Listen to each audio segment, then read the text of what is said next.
मैं इस संस्था से जुड़े सभी लोगों को बहुत बहुत बधाई देता हूँ। आज मुझे खुशी है कि मैं एक विशिष्ट प्रकार के विद्वानों के बीच में आया।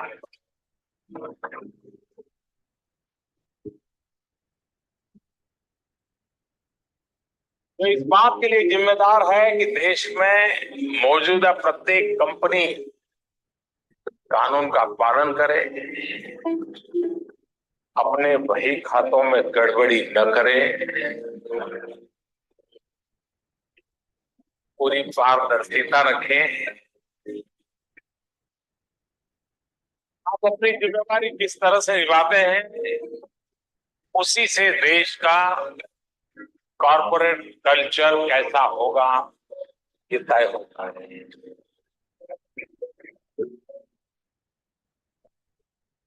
आपकी संस्था का मोटो है सत्यम वद धर्मम चर, यानी सत्य बोलो और नियम कानून का पालन करो। आपकी दी हुई सही या गलत सलाह देश के कॉर्पोरेट गवर्नेंस को प्रभावित करके ही रहती है। ऐसे ही लोगों को आपकी संस्था का सत्यम वद धर्मम चरम का पाठ सही रास्ते पर जाने की दिशा देता है, इसे याद दिलाता है।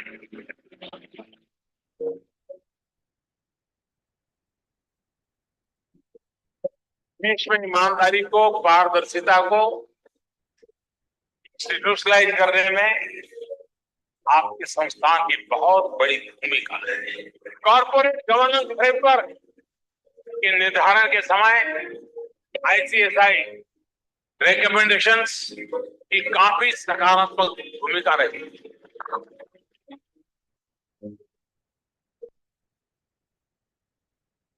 अब समय की मांग है कि आप एक नया बिजनेस कल्चर पैदा करने में भी सक्रिय भूमिका निभाएं। जीएसटी लागू होने के बाद इनडायरेक्ट टैक्स के दायरे में 19 लाख नए नागरिक आए। छोटा व्यापारी हो या बड़ा, जीएसटी में समाहित ईमानदार व्यवस्था को अपनाएं। इसके लिए व्यापारी वर्ग को प्रेरित करते रहना, ये मेरी आप सबसे अपेक्षा है।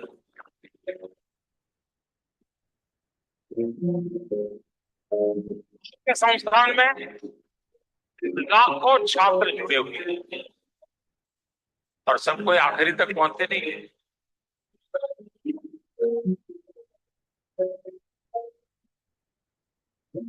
तो काम ढूंढना चाहिए ना। जो बीच में लटक जाते हैं उनके लिए मैं काम ले आया। कम से कम 1 लाख नौजवानों को जीएसटी से जुड़ी छोटी छोटी जानकारियों की training the.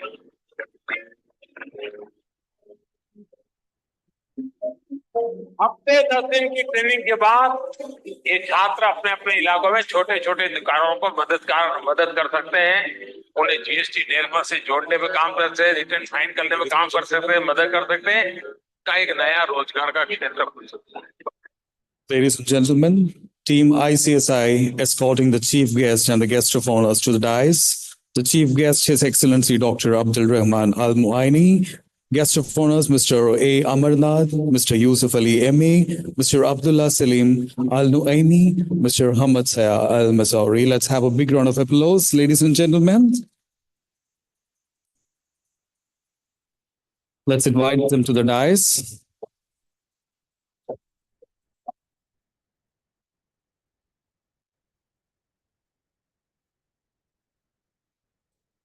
Team ICSI escorting the chief guest and the guest of honor to the dais.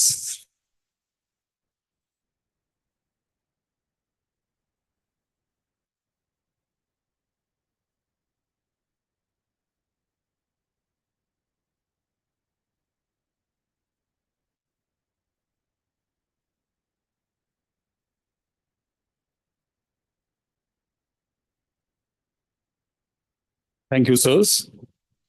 Good morning, namaskar, assalamu alaikum, and warm welcome to the distinguished guests, esteemed members, students, and revered professional colleagues of the Institute, with a special mention to those who have connected virtually. We are gathered here to celebrate the vast spectrum of our profession with the torchbearers of good governance to those mastering entrepreneurial skills. My name is Premjidas, and it's my absolute honor and privilege to be a host on this special day. Together, we mark this significant occasion, the ICSI Middle East Conference hosted at Abu Dhabi on the theme Responsible Investment for Sustainable Future, hosted by the Institute of Company Secretaries of India, co-hosted by the ICSI Middle East TIFSI NPIO. With this background, let's begin this conference. Request you to kindly rise for the national anthem of UAE, followed by the national anthem of India. Request you to kindly rise.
Thank you. We'll also have the ICSI motto song played. Request you to kindly rise for the same as well.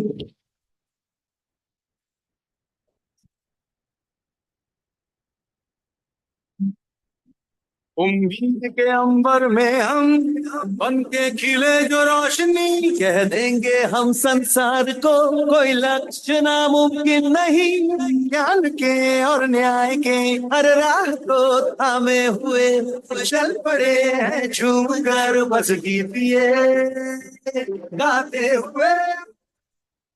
सत्यम पद धर्मम चर, सत्यम पद धर्मम चर, सत्यम पद धर्मम चर।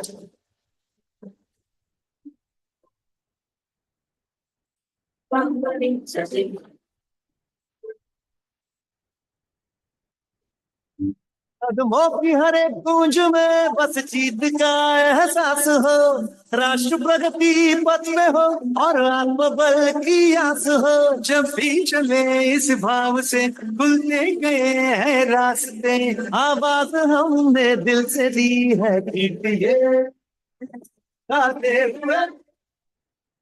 सत्यम भगत धर्मम चर, सत्यम भगत धर्मम चर, सत्यम पद धर्मम चर।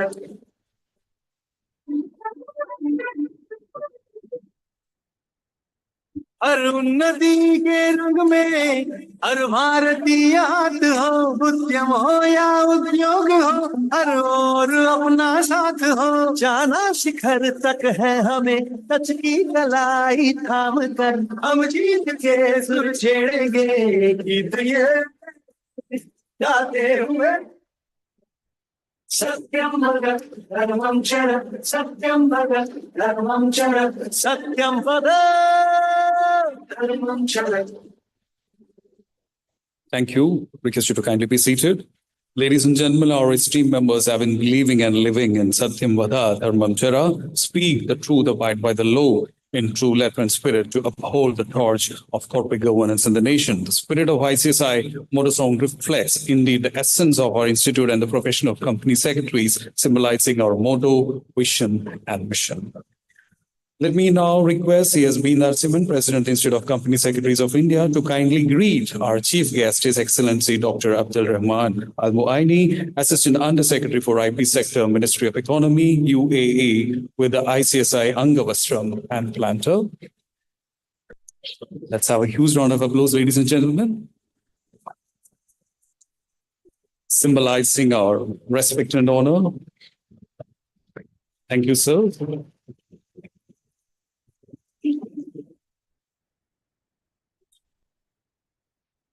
Let me now request CSB Narasimhan, President ICSI, to please greet our guest of honor, Mr. A. Amarnath, Deputy Chief of Mission Embassy of India, UAE, with the ICSI Angavastram and Planter, please. President ICSI felicitating our guest of honor, Mr. A. Amarnath. Let's have a big round.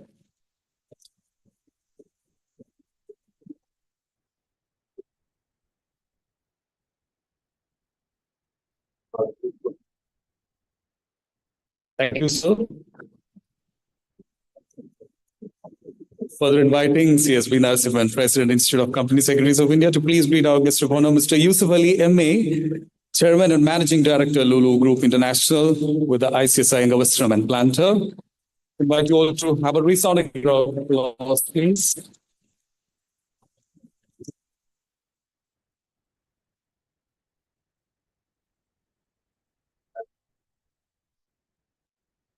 Let me now request President ICSI to please greet our guest of honor, Mr. Abdullah Salim Al Nuaimi, Group CEO, Abu Dhabi Securities Exchange, with ICSI Angavastram.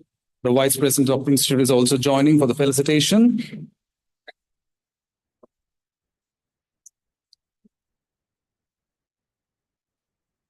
Let me also request the President and the Vice President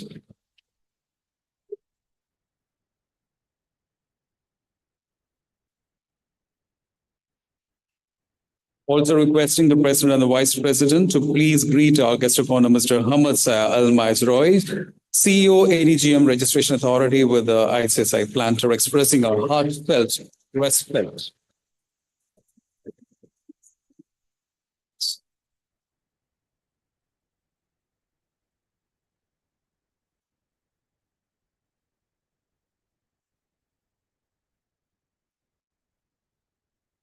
Thank you, sirs.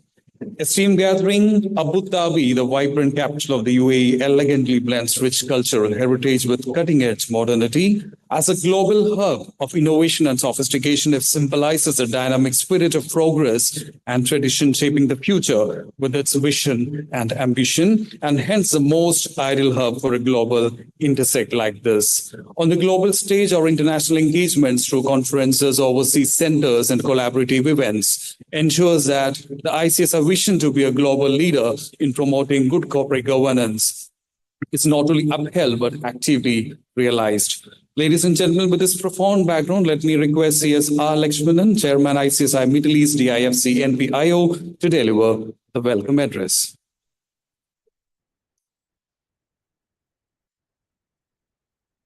Bismillahirrahmanirrahim. Assalamu alaikum. Namaskar. Good morning, Your Excellency, distinguished guests of honor, respected speakers, fellow members of the Institute of Company Secretaries, invited guests, and ladies and gentlemen, members of the media, warm welcome to you. Ahlan wa sahlan to Abu Dhabi, UAE, for the Institute of Company Secretaries.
least, the Ministry of Economy in UAE has been extremely supportive of right from the minister to the undersecretaries. And in particular, I would like to thank dear friend, His Excellency Abdullah Saleh. Unfortunately, he's traveling, but he has ensured that His Excellency Abdurrahman Al Muini, Assistant Undersecretary, IP Sector, Ministry of Economy is here. We thank you very much, all of you being here. Of course, the President of the Institute, Mr. Narsimhan, and the Vice President of the Institute, Mr. Dhananjay Shukla. Despite your busy schedule, thank you for being here and supporting the overseas chapter initiatives here. This is the third conference we are hosting here in UAE, and we would like to grow this bigger and better. Today, this time we are doing it over 3 days. I'm very thankful. I'm also thankful for all the speakers who traveled all over. In particular, I would like to thank Dr. Raghavan Sitaraman, former CEO of Doha Bank. He has energized us already with an address today morning. Your energy is infectious, sir. Thank you very much for your support. Padmaja Ruparal, co-founder of Indian Angel Network. I'm not sure whether she's here. Soumya Rajan from Waterfield, and several other people who have been with us. Mr. Suresh Vaidyanathan, he has been instrumental in getting the support of Kizad for the study tour. We have a study tour on the 6th, at Abu Dhabi Securities Exchange and Kizad. And we look forward greater cooperation, interaction among the delegation from India with the UAE government at various forums and further the chapter. Last but not the least, I would like to thank the ICSI India team for their great support in putting together this conference under 3 months, and wishing you all a great conference over the next couple of days. And again, welcome to the conference. Thank you, C.S.R. Lakshman, Chairman ICSI Middle East TIFC and PIO. Let me now call upon C.S. Dhananjay Shukla, Vice President of the Institute of Company Secretaries of India, to formally introduce the theme of the conference.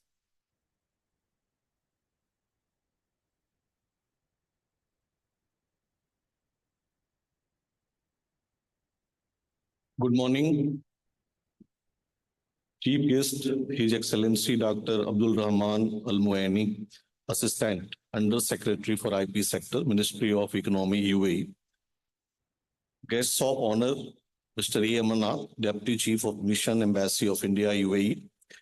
Mr. Yusuf Ali, MA, Chairman and Managing Director, Lulu Group International. Mr. Abdullah Salem Al Nuaimi, Group CEO, Abu Dhabi Securities Exchange. And Mr. Hamad Shah Al Majure, CEO, ADGM Registration Authority. President ICSI, Mr. B. Narsimhan, my Central Council colleague, Mr. Mohan Kumar, Mr. Ashish Mohan, Secretary ICSI, Ms. Preeti Kausik Banerjee, Head Corporate Communication and International Affairs, official from the ICSI, distinguished speakers, distinguished delegates, distinguished guests, esteemed colleagues, and industry leaders. It's an immense privilege to address an illustrious gathering today. As we convene in the heart of Middle East, a region undergoing a remarkable transformation, the theme of the ICSI Middle East Conference, Responsible Investment for Sustainable Future, resonates with profound significance. It will explore approaches to sustainable investing while explicitly acknowledging its relevance to ESG investors. The sessions, spanning for 2 days, have been designed to discuss global trends, opportunities and challenges in responsible investments, regional focus into a specific consideration for responsible investment within Asia and the Middle East, role of global stewardship codes and reporting behavior in driving responsible investment forward, and sustainability footprints of sovereign wealth funds. With a focused vision and mission, the ICSI has embarked on its journey of developing a new cadre of visionary corporate secretaries who are not just compliant, but equipped with the acumen and skill set to navigate the complex corporate landscape of the future. The ICSI is aiming to build a robust ecosystem of corporate governance by integrating emerging technology, fostering ethical leadership, the championing sustainable practices that drive long-term value creation for businesses and society at large. Business as an integral part of the society need to operate with a deep sense of purposes and responsibility. Good governance is the bedrock of this responsibility, ensuring that actions are aligned with the long-term interest of the stakeholders. Company secretaries are often known as the conscience keeper of any organization for safeguarding the interest of its stakeholders, besides ensuring transparency, accountability, and ethical conduct. They can act as stewards of Earth's resources and help organizations align their strategy with responsible investment. When we look at the Middle East, which is very significant, and an unparalleled opportunity in sustainable finance awaits us. With its abundant resources, strategic location, and visionary leadership, this region is sure to become a global hub for responsible investment. The ICSI would be happy to be a partner in this aspiration and provide all necessary resources, knowledge, skill set, and professionals to the business community of the region. Let us work together and create an ecosystem where responsible investment is a norm and where economic prosperity and environmental sustainability coexist. Let us embrace the challenges and opportunities with a shared commitment to responsible stewardship. A collaboration between governments, regulators, investors, and businesses will go a long way in establishing a more resilient and sustainable future, a future that thrives for generations to come. I am sure the deliberations which are going to take place here for the 2 days will enlighten our minds, and it would be very fulfilling and enriching. I also take this opportunity to profusely thank Mr. Lakshmanan, the chairman of the Middle East Overseas Center, and Ms. Preeti Kaushik Banerjee and the entire team for their meticulous efforts for making this conference a great success. Thank you all. Thank you, sir. The theme, Responsible Investment for a Sustainable Future, India underscores the crucial role of mindful and ethical investment practices in fostering long-term environmental and economic sustainability. By prioritizing responsible investment, we pave the way for a future where growth and sustainability go hand in hand. Moving ahead with the proceedings, let us invite CSB Narasimhan, President of the Institute of Company Secretaries of India, for the presidential address.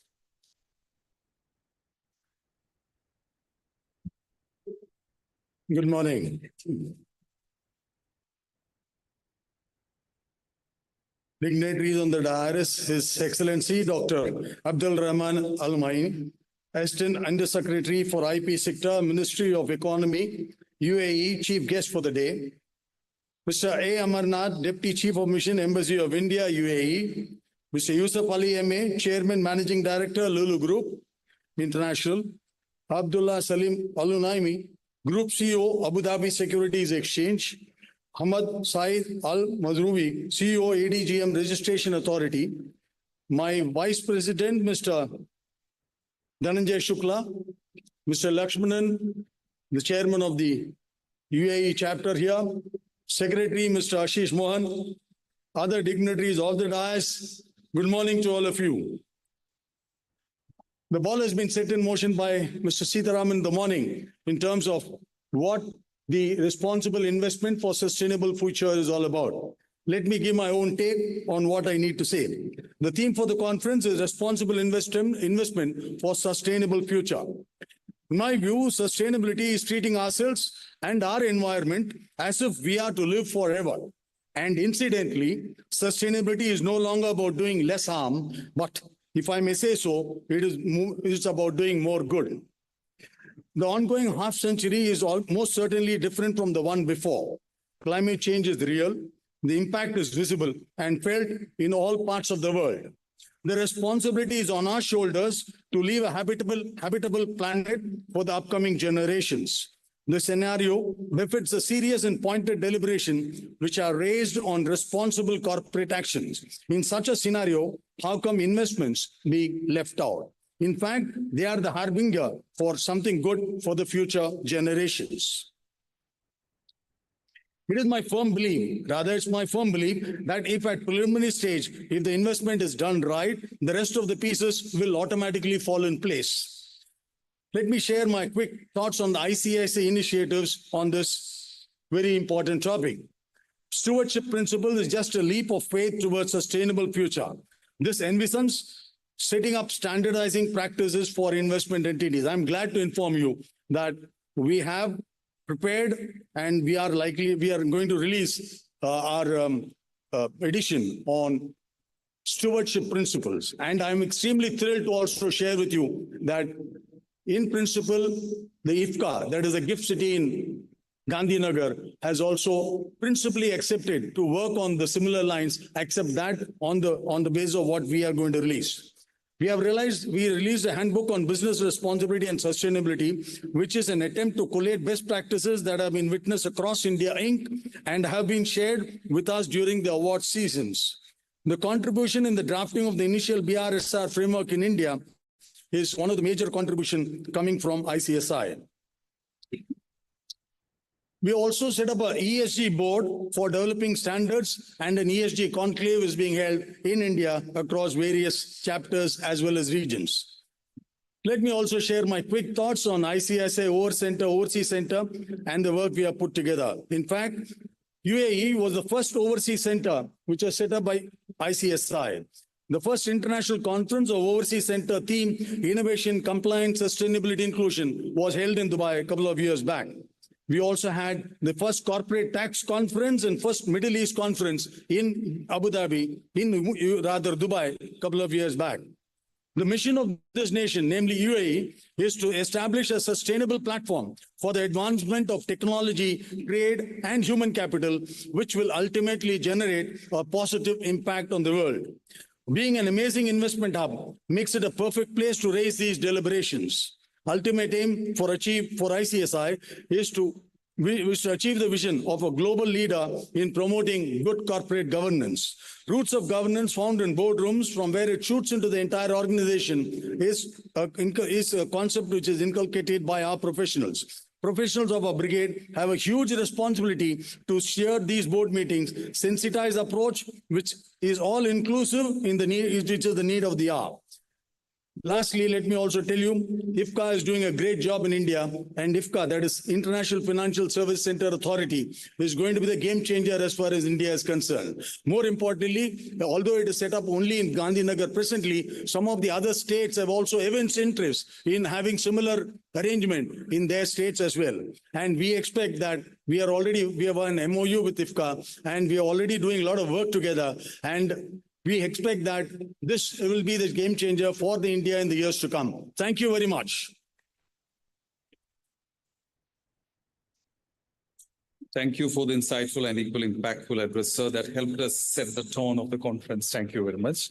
Ladies and gentlemen, we have a couple of releases on this momentous occasion, starting with the backgrounder of ICSI Middle East Conference. I request the chief guest and the guest of honor to kindly release the same. Would also request the presence of Ms. Preeti Kaushik Banerjee. Would especially request the presence of CS Mohan Kumar, council member, also to be on the stage, please. Our conference theme, Responsible Investment for Sustainable Future, is a platform to explore the global trends, opportunities, and challenges shaping this new era. The backgrounder being released today offers valuable insights to stewardship codes, sovereign wealth funds, India-UAE bilateral ties, and ESG investing. This document equips us with the knowledge to navigate this complex landscape and drive meaningful change in corporate operations and governance. Let's have a huge round of applause. The backgrounder of ICSI Middle East Conference.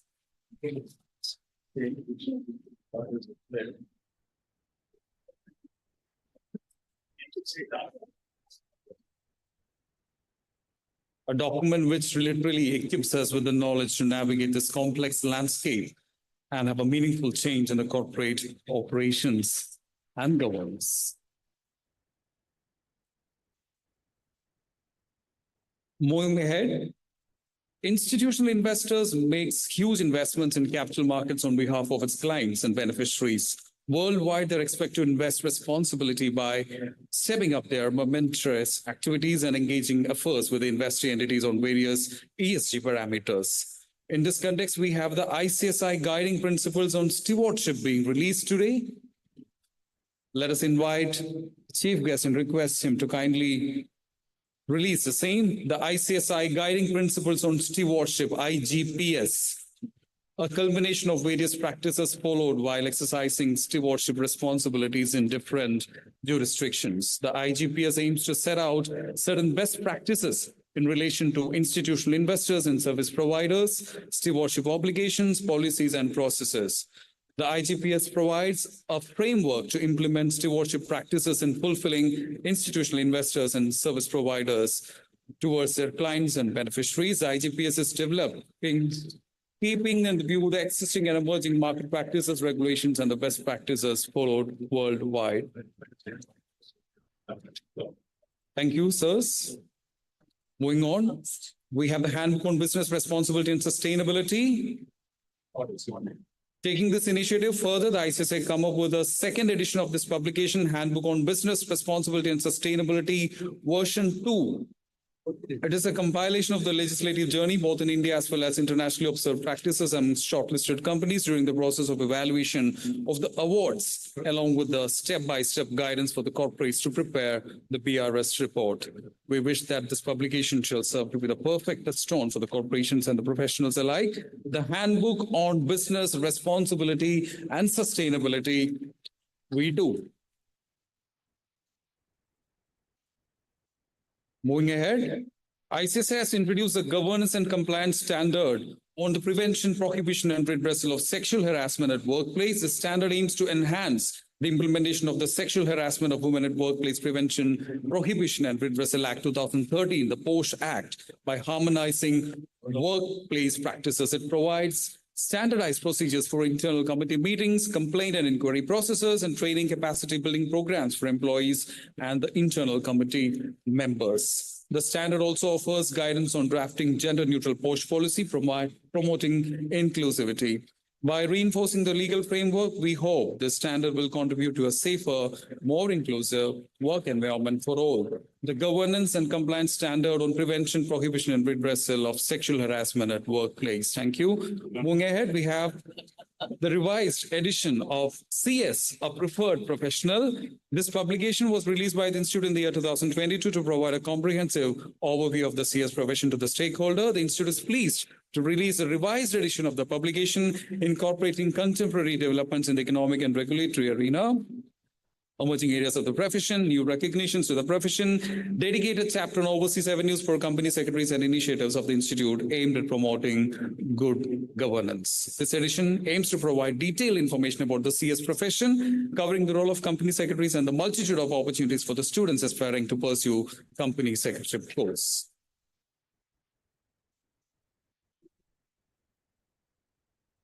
Thank you. We also have the volume 7 of the International Newsletter for Governance Professional on Corporate Governance being released today, powered by ICSI Middle East DIFC NPIO. Let's have a big round of applause, ladies and gentlemen. Request all the founding members of ICSI to quickly come over to the stage. All the founding members of ICSI may please be on the stage for a quick photograph. Let's have a big round, please, ladies and gentlemen.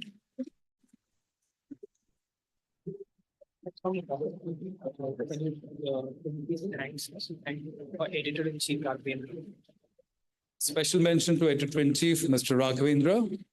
Let's have a big round, ladies and gentlemen.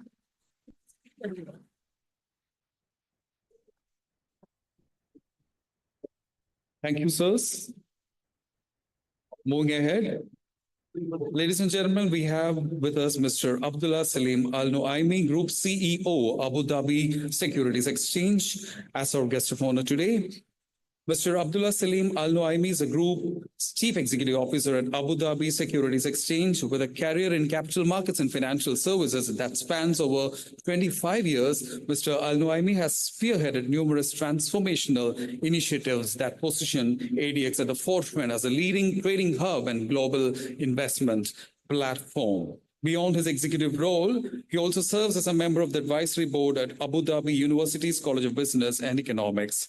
Mr. Al Nuaimi is a certified arbitrator and holds a master's degree in securities and strategic studies from the UAE National Defense College. Sir, would request you to kindly address the gathering, sir.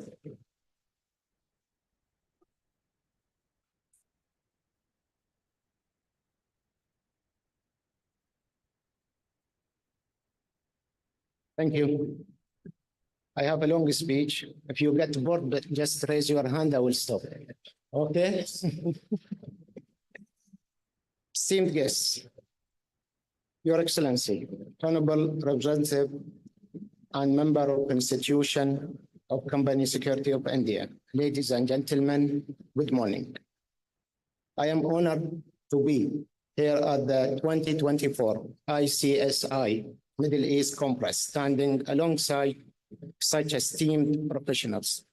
Today, we discuss how responsible investment is reshaping business, corporate governance, and our economic future. Reflecting on what ADX and ICSI share, it is clear we all uphold governance and market quality. As of 2023, sustainable investment assets reached $45.8 trillion, and everyone in this room plays a role in that growth. Our work drives effective governance, responsible investment, shareholders' value, and corporate citizenship. The connection between sustainable finance, economic growth, and governance is undeniable. So our focus should be how we can do more. At ADX, we took our role seriously as Abu Dhabi financial pillars, providing a robust platform for capital raising, market liquidity, and shareholders' value. We champion green and responsible investment, supporting by Abu Dhabi Sustainable Finance and UAE Sustainable Finance Framework 2021-2032. Last year, we launched the FTSE ADX ASG Index, highlighting top companies excelling in ASG. This index not only attracting ASG-focused investment, but also motivate companies to improve their ASG performance and reporting, driving great investment to our market. Sustainability goes beyond ASG matrix. It's about sustaining a momentum. ADX has extended its offering, including high liquid ETF market with 14 ETFs, which saw trade value reach $1.5 billion in 2023, around 160% increase from 2022. Our ETF focus on the Indian market has shown a growth of 12.7%. Performance increase since listing, showcase cross-border investment opportunity. To ensure continuous innovation for our investor, we implemented a security lending and borrowing mechanism and an active derivatives market within its first year. ADX derivatives market became the most liquid in the Arab region, achieving $272 million in trading value and over 1 million contracts. You can't compare it to Indian market because you just started that market. Our listed companies, regardless of the size, demonstrate exceptional ASG and sustainable practice. ADX now lists 10 green installments, contributing to the total of 61 debt installments, enabling more responsible investment in our platform. With over than 19,000 institutional investors, including the top 25 asset and fund managers globally, investing in our listed company, the trusted ADX command and the evidence. This trust is underscored by 7.9 billion AD in net foreign trade as of August this year. Looking ahead, I believe ADX and the ICSI community can foster great trust, transparency, and accountability.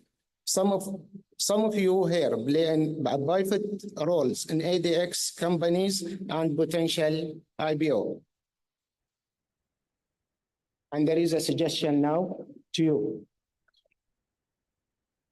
I would like to propose an exciting initiative where ADX and ICSI collaborate to enhance ASG practice among ADX listed companies. Through joint effort, we can organize webinar, workshop, and other education programs that will drive competition and evaluate ASG performance and reporting across our market. And I hope that initiative found a way in your organization. Thank you.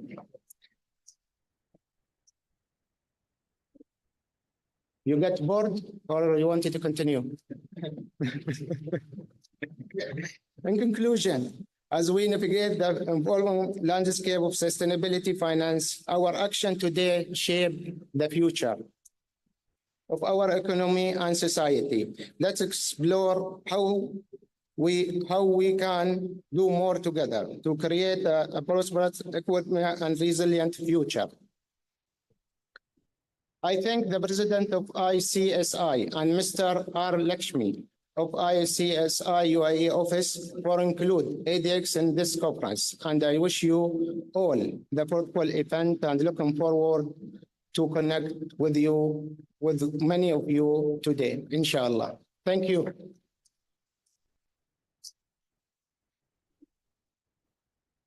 Thank you, sir, for those engaging words of wisdom and also for sharing the valuable insights. And we would definitely give the recommendations, especially on the ESG conference, in a very serious note. May I request CSB Narasimhan, President ICSI, to kindly give a piece of memento to Mr. Abdullah Salim Al Nuaimi. Because of the paucity of time, we would request you to kindly give away memento to the speaker, please.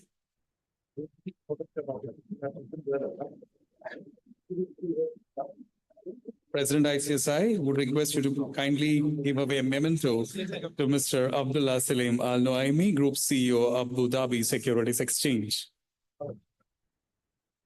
Let's have a huge round of applause, ladies and gentlemen.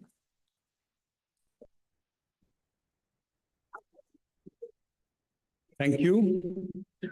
Ladies and gentlemen, a young man who landed at the Dubai port years ago, the Arab Emirates were vast swathes of desert.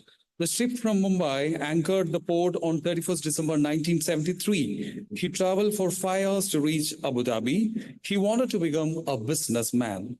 Started off as a worker in a family shop, slept on the roof terrace of the shop. He had to pour buckets of water on the concrete to cool off before he could sleep.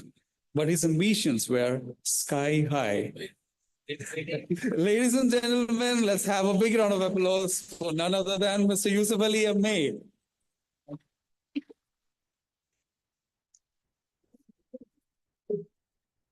Assalamu alaikum wa rahmatullahi wa barakatuh. Bismillahir Rahmanir Rahim. In the name of God, the most merciful, the most beneficent. His Excellency Chief Guest, my brothers from different organizations, office bearers and members of Institute of Company Secretaries of India, and my brothers and sisters and friends. I thank the office bearers of the Institute of Company Secretaries of India and also my dear Sunil Agarwal, our company secretary, for inviting me in this event.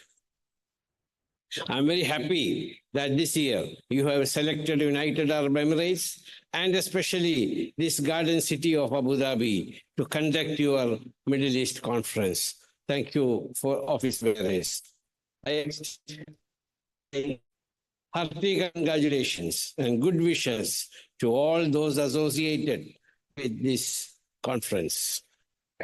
Friends, company secretaries are known for their trust, reliability, and competence in various sectors in both government and private organizations. I know their capacity, capability, and caliber as professionals committed to governance, ethics, and sustainability. You are playing a great role in guiding your organizations towards responsible investment practices.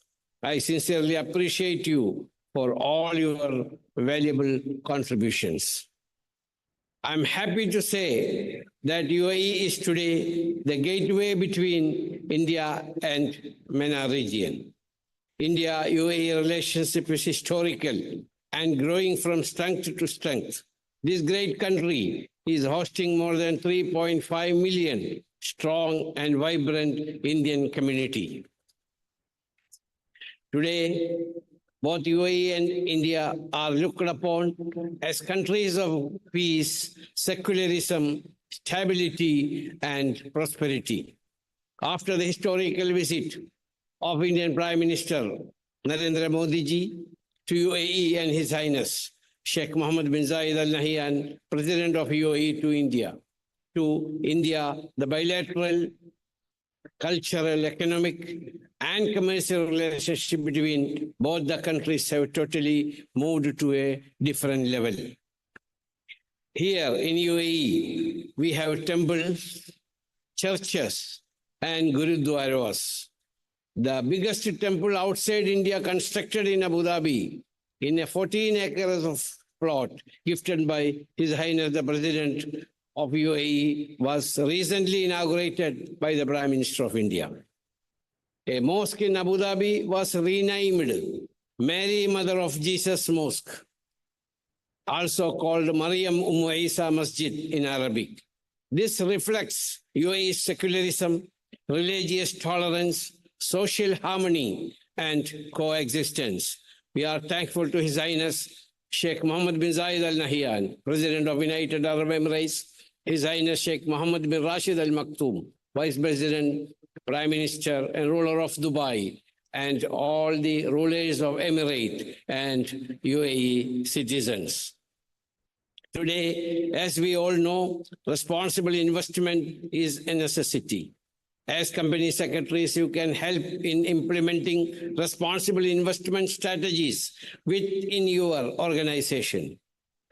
Wherever they stay, company secretaries should be updated from time to time regarding the company laws of the countries in which they stay. Let us strengthen our commitment to responsible investment in a sustainable futures. I wish this conference all success. I assure you, may continued support and wish you greater success in all activities. Thank you very much, and thank you very much for selecting Abu Dhabi, UAE, and Abu Dhabi is your place of conference. Thank you very much. Namaskar.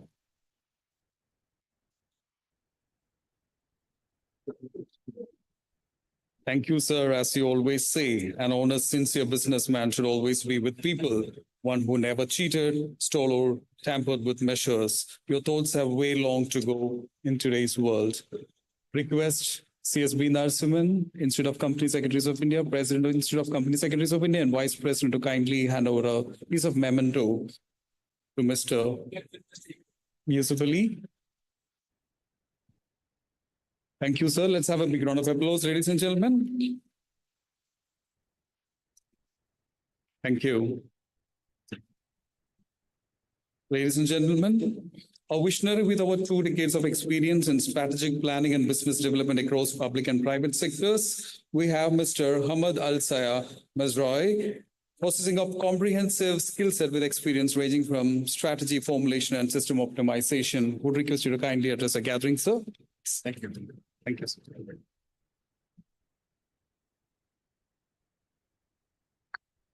Assalamu alaikum. Good morning, Your Excellencies, distinguished guests. A warm welcome to the ICSI Middle East Conference. It's an honor to be here today representing Abu Dhabi Global Market as we gather to discuss and advance the crucial topic of responsible investment for a sustainable future. We, ADGM, are at the crossroads of rapid economic growth and increasing global awareness of environmental and social responsibilities and the role of every organization in promoting sustainability has never been more vital.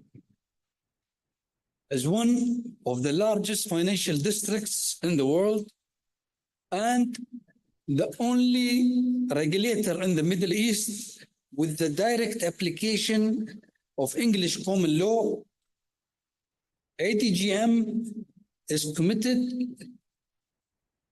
to fostering an ecosystem that not only drive economic success, but also prioritize sustainability, ethical governance, and long-term value creation for businesses.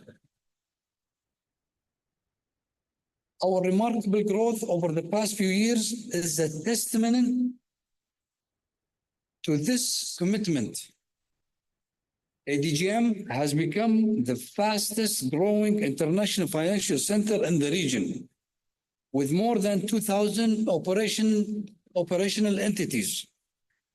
This achievement is a clear reflection of our dedication to sustainable practices and forward-thinking strategies.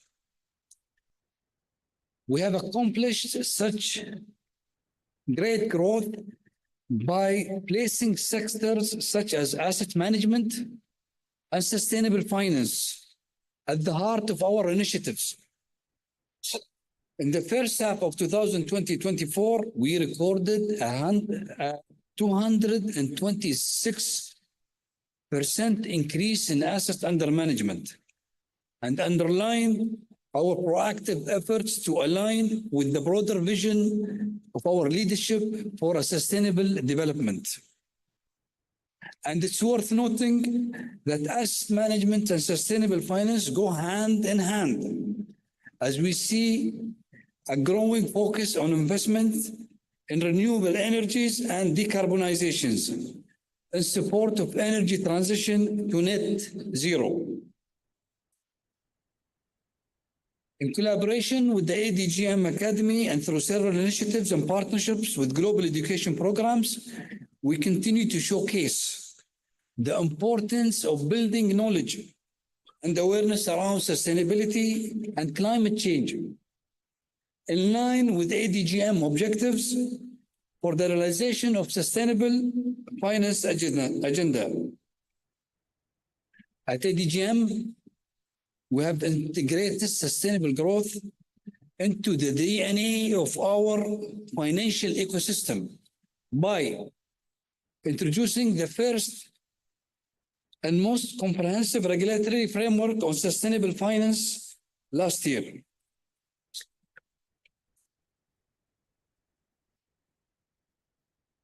Offering innovative options like climate transition funds and green funds through this framework, incorporating environmental instruments into this framework, and proudly welcomed the world's first carbon exchange, voluntary carbon exchange. We have also gathered industry feedback and guidance that outlines expectations for ESG-labeled investment vehicles. The Abu Dhabi Sustainable Finance Declaration, launched in 2019, now has over 130 signatories, showcasing their commitment to incorporating ESG issues into investment practices, products, and decisions. The ADGM Academy has launched its first accredited education program for an executive certificate in ESG in collaboration with the London Institute of Banking and Finance. And last, ADGM chairs the UAE Sustainable Finance Working Group and collaborate closely with the UAE financial regulators and other prominent entities to support the nation's sustainable agenda. We in ADGM position ourselves as leaders to advance sustainability and sustainable finance at COP28 last year, where ADGM proudly served as the principal climate finance partner, hosting strategic negotiations and discussions that showcased our thriving climate finance ecosystem. The Abu Dhabi Sustainable Finance Forum, one of ADGM's flagship annual events, which brings together top global institutions, investors, government leaders, regulators, and financial institutions to explore opportunities that increase the flow of capital toward sustainable investments. This year, Abu Dhabi Sustainable Finance Forum will be a key part of Abu Dhabi Finance Week 2024, highlighting the event's overall commitment to climate finance development. The event series will provide the ideal platform for strategic and high-level discussions that contribute to the world transition to a sustainable future. Through all these initiatives, ADGM is empowering a sustainable Falcon economy, one that is soaring to new heights of success, driven by accelerated growth and steadfast commitment to a green transition. Our primary objective is to attract the right capital to support sustainable finance and align with the UAE 2050 net zero initiative, which also perfectly aligns with our theme for today's event, responsible investment for a sustainable future. On behalf of ADGM, I invite each of you here today to contribute to this vital conversation and share your valuable insights through this platform. And I wish you all a valuable event and thank you for your time. Thank you.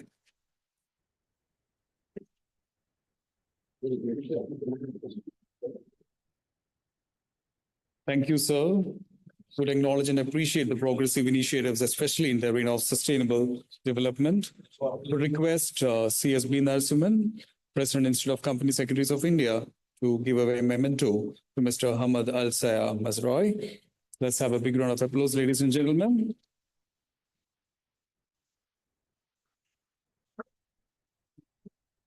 Thank you, sir. Ladies and gentlemen, we have with us Mr. A. Amarnath, Deputy Chief of Mission, Embassy of India, UAE, taking you quickly through the profile. Mr. A. Amarnath joined the Indian Foreign Service in 2006. As one of his assignments, he has served the Indian diplomatic missions in Israel and Maldives. He has also served in the Indian delegation to the United Nations in New York, where he handled issues related to disarmament, international security, and Middle East affairs. He was also part of India's Security Council team during his membership in the body in 2021-22. He's currently the Deputy Chief of Mission in the Embassy of India, Abu Dhabi. Would request you to kindly address the gathering, sir, please.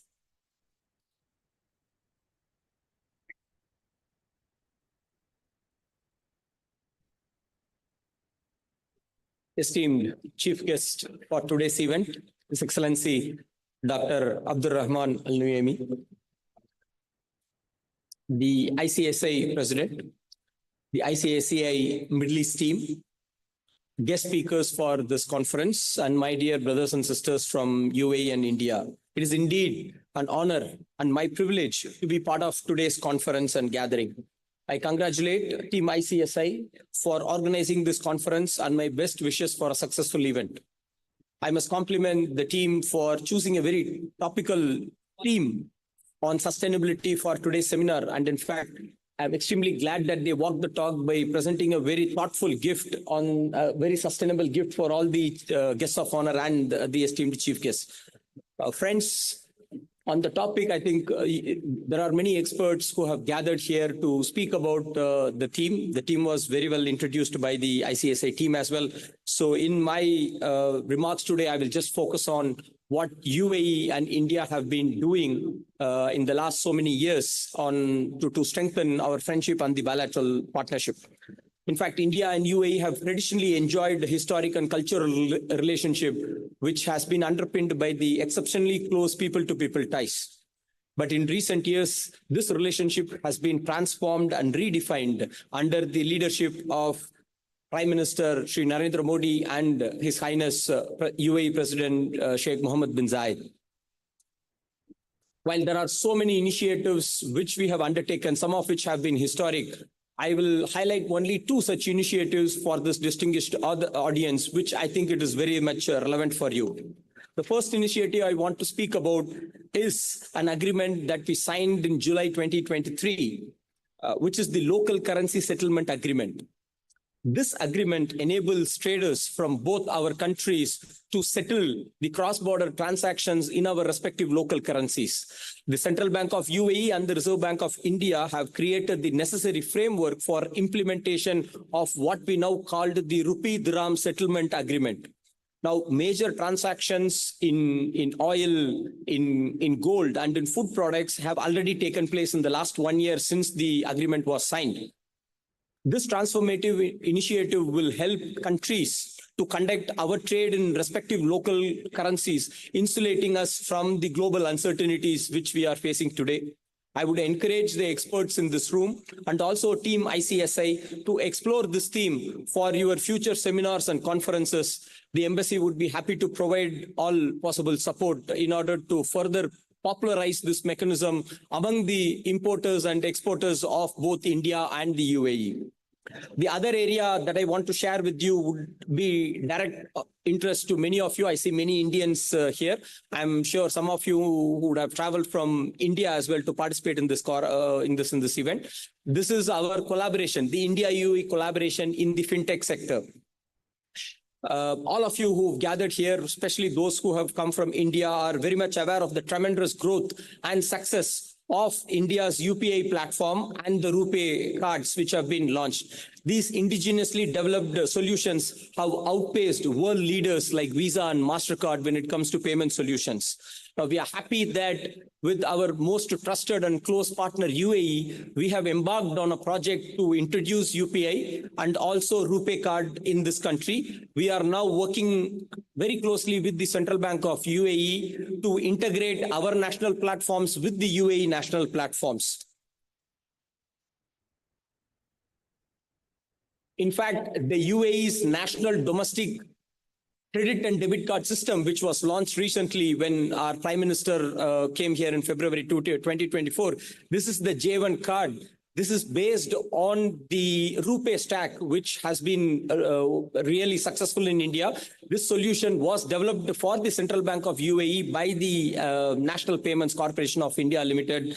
And there is an integration process that is going on, and this card will be unveiled soon. Once this card is fully launched, we are also parallelly undertaking the integration between the J1 card of UAE and the RuPay card of India. So anyone who has a RuPay credit or debit card can make transactions in UAE. Similarly, UAE nationals who will have the J1 card can make transactions in India when they travel with minimal charges, because there is an interconnection agreement that is happening. And this will be completely out of the existing international Visa and MasterCard systems. It will be completely through our own messaging systems between the Central Bank of UAE and the Reserve Bank of India. Again, also on the mobile payments interface, the UPI is also getting integrated with the ANI, which is the national payments interface of the UAE. We hope that this integration process will be completed soon, and anybody who has UPI or UPI enabled apps traveling from India, or Indian nationals in UAE who have bank accounts in India who with the UPI application will be able to make payments across the POS machines in the UAE soon. And similarly, anybody who has the ANI UAE app will be able to travel India and make these payments transactions seamlessly. I'm highlighting these initiatives because this is of very direct interest to most participants here.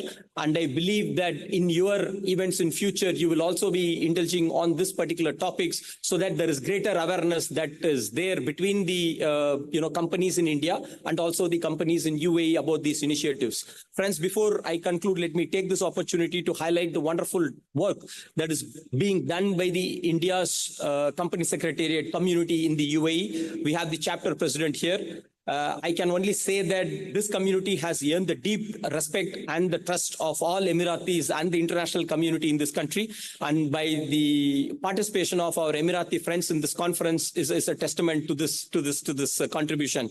You have all made India proud. Your collective contribution will be vital to build on the past success of the India-UAE relationship and also help it prosper and evolve into the new age in the future. I once again thank you for this opportunity. Jai Hind.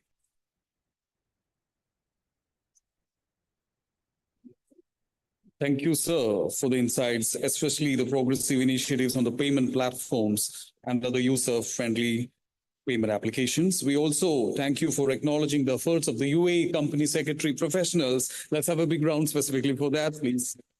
Would request CSB Narasimhan, President ICSI, and Vice President CS Dhananjay Shukla to come forward to kindly deliver a piece of memento to Mr. A. Amarnath. Thank you, sirs.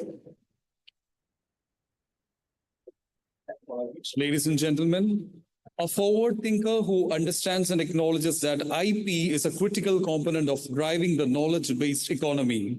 A visionary who highlights to develop an integrated environment for various IP applications in accordance with the global best practices. A contributor in visualizing the urge for developing legislations governing the IP sector, thereby contributing to enhancing the IP environment, stimulating innovation, research, and development in the country, providing integrated protection of trademarks, authors, and creators. Ladies and gentlemen, with great honor, we invite our esteemed chief guest, His Excellency Dr. Abdul Rahman Al Muaini, Assistant Under Secretary for IP Sector, Ministry of Economy, UAE. Please join me in extending a warm, respectful welcome to the chief guest. Sir. Thank you, sir. Assalamu alaikum wa rahmatullahi wa barakatuh. I think we reached probably 12 noon, so the lunch time, and it's really not a good time to give a speech. I don't know, but I'm really honored, thank you very much for hosting us, Your Excellencies, thank you very much for allowing us as a Ministry of Economy to be involved with you on this prestige event, especially looking forward to the future. And the key message in this event is about sustainable and how we can generate business in this area. And thank you very much for the publishing, which we are pretty sure, and I have taken 2 copies, which is one for me and one for His Excellency Abdullah bin Tawq, the Ministry of Economy. Thank you again for the work.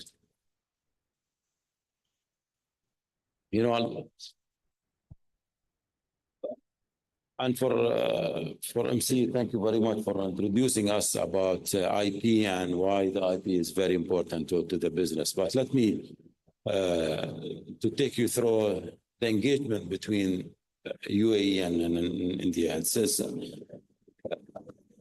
a very honor to address to you here in ICSI Middle East conference, and especially you choosing Abu Dhabi as the capital of the UAE. And looking forward to the future and engagement together. And from the previous speech and gathering together information, networking, this is the key to move forward sustainable business. I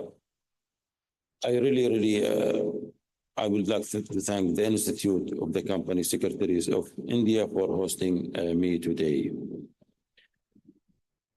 The long-standing and ever-growing strategic partners between the United Arab Emirates and India is seen as global model. It's a really global model. And from His Excellency, the deputies is mentioning a clear global model, how we are engaging with us. 2 governments, they are engaging to move forward to make sure for 2 citizens in each countries, they gain a benefit from this engagement, and starting with the CEPA as well, and different agreement.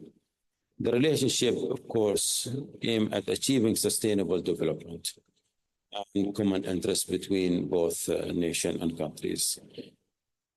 The Comprehensive Economic Partnership Agreement established between the UAE and India unlock the true potential as a really true potential. The potential was there, the engagement was there, but this agreement move forward, look into the future more.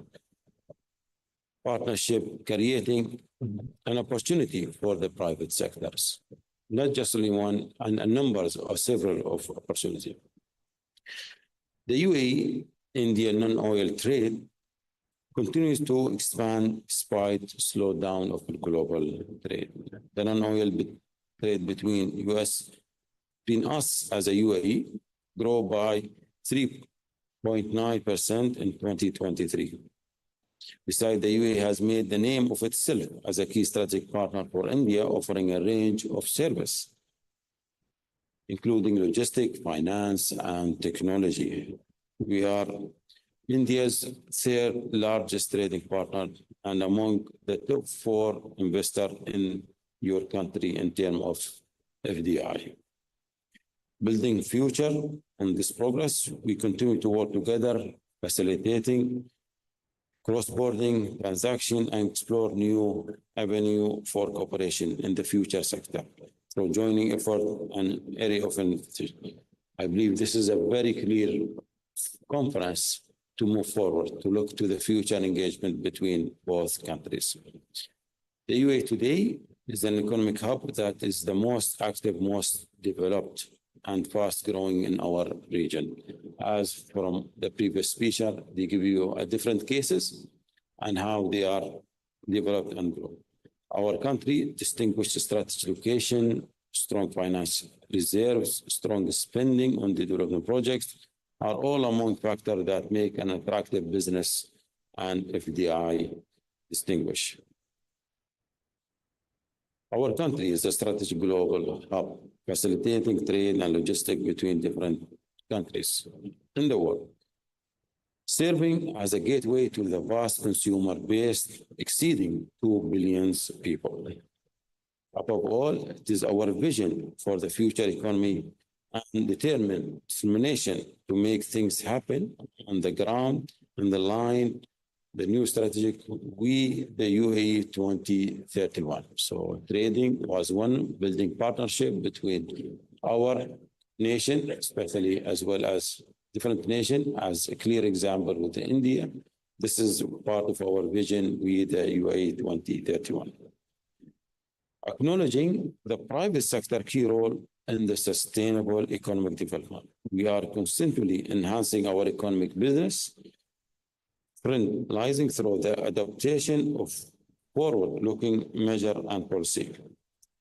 Initiative has been launched to stimulate FDI movement and attract talent and business opportunity in the new economic sector. IP, part of it, which is going, intellectual property is going to protect the new economic sector, enabling them to play a bigger role in shaping the country's future economy based on the knowledge and innovation. And thank you, Your Excellency, when you mentioned the credit card, the UAE launching between these two countries. So this is a new approach, as moving approach to make these two nations moving forward. Of course, what we have achieved, the Commercial Companies Law 2021 to allow 100% of ownerships in the most sectors, in business sector in the US. So this is a give you an opportunity. This is your own business. You own it. You can work. You facilitate it. You determine what's the area you need to invest. Ensuring of the new trademark law to provide a comprehensive legal protection of trademark product and innovation in the UAE. So all intellectual property IP within the patent law, within copyright, as well as in trademark, which is protecting all different, such as in free use of trademark. These are our projects, and the FDI is growing. Non-oil trading could reach all-time highest of around $7-10 billion, 12.6 actually percent increase in 2023 than 2021. Sorry, most notably oil goods, export around 16.7%, roughly around $120 billion increase in the contribution of export to the country total foreign trade, around 17.1%. So we are moving forward, our engagement with you to move forward, to focus on non-oil trade, to facilitate policies, regulation, make sure logistic and all this, and attracting talent, attracting business to come here and make sure ease of doing business is the key environment. You have a full control and ownership of your business. You can decide what kind of business you would like to enter and all the facilities from our as a policy maker under the umbrella of Ministry of Economy. Finally, I would like to invite talent, professional, inventors, and partners to join us in the journey toward sustainable future development, as I mentioned. I wish you all a productive participation in this forum, in this conference, and looking forward to see you in the near future. Thank you very much.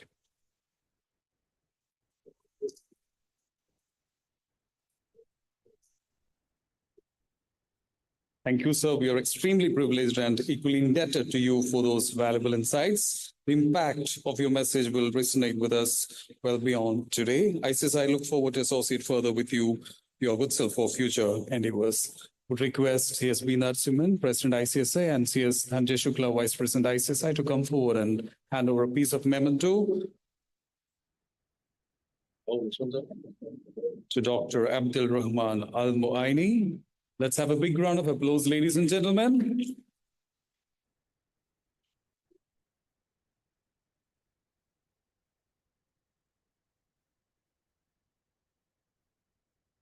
Thank you, sir. Ladies and gentlemen, the Institute, with its 73,000 approx members and extensive network of stakeholders, is dedicated each day to advancing the culture of governance among corporates worldwide. We are now moving on to the conclusion of the opening plenary. Would request C.S. Ashid Mohan, Secretary, to deliver the vote of thanks. Thank you. Thank you. Good afternoon. On behalf of the Institute of Company Secretaries of India, I take this opportunity to thank His Excellency Abdul Rahman Al-Muaini, Assistant Under Secretary for IB Sector, Ministry of Economy, UAE, for gracing the ICSI Middle East Conference as the chief guest. I also place on record my sincere gratitude to our guest of honors, Mr. A. Amarnath, Deputy Chair of Mission Embassy of India, UAE, Mr. Yusuf Ali, MA, Chairman and Managing Director, Lulu Group International, Mr. Abdullah Salim Al-Nuaimi, Group CEO, Abu Dhabi Securities Exchange, and Mr. Hamad Sai Al-Mazroi, CEO, ADGM Registration Authority. Dear members, it's our proud privilege to have an assemblage of seasoned professionals as our speakers in the forthcoming sessions spanning the 2 days. I thank all of them for agreeing to be part of this event and sharing their valuable insights. Aligned with the mission and vision, the ICSI has been squarely facilitating the adoption of equitable, innovative, and inclusive measures that focus on establishing a culture of good governance all across. By organizing conferences such as these, the ICSI intends to provide a platform for exchange of ideas and knowledge, besides giving an insight into the governance framework of different jurisdictions to keep up with global sustainable development. I thank the Abu Dhabi Securities Exchange and Khalifa Economic Zones Abu Dhabi for extending their wholehearted support to ICSI in arranging a study tour for the participants of this conference. I must also thank our sponsors, MCA Management Consultants, Nova Juris Legal, Sunday Capital Advisors Private Limited, Lily Trust, and Ganesha Ecosphere Limited for their patronage in organizing this mega event. We have been extremely fortunate to have a highly motivated and dedicated team in UAE and India for their meticulous planning and attention for detailing in the conference. I thank the leadership of the Institute, thank the President ICSI, B. Narasimhan, Vice President Dhananjay Shuklaji, our Central Council member, Mr. Mohan Kumar, for taking the lead. I also place on record my sincere thanks to Shri R. Lakshmanan and the entire team of ICSI Middle East, DIFC and PIO, who have worked beyond their working hours and comfort zones and have put together their efforts to make sure that this conference is a big success. ICSI believes that learning is best achieved through social interaction. By organizing this Middle East conference in Abu Dhabi, we are creating a platform for our members and students to connect with industry professionals, investment bankers, academicians, and thought leaders. This conference will focus on responsible investment and sustainable practices, fostering networking and knowledge sharing. Dear members, I feel proud to denote that the ICSI Guiding Principles on Stewardship, which just got released today, has been developed with careful consideration of current and emerging market practices, regulation, and globally recognized best practices. This indeed is a significant moment and milestone and has a potential to be a game changer in the corporate arena. Today I place on record my sincere thanks to the entire ESG board, which was led by our former president, CS Ranjit Pandey, as its chairman. As they say, learning is a social process rooted in relationship. The ICSI is making this humble effort to provide a platform where professionals can leverage the varied perspective and keep the wheels of learning rolling. I thank all of you. I thank the entire ICSI team led by Preeti, who have worked tirelessly to make sure that this conference is a success. And I thank the entire UAE team, along with our ICSI team at Delhi, for making sure that this conference is a big success. Thank you again and happy learning. I request the entire ICSI team, along with the UAE team, to please kindly come over to the stage to have a group snap, please.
हो गया ना चलिए start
Yeah.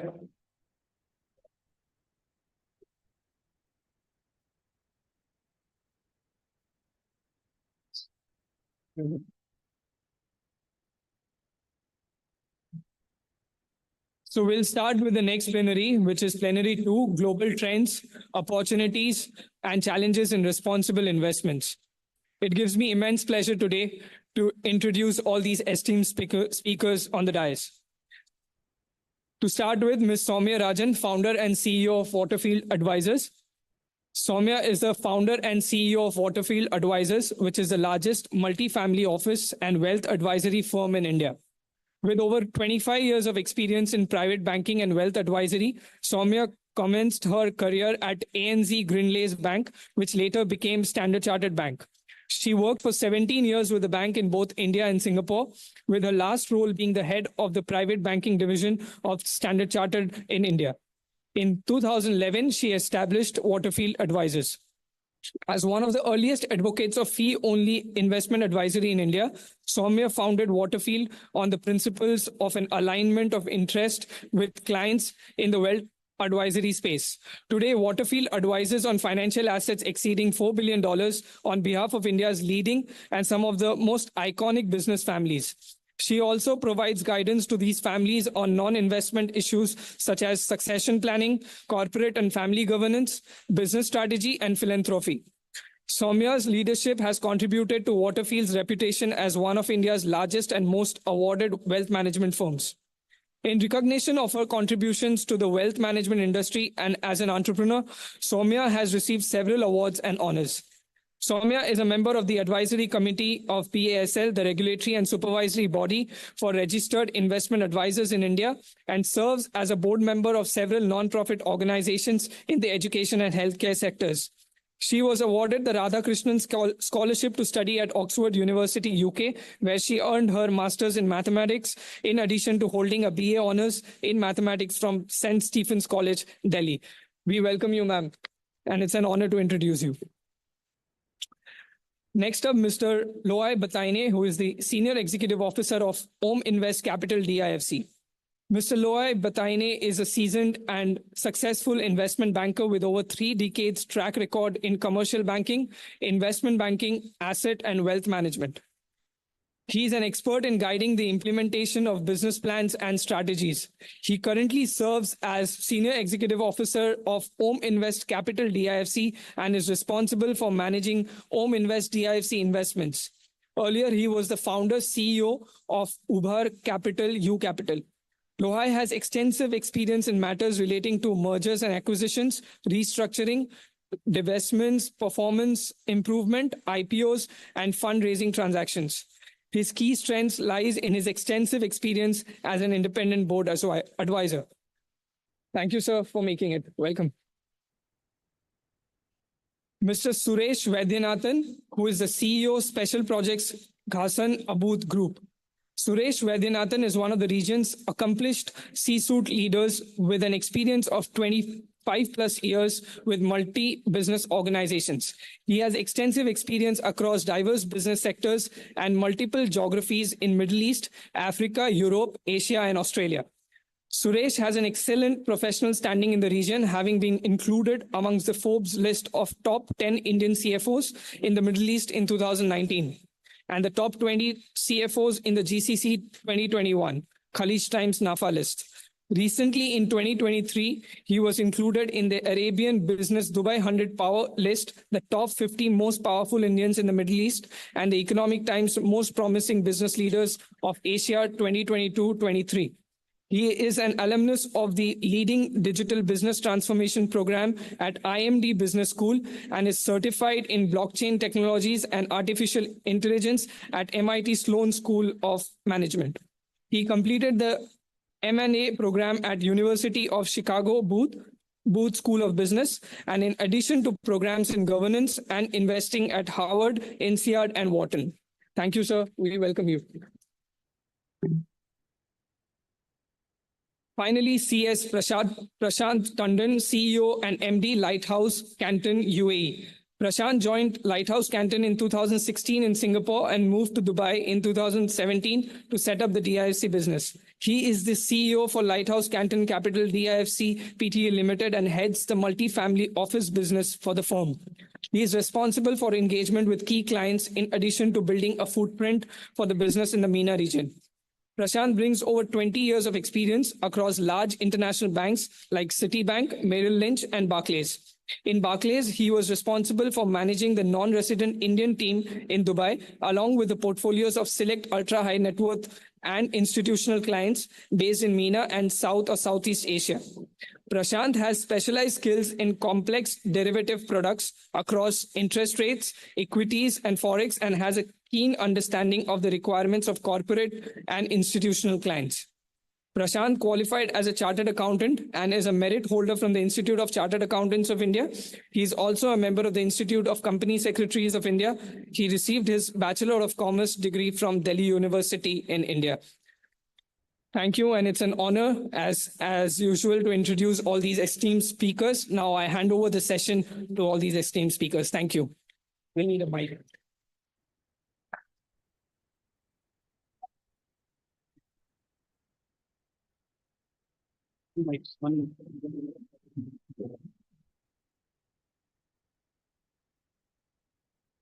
Is your name? Thanks.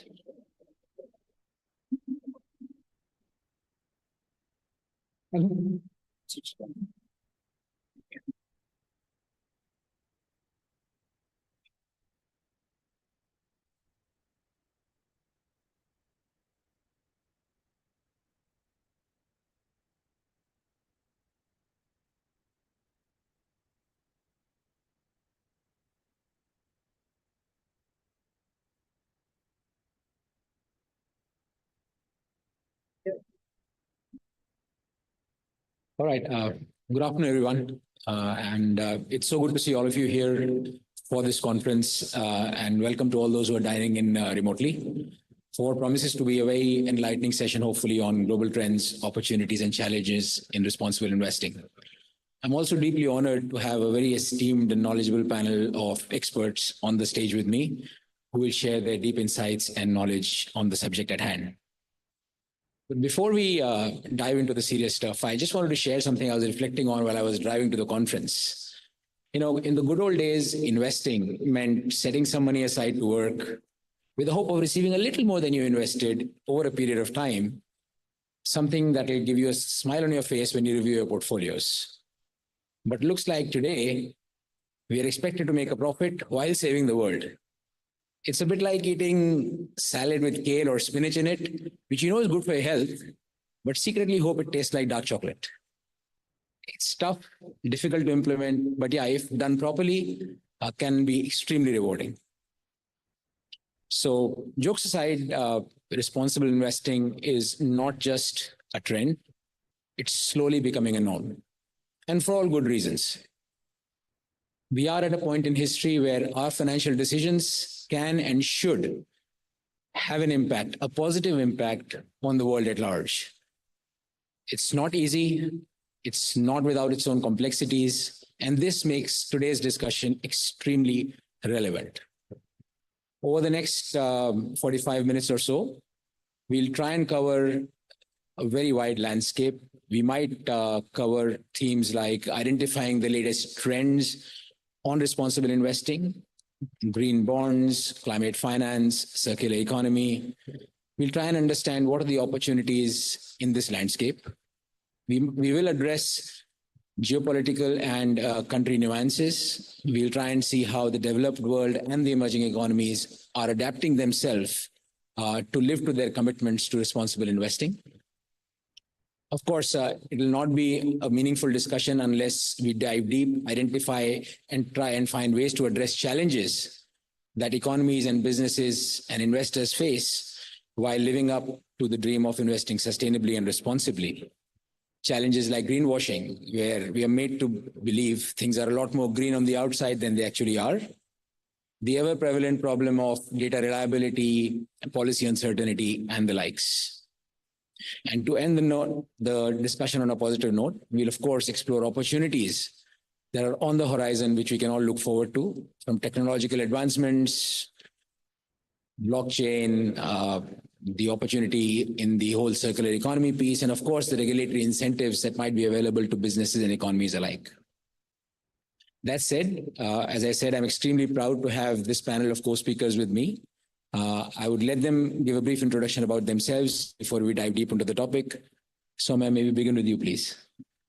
Sure, thank you. Thank you first for the Institute of Company Secretaries of India for having me on this panel. I'm just going to start with a couple of opening remarks as part of the discussion and really focus some of my remarks specifically with regard to India. So India, if you were to just look at it, is at a fairly complex inflection point. We are the most populous country in the world. We are also one of the largest emitters, third in the world after the US and China. Our carbon emissions per capita is about 2.7 tons, which is about 1/3 of what China emits and 1/6 of the US as well as of the US and Canada. But what's interesting here is that while we may not have necessarily created the problem, India needs to be very much a part of the solution if we're not going to hurtle towards climate disaster. India, in that context, is actually very vulnerable to climate change. And in some ways, the Indian government's stated objectives, which is net zero by 2070, along with what we have committed at the Paris Climate Agreement, which is really to make sure that 50% of our energy consumption by 2030 is going to be from renewables, 500 gigawatts is what we will have, which is non-fossil fuel capacity, as well as efficiency levels of 45% over our 2005 levels.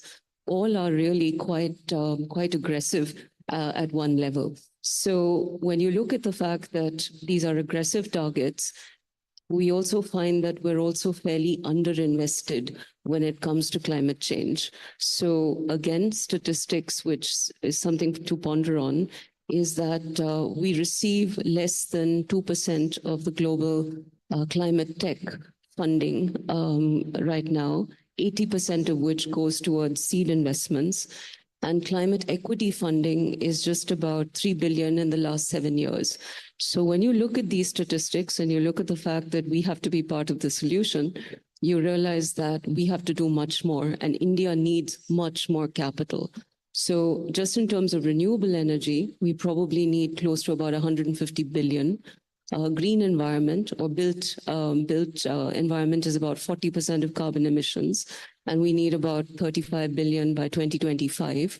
So these are all statistics that kind of make you wonder, where is that money going to come from?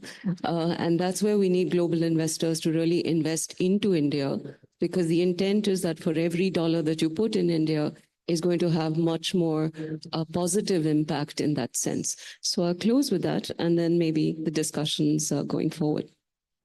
Hold that thought on India being a part of the solution. We'll cover that soon. Suresh. Good morning or good afternoon, everyone. Nice to be here. So I've been in the region for the last close to 28 years. And I've seen how the UAE and the region has kind of progressed over the years with what we call the conventional model of business. And with the kind of change in outlook now that Prashant, you alluded to, and the increased focus on sustainability, which we saw UAE take a lead through the event, the COP28 event, which happened recently, which actually put the country at the forefront when it comes to sustainability, and actually has created a terrific momentum for the private sector as well as the government with all their initiatives in this particular area. And predominantly, I worked for large family groups, which typically run diversified portfolio of businesses across various sectors, across many countries in the Middle East and Africa.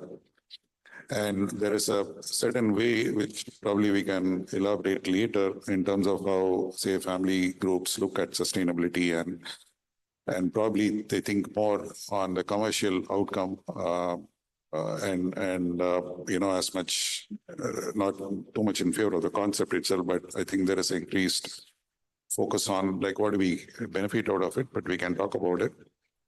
But I think when it comes to awareness, I believe in this part of the world, it has now probably reached the most ideal stage, ripe for action. And I want to particularly point out to the food sector, where still I think globally the kind of waste statistics are quite stunning. According to published statistics, we are talking about almost close to $1 trillion of food being wasted out or lost annually. It's about almost 1.3 billion tons of food, which can actually feed 2 billion people. And as per WHO, there's almost like 800 plus million people who go without food or with very little food. So there is a significant scope there for money to flow in to make the supply chain more optimized, as well as to for technology to be deployed to make sure that there is a match between the supply and demand, and the actual supply reaching where people need food at the right time, at the right cost. And maybe later today, I can talk about some of the initiatives we as a group have taken. So we are again a multi-business conglomerate, and we are in the business of the food value chain, distribution, retail, processing. We have a digital platform as well. We are in automotive, healthcare, and importantly, we are in hospitality, and we have a hospitality brand that is totally themed on sustainability. It's Australia-based, and it's very successful. As of now, we are working on two very large projects with the government of Abu Dhabi. One is the Abu Dhabi Food Hub, where again, there is a large scope to optimize when it comes to sustainability and the cold chain and things like that. And then also the Global Automotive Hub, which is again another PPP with the government. So I look forward to the discussions going forward. Thank you, Suresh. So from somebody who advises people on their money to somebody who's running a conglomerate, let's hear from someone who's managing significant amounts of proprietary capital and is a deployer. So Loy, your inputs, please. Thank you. Good afternoon, everybody. My name is Luay Bataine. I'm Jordanian, actually, but unfortunately, my home country 30 years back. I was in the region more last 27 years. I work in Far East as well, and London partially. I started with my career with one of the well-known bank called Arab Bank. The reason I'm mentioning the bank for one story, because when I joined, I started with the credit department.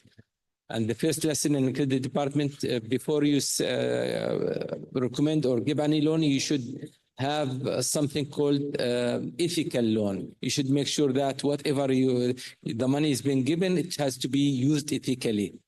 And to define ethically, and this I'm telling you, this is I'm sharing 38 years back. To be ethical, you should make sure that the money is not being used for certain areas, and it has to be productive. And this should be generate and add value to the economy. And believe me, this is 38 years back. And to translate this for the time being, this is what we used to call CSR and ESG later on. Then I discovered now what we were doing 30 or 40 years back. Basically, when I started my career, it was in a small country, and the loans usually either for trading or for agro projects or manufacture. That time there was no digital assets, no structured funds, etc. And every time we used to give a loan, we have to visit the location and to make sure that the loan is basically given to the right person with the right team, for the right place and for the right basically purpose. And every time we used to have also to make sure that this loans is creating, could be jobs, added value to the economy, and also is clean and friendly with the local environment or culture. How to make it local and friendly to make sure that any project will not backfire on the economy / the society because we are a bank there forever. It means that we don't want to be known that quoted that the bank give a loan to an industry or a people or a community where it's impacting the society. I'm sharing something where maybe could be elaborated more and more. For me, responsible investment is more important, but I would like also to light something that we also would like to have responsible investor, not investment as well. And this is something where, unfortunately, most of the people missing that. Because we know that everywhere, and now this is the story, investment is driven by investors. If investors doesn't want to invest, nobody can push them. Because that everybody is now focusing on sovereign wealth fund in the region. And we are in UAE, and we proudly to say that UAE was leading ESG, and in particular Abu Dhabi as a city in the last 25 years. I was part and directly or indirectly in certain initiatives, but part of my career, I was big of my life. I was living in Oman, and when in Oman, we used to be known very environmental friendly country.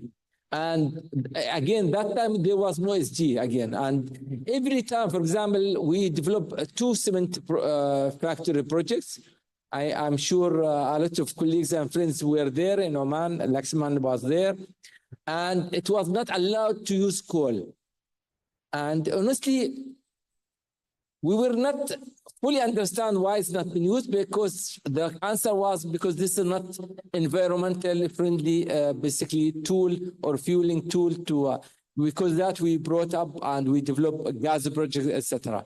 But not on that actually aspect. There's a lot of projects and industries been developed in a way that it needs to be friendly with the environment. We have to be, and because that, for example, fishing, there is a lot of things in fishing industry, or what we call it blue ocean or blue sector, which not been used in a friendly way.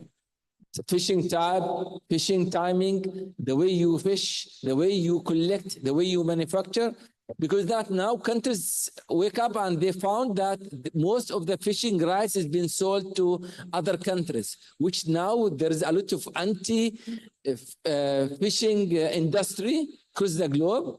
We know that green basically move. But again, how to brought all these subjects to our context, to ESG. This is where I would love to maybe elaborate on more and more. Sorry, I took more than time. That's very enlightening. Thank you. Yes, that's very enlightening. Thank you. I heard you say something to the tune of a responsible investor. So on that, I'll ask Suresh a very pointed and hopefully a very practical question. Suresh, why do it as a body corporate? What's so good about responsible investing? Because we always heard about this carrot versus stick approach, right? Is it the regulatory incentive? Is it the public perception? Or is it, the opposite, trying to avoid negative publicity, trying to, avoid regulatory fines? As a business, why is ESG or responsible investing so important to you? I think it's a combination of these factors.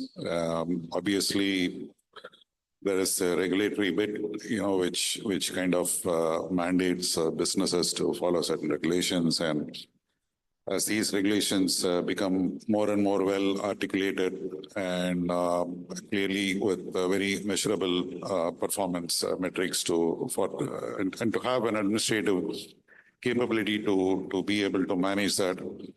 And I'll give you an example in this market. So when it comes to, say, at the retail, use of plastic at the retail level, right? So this was brought in, I think, a couple of years back. There's no plastic at checkout with the supermarkets.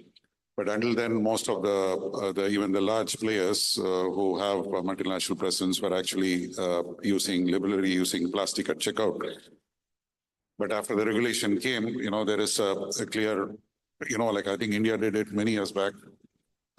So right now, you'll not find a food outlet or a supermarket using plastic. So obviously, regulations play a key role because there you don't have a choice, irrespective of cost. I think the second factor is how the business will benefit commercially, right? So, and that actually people don't realize that most of the initiatives, if you properly analyze, will lead to a commercial outcome, if not immediately, but like over a period of time. I think it is only this gap that exists in terms of the knowledge at the level of the board or at the level of the ownership that is kind of creating a delay in terms when it comes to undertaking voluntary initiatives when it comes to sustainability. Again, here I can give you an example of, say, for example, if it's a supermarket, say if you want to reduce your food wastage, so then obviously you deploy technology to make sure that your reordering is at the right level. You make sure our outlets are, the temperature at the retail areas are regulated, so you monitor them and you make sure that it is consumed less. The refrigeration systems that you invest in, so you don't have to over-design that, so you go by exactly what is required, so you can save a lot of money on capex as well as when it comes to utility costs. So when you have a diversity, gender diversity in the teams, so it makes it more efficient and competitive. Even things like, for example, if you ensure that your staff live, like say, within X kilometers from the office, so your outlet could be 10, 15 kilometers. So that leads to a lot of efficiency when it comes to transport costs. But at the same time, it reduces vehicle emissions because you don't need to transport people from a long distance. And things like educating consumers and for them to be more responsible and to be able to kind of understand why an outlet does all this. And more importantly, responsible sourcing. So today, see, unlike India or other markets, UAE is a big importer of food products. So you get food coming here from all parts of the world. It's a free trade system with a very low import tariff. So naturally, there's by the time food reaches here, it's already done a lot of thousands of miles. But the government is pushing for local production. But the consumers have to understand that buying local stuff is more healthy and it encourages local production and it's more fresh. So this kind of awareness has to come. So as a business, you try to promote this because you make more money sourcing locally. At the same time, there is also the sustainability angle in this, which also is good for the society, right? So there are many factors at play here, and if a business has to first realize, I believe at the top level and even at the level of stating the vision or articulating the vision of the company itself. So if there is a clarity in terms of, yes, we want to be a company that is looking at the long term and looking at sustainability, then you kind of flows down with strategy and with the board and with clear KPIs and systems to monitor performance. So I believe there is a valid reason for businesses to take this seriously. And I don't think there are any more skeptics on climate change. I think everyone now understands that this is a reality. Oh, that's very insightful, Suresh. Thanks for providing these very practical insights. So as an investor, it's established that yes, responsible investing is the norm, the trend. What are the sectors or industries you feel give an investor an opportunity to make sustainable investments? Anything specific that comes to mind as asset classes or investments that an investor could look through while making these choices? Clearly, I think there are multiple sectors that are actually going to come about because of the push towards a sustainable future. A couple of them, certainly from the India context that we would look at, is around electric vehicles, the transportation sector in particular. The EV industry in India, for instance, is growing at a CAGR of about 44%. And we do see that by 2027, we'll have close to about 6.4 million units, which will actually be sold. What this means is then you just need to have the supply chain also for that. So whether it's in terms of charging stations or battery manufacturing units, it's going to mean newer sectors that we will have to invest in. So that's one big area of opportunity. The second is clearly around renewable energy. I spoke in my opening remarks about close to about 150 billion that's going to be required in that area. How do you finance it is going to be key. And that's really a large part of just the transition finance that we will need. So renewable energy is a big area. Electric vehicles will be a big area. I think Suresh spoke a little bit about also the food industry. So sustainable agriculture, plant-based industry. These are all sectors that never existed before, but which are now coming into the fore because we need to make sure we head towards the net zero targets that multiple countries have actually established. I think another area is also, of course, around water and waste management. India is actually going to have a demand and supply gap in terms of water to the extent of about 50% by about 2030, which means that we need to be much more conscious about all various sectors around wastewater management, desalination plants. So these are areas which weren't really there. So we would look very closely, largely at sectors around EV, renewable energy, sustainable agriculture, as well as water and waste management. Thanks. Do you have any inputs to share in terms of specific areas you're looking for as an investor to try and make an impact on responsible investing? Yeah, thank you. Actually, yes, it is. It depends on where you are located, actually. I think last month I was, 2 months back, I was speaking at a conference for the same subject, and the question was where to put or to invest. I believe fundraising is easy. Everybody is coming to this part of the world for fundraising, but you have to ask where this will be deployed. I believe, before I answer you, if you allow me, you should know where is this fund will be allocated and which industries and which countries. I believe, for example, certain countries in Africa, India, Asia, Middle East, they need money more than Europe. Because for ESG and the climate change, and this is much need. Why I should give you money to be raised from the region and to be invested in Europe? Actually, I believe Europe market is more advanced and accommodated funds the last 2 decades in this area, and other countries need that. To answer your question, I believe agro projects, this is one of the mega, basically. And again, we should not underestimate the blue sector, blue oceans, in fishing industry, it's a big area.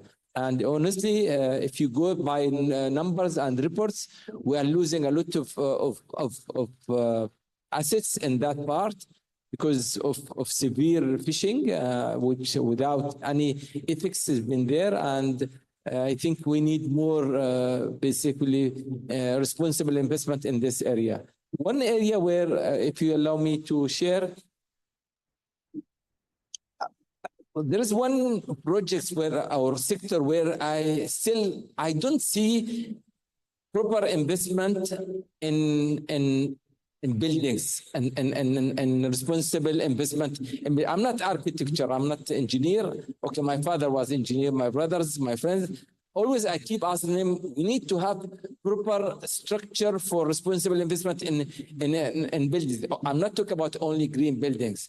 I'm not talking about buildings where they have tick certain books. But we need to have responsible, could be accommodated, affordable houses. This is one of the areas where I believe, but it has to, for me, this is a responsible investment. 3 sector where I believe, but I believe the biggest sector which I believe I would love to see investment there, to affordable houses where tick certain boxes. Thank you. We're going to continue with you. Soumya picked up the thread of being a part of the solution. So I'd like to understand from you, if you can share some insights. You can use my mic. Any specific trends or initiatives in the UAE in general, and of course Dubai, Abu Dhabi in particular, that you see initiatives being taken in the field of responsible investing, ESG governance, etc. Masdar City, for example, comes to mind as a shining example. So if you can shed some light on specific initiatives that are being taken in the region. Thank you. Thank you. It's an important question. Actually, this morning we heard Mr. Hamid Mazroui when he talked about ETF and the green bonds and etc. And when I also introduced myself, I mentioned that you in general and Abu Dhabi in particular, they are actually leading the region for responsible investment and ESG. You mentioned Masdar. I was in Abu Dhabi working in 2006. And of course, Masdar, if I'm not mistaken, started in 2003 or 2004. And when it started the concept, honestly, I was one of the few people, or maybe I was not laughing, but I would say, this is crazy. Who will live there? Why we should put all these billions of dollars in that particular area? And nobody was actually reading or listening or estimating or discounting the future, what we need and why we are doing that. Okay, it was iconic project that time, but now it's been copied and everywhere actually. Masdar is one of the key projects where His Highness Sheikh Mohammed and the Abu Dhabi government that time, they took the initiative, they took the risk and developed that in a way to present a symbol or prototype case for the rest of the world. And this is where now across the globe, everybody is trying to do what Masdar did. I came from a country called Jordan. Now, as of today, 22% of the power generation in Jordan from sustainable energy, either solar energy or wind or other sustainable assets. UAE is one of the, I think, the top oil production or producers. They are producing more than 4 million barrels a day. But even though, they are investing in sustainability and sustainable assets, sustainable energy. And look to Masdar now, they are asking Abu Dhabi to use their expertise in other countries. Dubai, same thing now. If you go and cross Dua headquarters now is one of the most amazing headquarters. It's tick all the books in terms of sustainability buildings. But no doubt, UAE and Abu Dhabi, now they have the expertise which needs to be capitalized and to be taken for me as an investor, for me as a fund manager, and when I build my strategy or plan to do something. Abu Dhabi IDX, they did a lot of initiatives, and I believe this should be taken into consideration. For me as a fund manager, if I will do something, definitely I will use Abu Dhabi as a milestone, and I will come and explore what I can do with ADX and with other stock markets in order to attract more investors. Again, responsible investors. Because if we have responsible investors with the responsible investment, I think we'll reach what we are looking for in due course. Thank you, Luai. A very significant part of responsible investing and the whole ESG construct is the concept of governance. And with that come the challenges of working in emerging market economies, lack of transparency, etc. So Suresh, it always stems from the top, right? What do you think are the trends you see in the region specifically and globally, of course, towards more independence, diversity in leadership positions? And then, of course, I'll lead this to Soumya to give some insights on India. But starting with you first, where do you see governance? Well, you see, I think, I said earlier, I mean, this needs to happen from the top, right? So right from the articulation of vision, or even going back to the drawing board, because many organizations, they have vision written like 30, 40 years back, to kind of revisit in the context of what's happening today on sustainability, to make that clear. And then you have the board, and I think the key is to have at least one member in the board to be responsible to ensure that the sustainability goals are well managed at the board level. So that kind of specialist, I think, is very much required, preferably at the board level. But of course, at the C level, you have a CSO or someone else who could handle that responsibility as well. So unless it actually gets incorporated and monitored on a regular basis with the goal set, and unless the board and the management is kind of incentivized with clear link to the KPIs, it's going to be a challenge to kind of see tangible progress in this area. So when it comes to the region, like as I said earlier, that massive momentum has been created over the last few years by the government with their own initiative, because UAE is obviously a big fossil fuel producer, and therefore has a very challenging ambition on the net zero. And this can't be done without the private sector also playing a key role in this. So obviously, there are the listed companies which have to follow the regulations in this area, and they're trying their best. I mean, there is still, I believe, a gap when it comes to reporting or measurement of metrics. There is a significant scope for improvement there. Because I think still many of these reports are very anecdotal and, like based on certain initiatives, and maybe they're not fully aligned as or like an overall approach to sustainability. So when it comes to the private sector, privately owned sector, yes, the awareness is much more. But I think still there seems to be more of a focus on commercial outcome, which is understandable because you see, they are like private shareholders, and the younger generation is coming onto the boards, and they have different thoughts on ideas.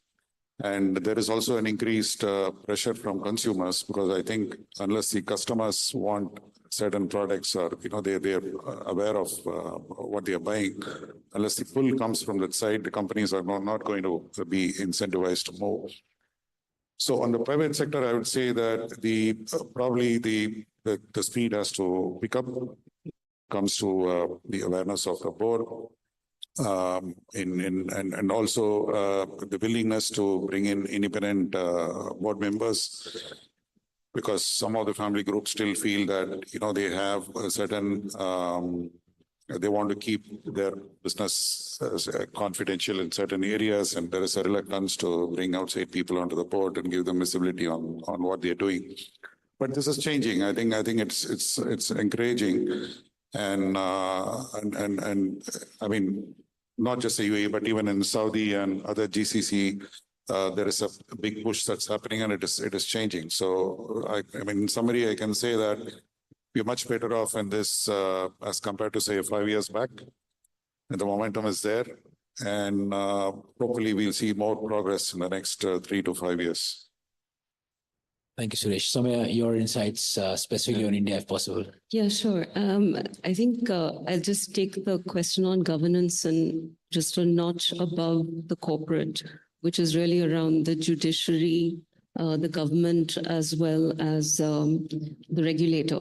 So when you look at the judiciary, I think a couple of interesting things have happened so 2 orders, which were quite interesting. One was in 2018, when the Supreme Court actually said that the fuel emissions for the auto industry, we should move from BS4 to BS6. Leapfrogging BS5. What was interesting there in that order is that the Supreme Court actually affirmed, and I'm just going to read this, as an established principle of law, that the right to life also includes the right to a decent environment. So this was way back in 2018. What was also interesting was earlier this year, the Supreme Court again, in an order relating to the living species of the great Indian bustard, which is a rare species, the Supreme Court added within that the right to protection against climate change. So you're seeing right from the judiciary itself a requirement which is kind of setting the tone for governance right down the chain. When you look at the government, there have been many, many different initiatives that they've taken. Originally, we had the CSR, corporate social responsibility giving, where it was 2% of net profits based on size and scale, which came in way back in 2013, really to encourage more corporates to give to the social sector. More recently, you had the production-linked incentives, or PLI. If you look a little bit more in detail into what those incentives spoke about, 70% of it actually relates to renewables, because at one level, India also wants to reduce its dependence on oil. If you look at a new initiative which came out from the government on solar panels, it's actually providing subsidies to about 10 million households, encouraging them to actually use rooftop solar. A little bit about waste, which Suresh already spoke about, was the ban on single-use plastic. Interestingly, in this year's budget, the finance minister actually said that green growth was one of the top 7 priorities of the government. So when you look at some of these in terms of the tone which is being set by the judiciary, the tone that's being set by the government, it is trying to encourage greater governance at the corporate level. The regulators themselves, we have SEBI brought out what is called the Business Review and Sustainability Reporting, which is BRSR, which is mandatory for the top 1,000 companies of India, listed companies. And you also have a core BRSR, which is in a phased manner over the next 4 years, where you will actually have to also declare the same metrics, not just for you as a company, but also for your vendors and your supply chains. Now, these are all things which are encouraging corporates in order to have a higher level of governance and disclosure. And of course, the last point I'll just make is with a recent framework that RBI brought out in February this year in terms of how are we looking at similar to TCFD in terms of the task force for climate related disclosures. How are we integrating that? How are banks integrating that in terms of their loan processes? So this again are all the various initiatives that the judiciary, the government, the regulator is really taking in order to ensure that there's a higher level of governance that corporates in turn start beginning to use. Thank you so much for sharing these insights. There's something closer to my heart and, of course, to Lighthouse Canton I'd like to share. So as signatories to the UN Principles of Responsible Investing, we are, of course, advisors to our clients on asset allocation as well. We're often torn between the difficulty of doing well while doing good. And that sometimes becomes a challenge while advising clients on their investment portfolios, our own prop capital allocation. How are you as advisors navigating this landscape? When you talk to clients, how are you balancing this delicate act? And then I'll of course come to Suresh because he spoke a few times about commercial outcomes. So it'll be very important to understand his perspective as well. So I think one of the things that we look at, so as a family office and a multifamily office, we are in the business of wealth creation and preservation. So when you look at the preservation word, you're really looking at trying to ensure that the wealth passes on over generations. Given that everything that we speak about in terms of responsible investment is towards creating a sustainable future, you are in some ways very aligned to the client because the client's goal is to ensure that the wealth does get passed on and is preserved for subsequent generations. So I actually see what we do in terms of responsible investing to actually fit in extremely well to what is the client's ultimate goal. So I don't necessarily see it, Prashant, as, is there a balancing act? I think when you're looking at sustainability in its broader context, and what we have to do for wealth preservation and wealth creation, we do need to take a much more longer term lens. So everything that you do in terms of integrating ESG in your decision making, integrating climate risk in your investment decision making is really all part about what is the goal that you ultimately have for your clients, which is exactly towards creating a sustainable future. Suresh, your thoughts on having the commercial outcomes at the forefront of every commercial venture, which is a business that you run, a conglomerate. How do you navigate this day-to-day balancing act of doing well while doing good? See, sometimes it kind of happens naturally. I mean, I'll give you the example of, a hospitality brand we created in Australia. So our initial locations were all like close to the natural scenes, like, large assets, say close to the Great Barrier Reef, which is one of the like preserved areas. So there's a lot of nature, and when you want to build resorts in those kind of places, so naturally you think of sustainability. And we kind of built the entire organization and brand. And in fact, even the theme it's called actually responsible luxury. So you want the best premium luxury, but at the same time you're responsible to the natural environment around you. So we right from day one we came up with the policies that will govern this business, and all of them are based, revolved around ESG. And we had an external body in place to monitor this and for all the metrics to be set. Could be even simple things like, sourcing from within X kilometers from each hotel, making even, the access cards to the rooms using recycled wood rather than plastic. I'm just giving like simple examples, gender diversity, making sure the local communities are involved in activities and getting into educating them. So when you actually try to build the entire business around a theme, so what happens is it works both from a commercial point of view, because obviously then you are actually known as a brand in the country as well as globally.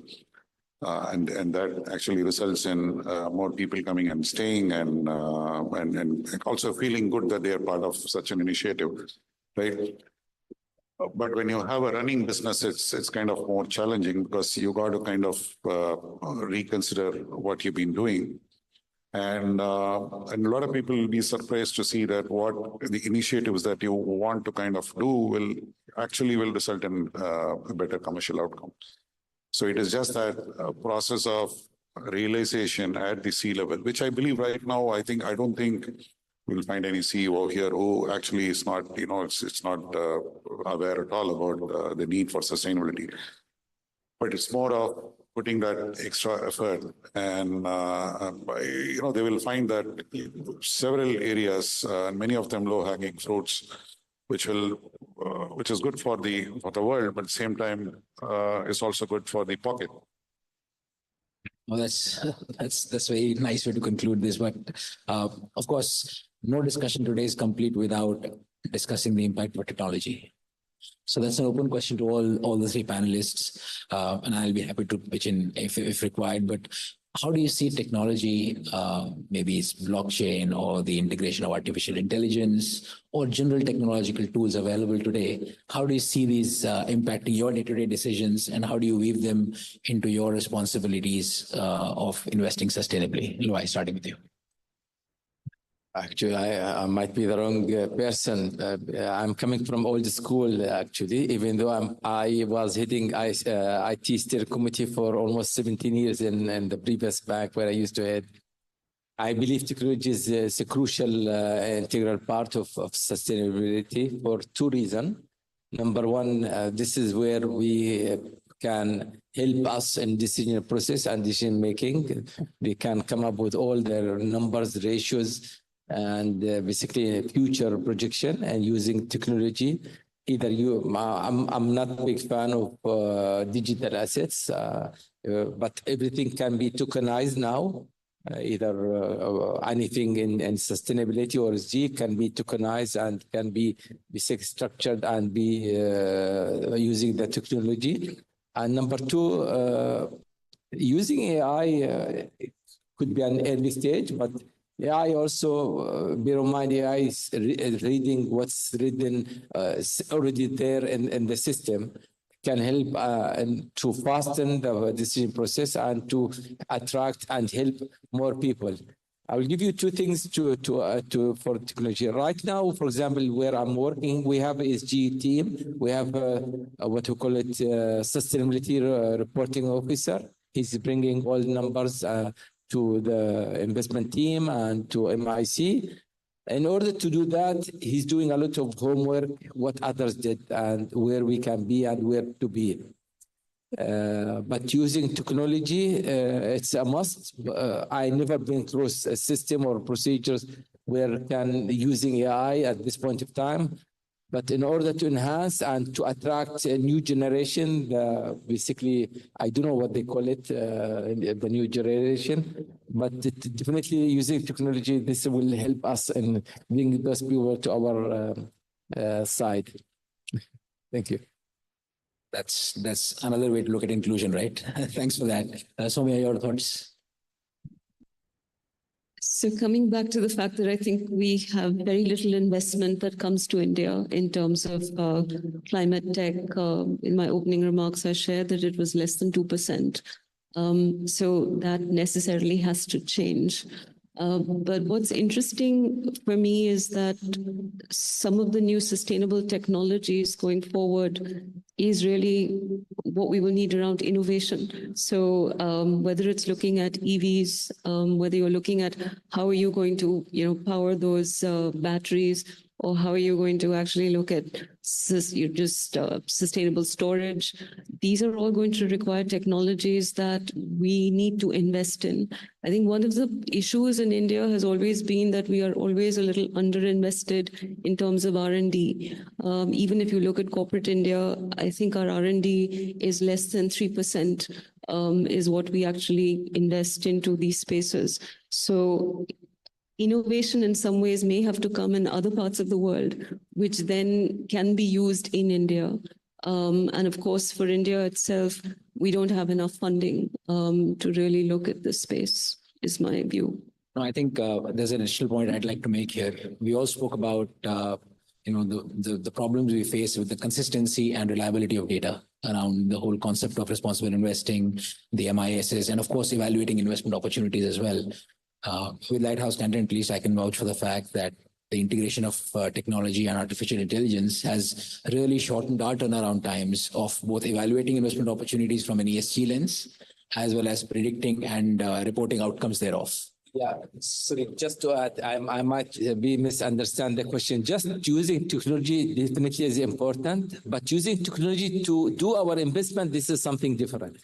Just to differentiate, I was answering the first part, but of course, definitely using the technology where to put and to invest our money, either, for example, in green or decarbonized assets or on EV cars or whatever.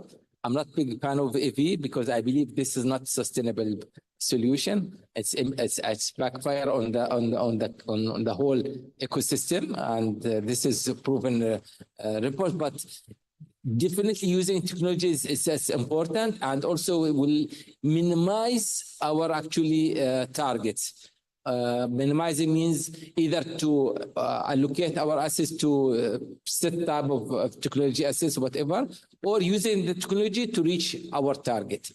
For example, I'll give you example. Now, for example, in agro projects, if you use the old technology to invest, etc., might take 3 to 7 years. But using the technology with less than 1 year, you reach the target by using basically the data, analyzing and using the super basic computers or AI to understand the technology has been used to reach the target.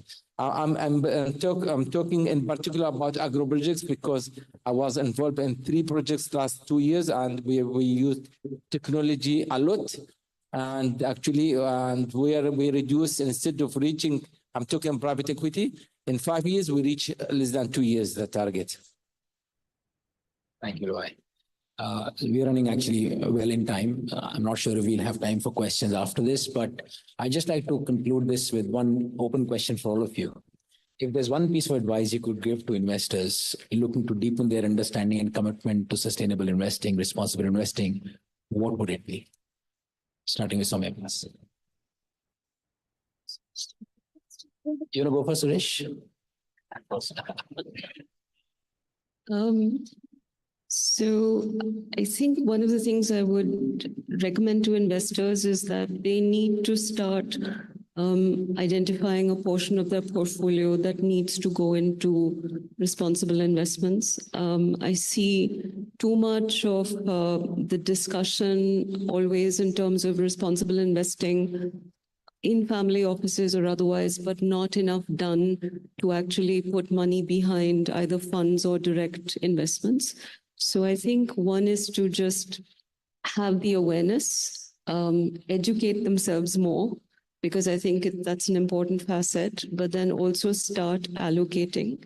When we spoke to family offices, we see almost like a binary kind of response where they say that 50% don't want to look at impact investing and 50% just want to do philanthropy. I think somewhere they need to start understanding that there is a role that blended finance, responsible investing can form in their portfolios. So I would just say they need to start, dipping their toes, at least for Indian family offices, and do much more. What would you advise business leaders, Suresh, on this front?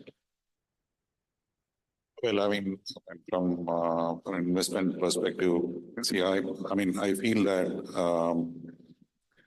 I think investors should pick the investment that makes the highest social impact beyond, the typical template or boxes to be ticked that qualifies projects or investing companies. I believe, like I gave the example of food, right? So where, if a problem is solved and less people are hungry, then that's much bigger social impact than, for example, I don't know, you're investing in EV, or which is also important. I mean, you want to reduce emissions, although it is debatable, like Louis was mentioning. So I think there is a kind of a focus on when you compare and when you have limited capital and when you have to choose where you're putting your money, to kind of have an increased emphasis on what makes the biggest social impact. I think that will be one advice I'll give it to investors. Loa, any concluding remarks from you? Thank you. And in a few seconds, I think we should be more, all of us, we are responsible toward our planet, toward our society, toward our culture. We have to take care of our planet, but bear in mind also, we should not look on numbers only. Responsible investment is not only IRR. Actually, if you calculate the feedback to the society, and the basically modified IRR, it's much, much bigger than what we are talking about. I would love to see everybody allocate at least 20 to 25% of their portfolio to sustainable investment or responsible investment. And believe me, we are doing great jobs in certain areas. And this is something remarkably should be highlighted by everyone. And I wish the government to take the lead, especially the sovereign fund with the private sector to take the lead. And same like when I keep saying, when they want commercial banks, they push commercial banks to lend SME. They ask each basically bank at least 10% of their portfolio to be given or allocated to SME. I think it should be the same when we talk about responsible investment. Should be mandatory by the system in order to create the ecosystem and to have the mass environmental mass investment. Thank you. Thank you so much. I just want to leave everyone with this parting thought, and you might want to reflect on it. Speaking of responsible investing, ESG, social awareness, it's much like planting a tree. The best time to do it was 20 years ago. The second best time is now. It takes time to bear fruit, but it's definitely something that will have a lasting impact, and it will take time, but hopefully the fruit will be organic. So thank you so much, everyone. Thank you.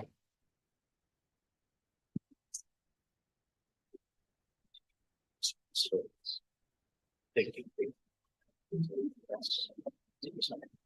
We have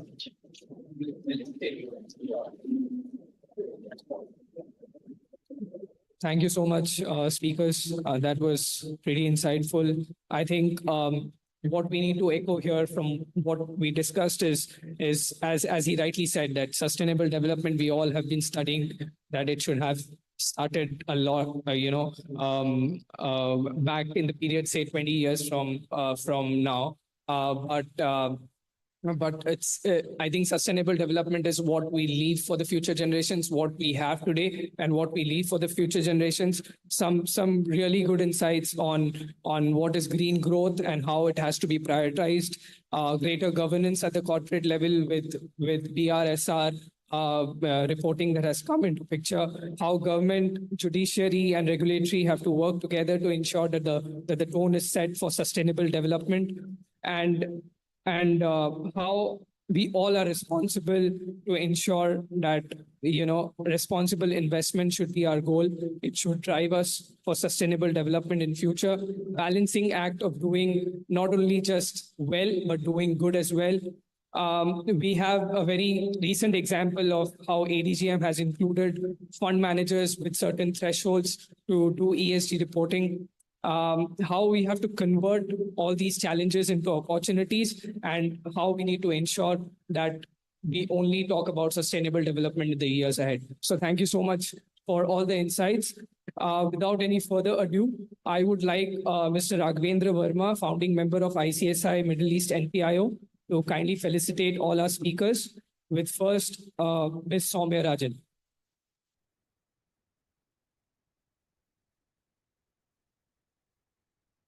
A huge round.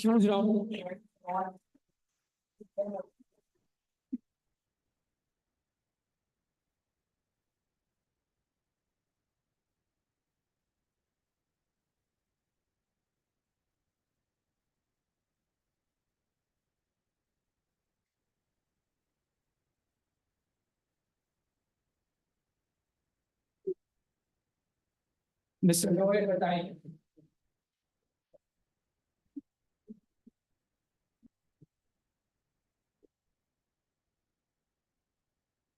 Loy Ratai.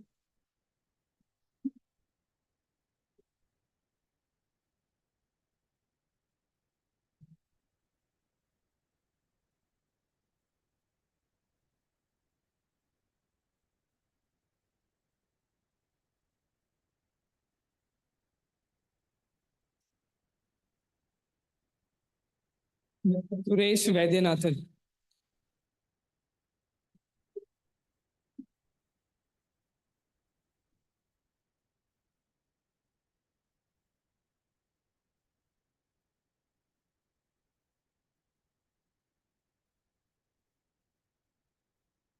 And lastly, Mr.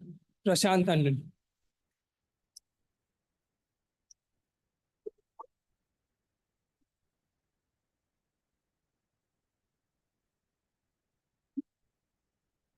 Thank you so much once again.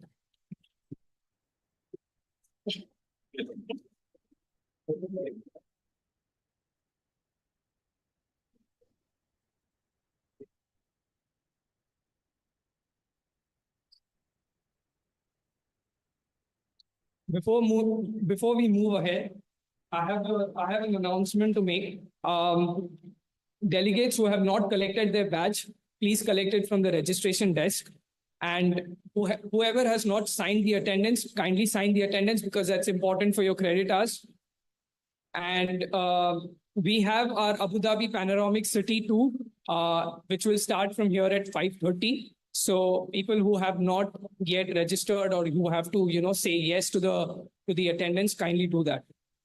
And obviously, we'll have the study tour on 6th of September, which is on Friday. So for further details, you may contact, at the registration desk. Thank you. I think we'll continue with lunch, and then we'll be back with the next plenary. Before we disperse, another few important announcements. The backgrounder, which got released now, is available at the website as well. And we have some copies available at the registration desk, so you may collect it from there. And all the other publications which were published now, or which were released right now, they are all available at the e-cart and at our ICSI website. So you can visit that and collect it from there. Thank you. Thank you so much. We'll meet again for the third plenary after lunch. Thank you so much.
Culture पैदा करने में भी सक्रिय भूमिका निभाएं। GST लागू होने के बाद इनडायरेक्ट टैक्स के दायरे में 19 लाख नए नागरिक आए। छोटा व्यापारी हो या बड़ा, जीएसटी में समाहित ईमानदार व्यवस्था को अपनाएं।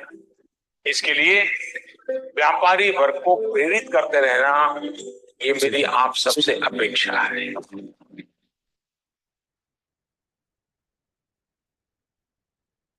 के संस्थान में लाखों छात्र जुड़े हुए हैं और सब कोई आखिरी तक पहुंचते नहीं है।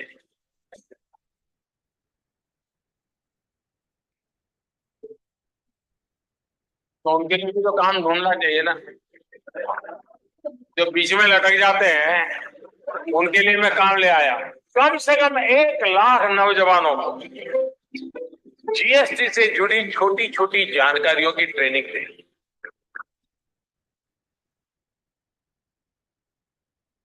हफ्ते 10 दिन की ट्रेनिंग के बाद ये छात्र अपने अपने इलाकों में छोटे छोटे दुकानों को मदद कर सकते हैं। उन्हें जीएसटी नेटवर्क से जोड़ने में काम कर सकते हैं, रिटर्न फाइल करने में काम कर सकते हैं, मदद कर सकते हैं। उनका एक नया रोजगार का क्षेत्र खुल सकता है।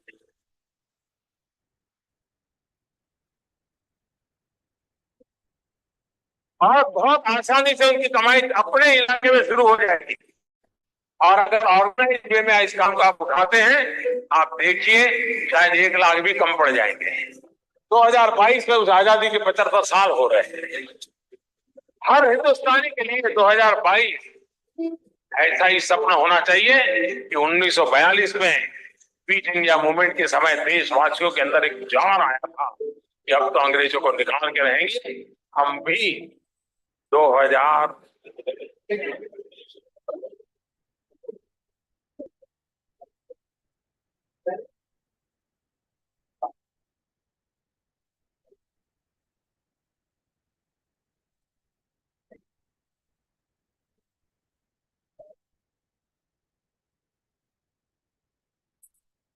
Yes, yes.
Check.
I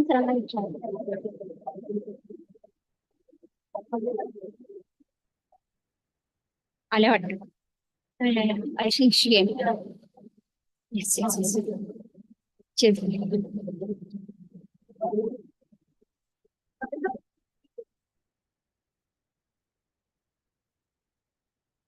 Good afternoon, members. Welcome from the lunch today. After having a grand opening plenary and a mind-blowing plenary session too, now we move to the next plenary session. Corporate governance has been a subject of very importance and a subject of deep connect for all company secretaries. This brings us to the next plenary session, private equity investment, a governance perspective. The speakers we are blessed with today, I would like to introduce them. Ms. Padmaja Ruparel. Ms. Padmaja Ruparel is an angel investor and president of Indian Angel Network, India's first and now one of Asia's largest group of business angels, comprising the who is who of successful entrepreneurs and dynamic CEOs from India and overseas. She built this organization from inception, which has over 200 investors with a portfolio of 70 plus companies across multiple sectors and geographies. Ms. Padmaja has now established a unique model of an incubator which is based on domain expertise and mentoring value that can be provided to young fledgling incubating companies. This has been established in partnership with Government of India.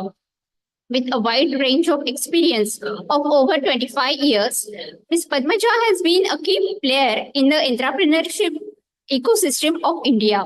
She operationalized the TIE Delhi chapter and set it on a sound footing. She has been key in reviving the Indian Venture Capital Association, India's oldest and largest association of venture capital and PE firms, as CEO of the organization. Ms. Padmaja is a key member of the Infinity Innovative Fund team, a rupees 250 crores early stage venture capital fund. We all are very excited to hear from you, Ms. Padmaja. Our next speaker is Mr. Akash Mundra. Mr. Akash is co-founder of India Secondary Fiduciaries Fund and chairperson at the board of V-Mart Retail Limited. Till recently, he was also global CFO of Naspers FinTech and PayU. As an accomplished professional with a diverse global experience, he has held senior positions at Nokia India Private Limited, Baring Private Equity Partners India, Bharti Airtel Group, AT&T Communications, and as the CFO of Snapdeal. Mr. Akash is a steady member of Institute of Chartered Accountants of India and the Institute of Company Secretaries of India. He holds a bachelor's degree in commerce from SRCC University of Delhi and an MBA from Southern Methodist University, Texas, with Beta Gamma Sigma honors. He has completed a global management program from INSEAD focusing on corporate governance, board chair, and sustainability. He recently completed making corporate boards more effective from Harvard Business School. We are very excited to hear from you, Mr. Akash. And last but not the least, we have the speaker, Mr. Kailash Adhikari. Mr. Kailash is a double postgraduate in accounting from London School of Economics and an ex-Government of India official having experience of working with Planning Commission of India.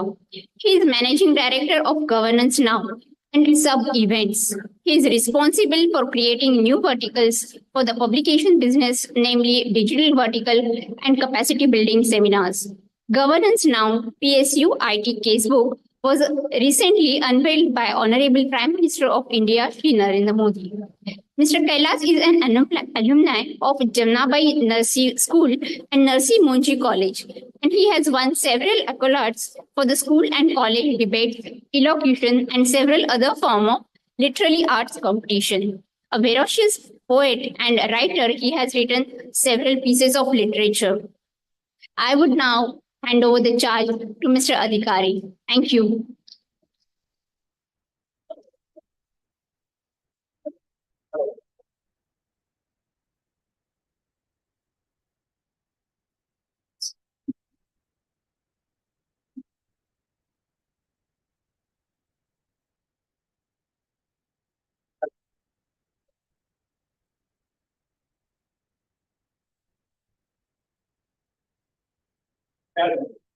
Hello.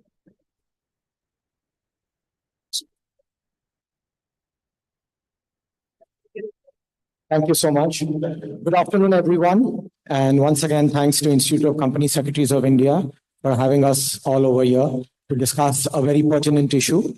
We are right after the lunch, so we'll try our best to keep the spirits high. We are here to discuss a very important issue of private equity investment and governance perspective. So once I welcome Ms. Padmaja Ruparel to the panel and Mr. Akash Mundra. If you look at the Indian context and the economic growth of India, much about of that has come in, that has propelled from foreign direct investment. And a larger chunk of that has come through the private equity. In 2023 alone, Indian private equity and venture capital fund that has come is about $39 billion, although it is a sharp decline from 2022, it is about 35%. Now, if we track and if we spend a minute on the history of private equity investments in the West, when it started in the United States or in the United Kingdom, typically the instrument has been particularly used to invest in a company, grow that company along with the founders with a professional approach, and then the exit happens either through an IPO or selling it to a strategic buyer. The most preferred route has been of a leveraged buyout. But if you see in an Indian context, the difference is that in an Indian context, most of the companies are family driven or are promoter driven. And in that case, most of the private equity investment that has come in, according to a Bain report, is also in a minority stake. And there stems the question of corporate governance perspective, because it is largely believed that, the functioning of an Indian company, whether it's promoter owned, is typically, it is depending upon how they drive a particular business. They actually look to a private equity as a passive investor, whereas the expectations of a private equity firm could be of not just putting in money or just being a capital force, but also an active participation in the day-to-day affairs of the business with the aim to drive the business ahead. And here is where sometimes a conflict comes, whereas if you're holding a minority stake when it comes to a private equity, then how are you comfortable on the corporate governance perspective? How do you assure that the money that is being invested and the management is in the hands of the right people? When investing in a particular company, naturally, any firm, a private equity or a venture capitalist, to look at whether it's the right valuation, what is the actual asset value there, and how even a dollar plowed in will actually reap returns. And there where all the questions are.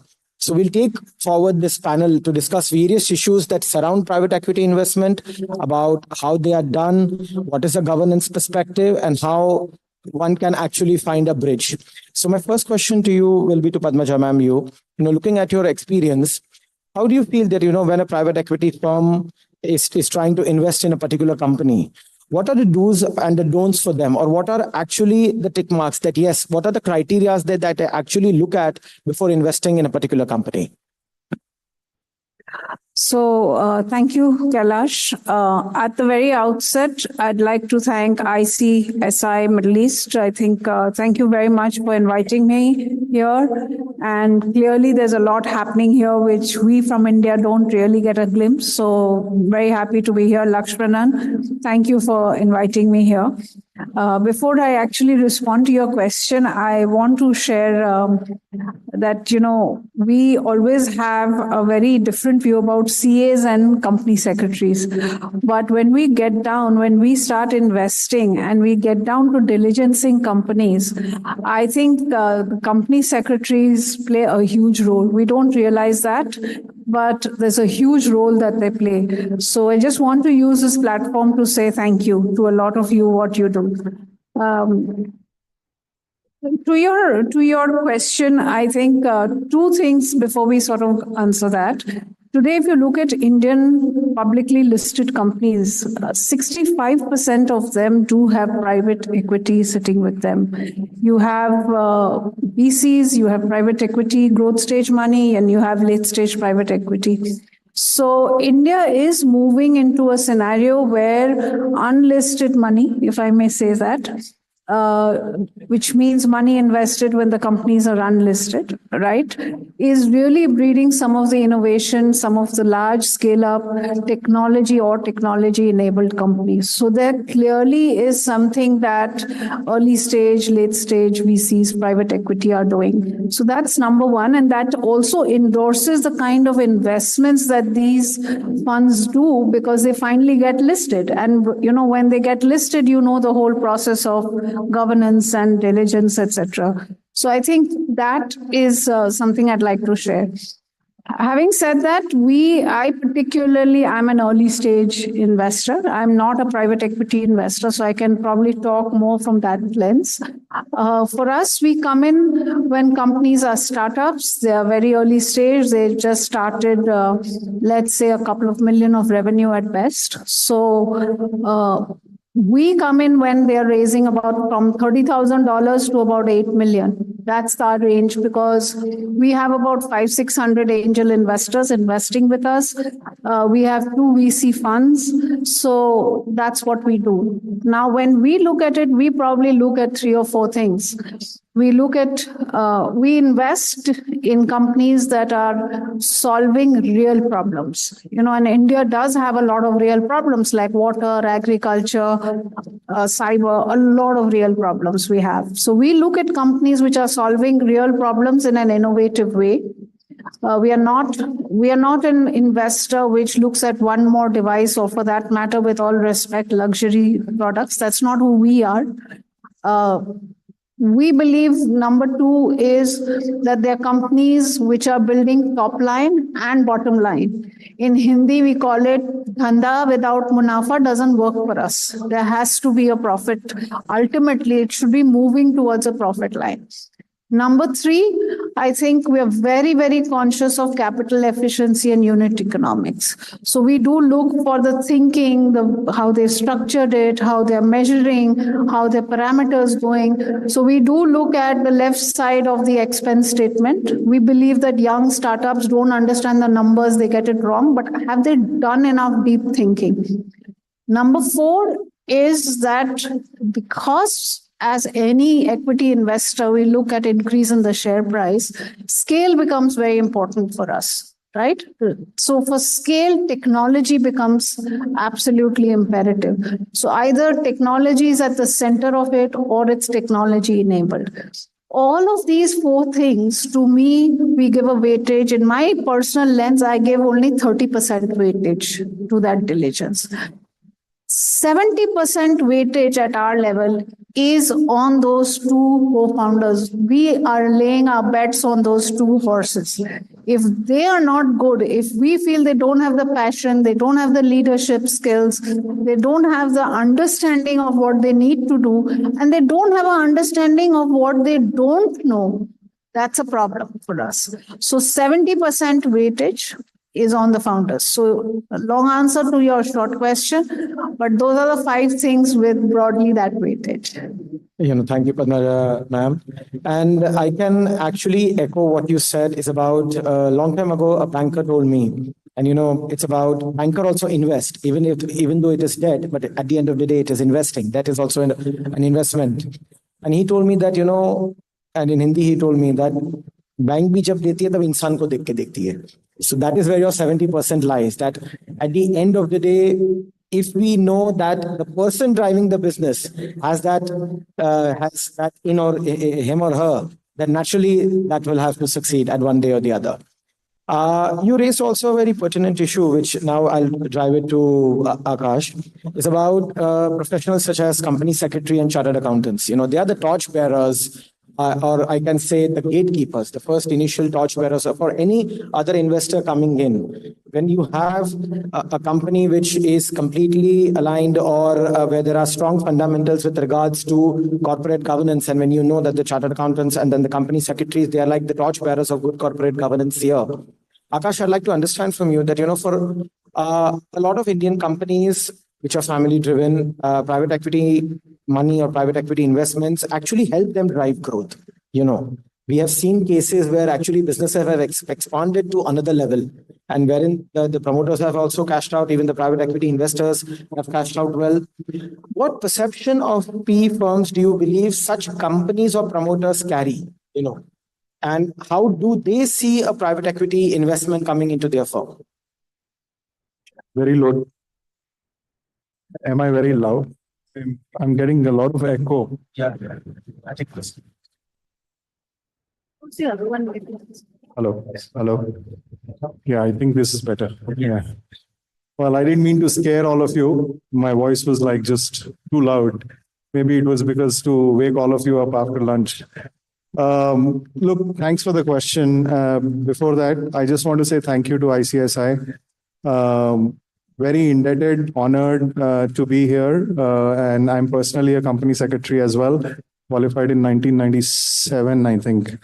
And the second thing, which I will relate to your question, and with an example before I go to the family office part of it.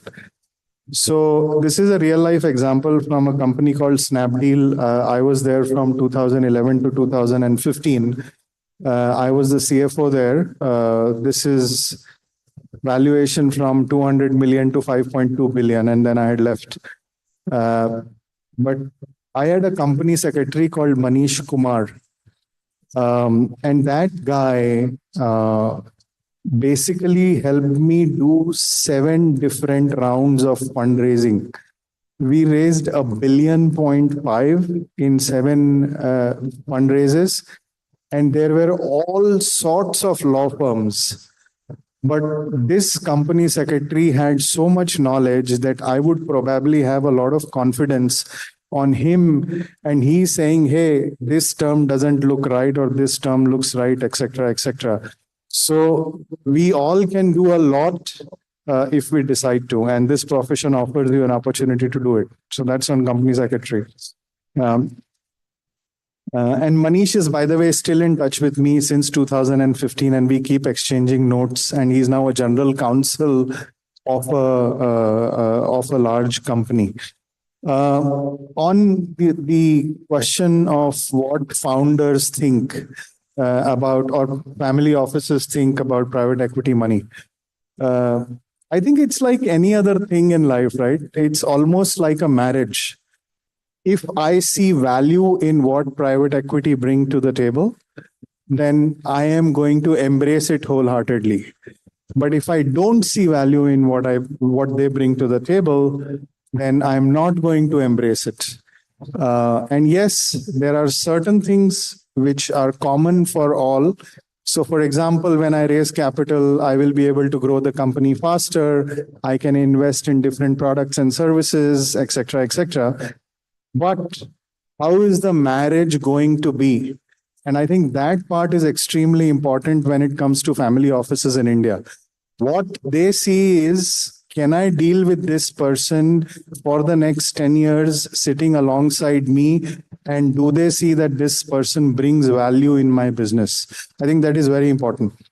I'll take a real life example. This is, I feel really, really proud of this. I joined the board of a company in 2009-10 called V-Mart in India. V for Victory, V-Mart Retail.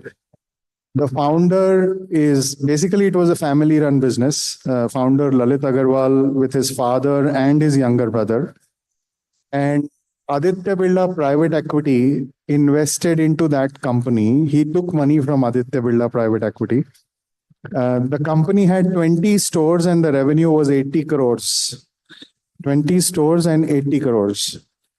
Now, today, that company has 3,000 crores of revenue, 500 stores, and we actually last year went to London together to receive a Golden Peacock Award for corporate governance in mid-size segment.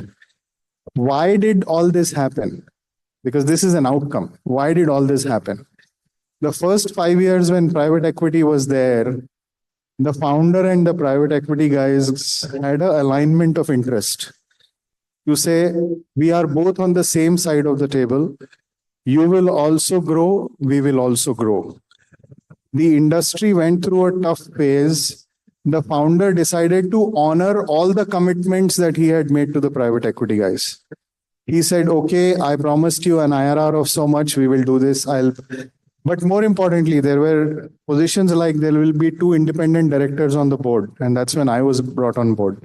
And since then, we've followed all the practices. And today, that founder actually thanks the board so much. And this is still a family-run business. It is considered still a family-run business. But the founder just thanks so much for what private equity did to him. So I think it's important. It's a marriage. Before the marriage, in the prenup agreement, outside of what capital provides, the do's and don'ts of do I like to talk to this person or not is very important. The way the person talks, can I have a dinner with this person? Can I share? Because it's very lonely. For the founder, it's very lonely. Can I share my problems with this investor, and will this investor value what I'm saying? Will the investor listen and not boast? Right? That's the other side of it. All the investors think, and I've been an investor myself, all the investors think that we know everything. Sometimes that's the impression that people give. So you have to be listening and understanding the challenges that a founder goes through. If you do that, then I think it's the best combination possible. Very rightly said, it's about a marriage, where a marriage and a lot of factors of understanding, adjustment, and knowing each other, comes in that. Akash, you mentioned about the fact that your experience of professionally, you being a company secretary, then you gave a certain experience. My next question will also be to you, then I'll come to Padmaja ma'am. It's about, how can a company secretary at his or her level, being, as I said in the beginning, the torchbearer of corporate governance, mitigate any concern that a PE firm might have? How can a CS be actually the catalyst for driving investment into a company? So I'll take another example from a portfolio company, right? This company was private earlier and then went public. And we had hired a fresh company secretary, I think maybe 2 years of experience. And she is still with the company the last 15 years, and she's grown with the company. I think to your question, there has to be first of all, I think it's the responsibility of the team as well to provide an environment to the company secretary. But I think the right from small things of board meeting finishes, within 48 hours are the minutes being circulated. Within 7 days of the minutes being circulated, are you getting the comments? If the board members are not responding to the comments, are you politely following up saying, we have to finalize the minutes of the board meeting? Can you please send your comments? And people love this. I just gave one example. The other example that we have is every time there is a change in regulation or anything that happens, company secretary actually informs the entire board saying, this is what has happened. This is the implication for the company. This is the implication for you, etc., etc. So a lot of proactive engagement, which makes, of course, they have the knowledge, but which makes people around them also feel that, hey, there is a lot of value add from this. And then, of course, there is, I'm not going into the details of shareholders agreements, this, that, but just keeping everybody honest from a governance standpoint is a company secretary's role. And you have to learn to do it appropriately, because sometimes people can say, who are you, right? You are one small person in this leadership team meeting, but you have to make your presence felt in a very polite and a diplomatic manner where people actually think that you are valuable. I absolutely agree, Akash, since I'm also a managing director of a public listed company. And the way we conduct our board meetings, where I have an independent board of director who himself is a PhD in corporate governance. And I like to empower my company secretary that, you drive the board meeting and the AGM. Where I am required to give my statement, that is a separate issue. But I always prefer my company secretary to actually drive the board meeting and the AGM. And the fact that empowering a particular professional will not only help you in the long run in setting the benchmarks and the standards right, but will also give a very true picture and a balanced picture of your organization and how good or bad is the management. Now, Padmaja, my question to you is, private equity investment is considered to be of a considerable size. When a private equity comes into a company, there is a certain threshold or there's a certain size that comes into it. Is it always true, or can we just believe that, if a company has reached a particular size in terms of, you can call it revenues or however the balance sheet size is, that means, okay, it is a good enough tick mark for a private equity to come in, and we can safely assume that, corporate governance standards are met. Can size be the only or a deciding criteria? Kailash, I wish I could say yes, of course, but it's not. That's the reality. So I think size is not important here. Right. I think it's the quality of the people, the quality of the system, the quality of the processes, quality of the thinking, of governance, of value. I think that matters. So irrespective of whether you are on a listed or an unlisted company, I think these things matter to my mind. And that governance has to be driven from the top. Because it's the guy at the top who's going to actually detail it down to the last nth level, because his job, whether it's chairperson's job, is to really drive governance. I think governance and culture sit right at the top. There's no other way that it can happen, right?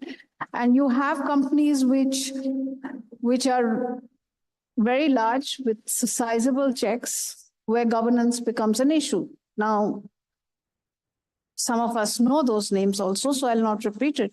But again, governance is not relegated, I want to be fair, is not only due to failure or success of the entrepreneur or the founder, right? I think governance is a part of the entire stakeholder community, especially investors, especially board directors, and of course the founder community and the key people, key management committee. Even in small companies, we find this. I'll give you two examples, right? We were an investor in a very small company with 2.5 crores. Okay. Behind us, they raised 70 crores from two rounds from two VCs, right? Now, when the VCs came, their philosophy was to keep pushing the revenues, forgetting about something called costs and something called profit line, right? I still remember this was a Chennai-based company. I had gone to Chennai for some reason. And I said, Acha, Chennai aaye, let me just take a walk. And when I walked into that office, I was shocked. Because when the founder had first come to pitch to us, when he was raising 2.5 crores, his shirt was out. He was wearing chappals. He was doing a pitch in an IBM office in Bangalore, right? And I was telling him before he went into pitch, put your shirt in, right? At least do something.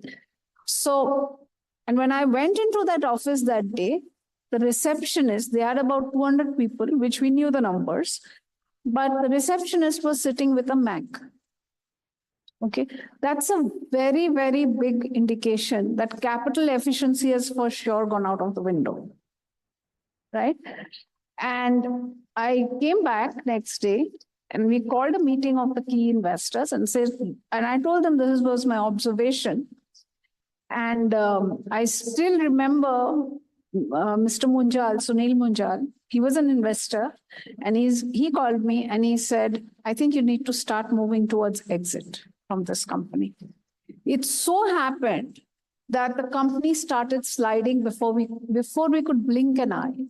Okay. And by then we got Vesh Associates to partner with us. We got 18x net of tax returns out for our investors, and the VCs lost completely their capital. Okay. And they lost 2 months after we exited. Right? So governance comes at every level, and governance demonstrates itself at every level. It doesn't mean that there is some document that is not complied with, some report that has not been filed, some note in the audit report. Those are all comes at a much later stage. It comes much, much earlier. Right? I'll give you a second example. There was an entrepreneur who came in. There were two entrepreneurs. One came same day. They both came same day. They came to us to raise money. We gave a term sheet to one guy. Okay. And he was sitting in the office, and we told him, would you like some lunch? No, ma'am. We'll have dosas outside. Right? And we said, why? He says, ma'am, you'll spend $400 for my dosa. You know, Swiggy ka cost itna hai.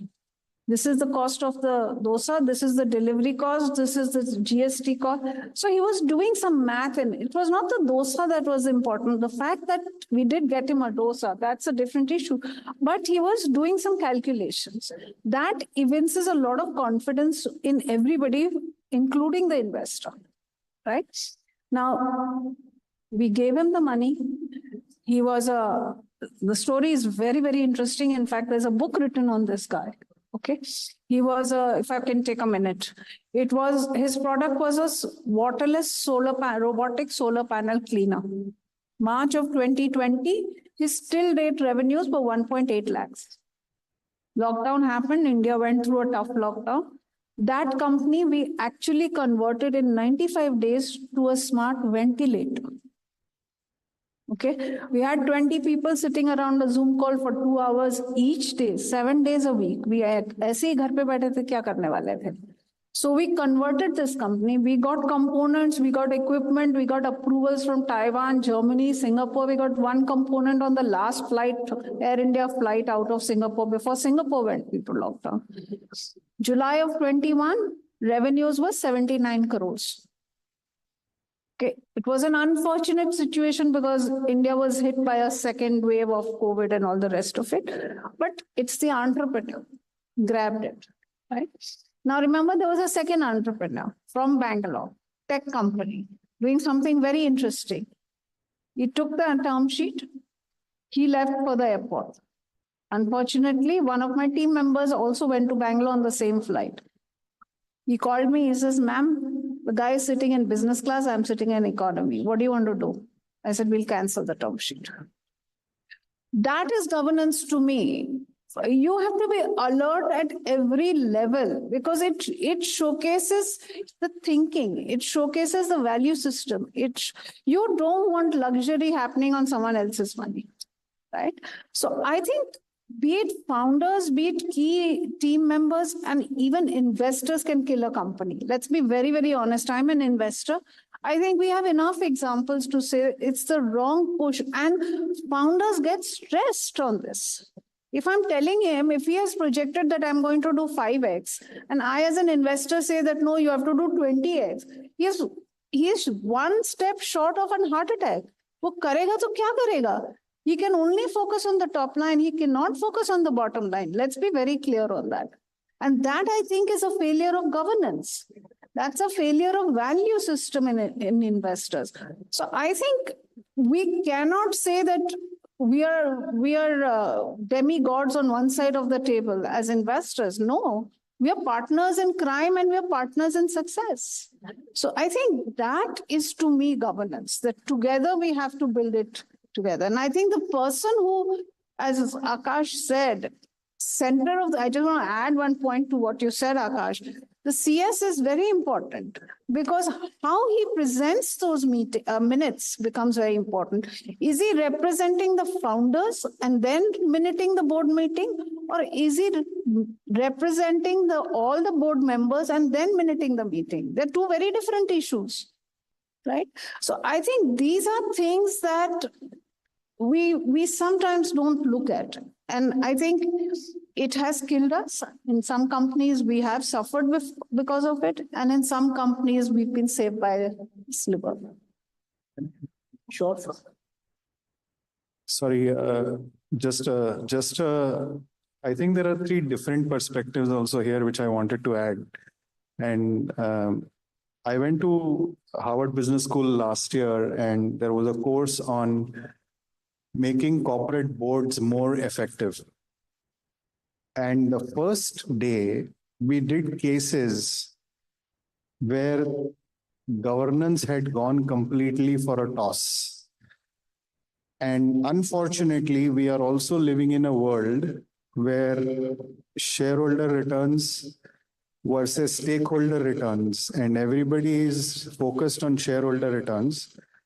This is like large corporations, not family offices, but large listed corporations in the US, where everybody knows that governance has gone for a toss, but the company's stock keeps going up because of performance. So some of these challenges you will face, and I'm not here to say what is right, what is wrong, but you will have to figure out where your heart lies and what you should be doing, because this whole capitalism model also is questionable, but that's a different thing. The reason I mentioned this is it's not just family-owned companies where governance is an issue. Governance is universal, right? That's the second thing that I wanted to say was, in family-owned businesses, sometimes you see much higher governance. If the person on the top or founders say that, hey, look, we are not going to do anything which does not feel right. Right? That's the second part. And so if there are two companies, everything else being equal, I like these lines because somebody taught me in economics saying law of demand and supply, everything else being equal. So similarly here, everything else being equal, companies with higher governance do get a higher premium, right? And the third perspective, which I learned, one of my mentors is actually sitting in the audience here, Subbu, who's going to talk in the next session.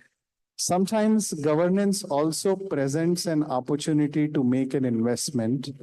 Subbu can talk more about it, but I'll just say two lines. When governance is not right, and when you invest in the company, but the business is right, and you have the potential to change the leadership, it is called as governance arbitrage. And Subbu, from 1999, when they invested in BFL Software and Emphasis, etc., that investment itself, I think, returned about 10x. On a 30 million investment, I think the return was 300 million. And it was one of the best performing investments that was done. So that's a completely different perspective where I am going to find companies where there is governance arbitrage, where I'm going to change the management. I like the business. I will take control and I will build the business. So that's a different perspective. Very well said. And Padmaja ma'am, you gave a very good example of two companies about the term sheets. I recollect talking with a founder who was very candid about, what went wrong with him. He started off very promisingly. He got good amount of capital invested. At one point of time, the business failed, everything failed. And once I was having a chat with him formally, and I'm like, if you introspect, what went wrong? Galti kiski? What went wrong and why? And he very rightly said that sometimes what happens that I had money coming in, I had a dream, I projected, I had about, let's say, 500 to 1,000 crores in my bank account. I didn't know what to do. You invest in taking on lease the entire floor of a WeWork. You take about 4,000 square feet of office. You mentioned about the Mac at the reception. Sometimes maybe the intent is not wrong, but the execution goes wrong.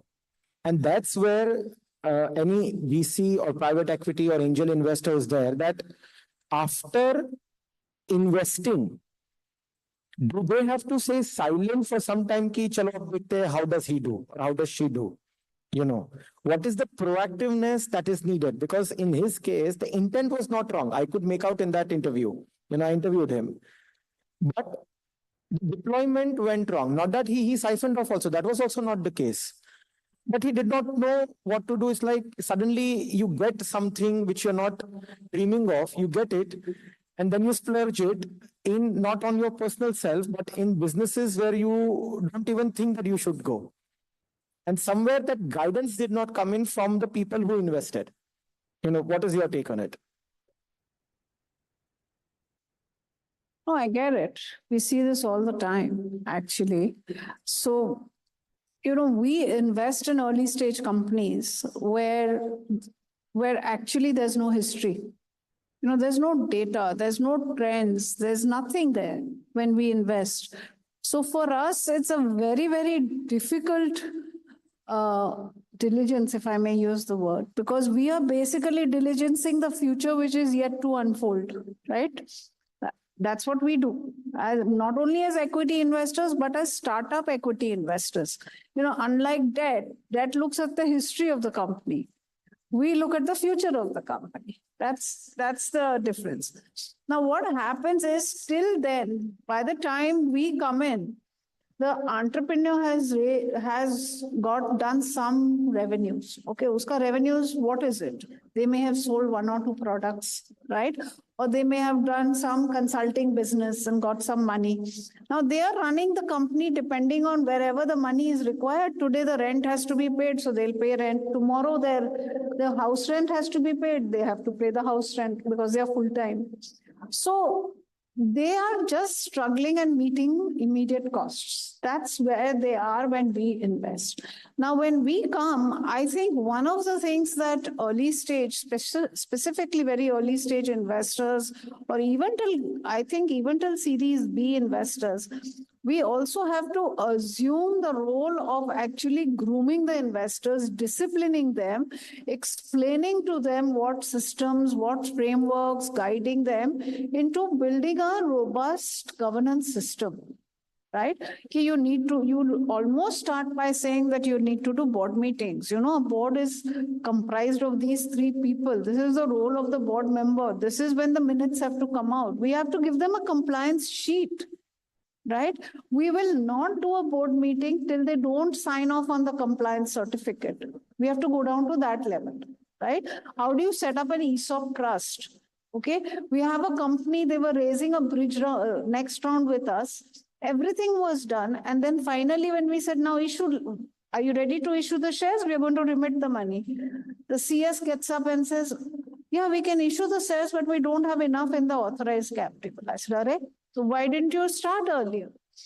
Because that person was very junior. They cannot afford a person who's experienced. So the role of the investor is extremely important. The intent at all is not in question. It's just a lack of knowledge, lack of understanding. Why is it required? Why do I need to do all these things, right? Why should I have authority levels? Why should I have joint signatories? Right? All of these things, and they don't believe. Initially, this is my baitha hu na. What's your problem? Arey, if a bus hits you, what does the company do? This is no problem. Someone else will take over. Who's that someone else? You have 20 people you're paying. Their families are involved. There'll be no money going to their families. We can write off our capital, but no. So you have to start instilling these very, very critical basic values. And then as the company grows, you have to start teaching them about debt equity ratio. Don't take too much debt. You should have a cash flow. We tell our companies every morning your cash balance should be on your WhatsApp. Right? Because you don't know when you're going to run. If you are not instilling that today, when it becomes a 5,000 crore company, you should still have that on your dashboard on your phone. Because that's the only thing that matters. Actually, the rest is all, with all respect, is all an accountant's game. It is only that cash in, cash out, and cash balance. That's all that matters. So all of these things, I think, to a great extent, we have to instill in them. Now, that is when the intent also shows up. When you see that it's not getting followed, you see that there are many, I'm telling you this has happened. Okay, the guy says you're allowed to, we said we've approved 3 lakhs per month of salary. Okay, no problems. So there is a 3 lakh salary check going out. Then there is a car expense of 50,000 going out. Then there is a mobile expense of 20,000 going out. Then you see, that's when you start seeing a trend, and that's when you start becoming a lot. So, that is what I think is where the intent starts to move. And that is very seminal, because as the company grows, that movement will be 180 degrees. Absolutely. Can be, I should say. And you rightly said that, as an entrepreneur or as a founder of a particular business, my thing to my CFO is always every night at 9 p.m. I should have on my WhatsApp my cash balance, the ins, the data collection, and the vendor payments, and what is my cash balance, because cash is king at the end of the day. Now you have a bright young audience here, all company secretaries and professionals and chartered accountants. They have a certain perspective on private equity and corporate governance, since they deal with it day in and day out. We love our all enlightened audience to have some questions or discussions that they have for this particular panel. Would be lovely to have your questions and views. One way to keep it away. Does anyone have a question here? Yes, ma'am. Can we have the mic to her, please?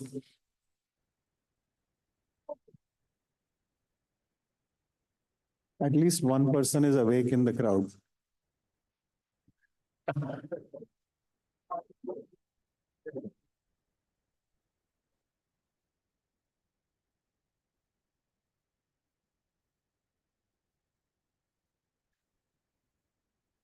I think the mic is not working.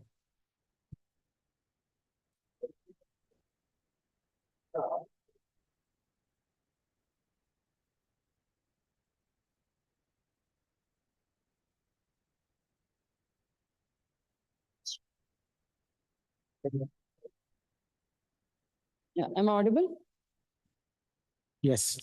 Yes, so you have raised a very interesting point of governance arbitrage. Speak a little loud. You have raised a very interesting point on governance arbitrage. So we as practicing professionals, how we can help the investors in, bringing this governance arbitrage in the companies?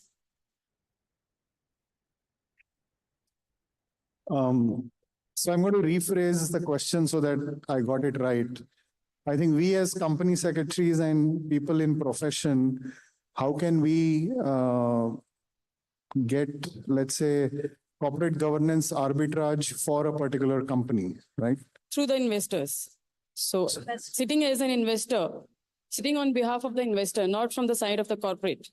So you are representing investor or company? Yes, investor. Or representing the investor? Investor, Yeah. yes. Go for it.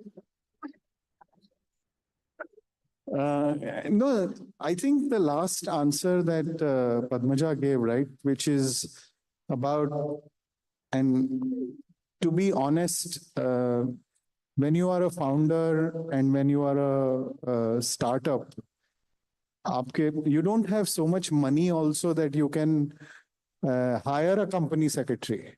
You have 25 different things that you need to do. And so this one will come saying, okay, once I get to a certain size, a certain scale, then I will hire first a CFO. That is also not available. So I will hire a CFO, then I will come to company secretary, etc. And that's exactly where there is an opportunity. So if you are an investor and if you have 10 different companies, you can actually hire a professional company secretary or a governance specialist and start offering your services to these companies, right, which you are invested in. Now, again, a word of caution here, which is you have to be very careful in this.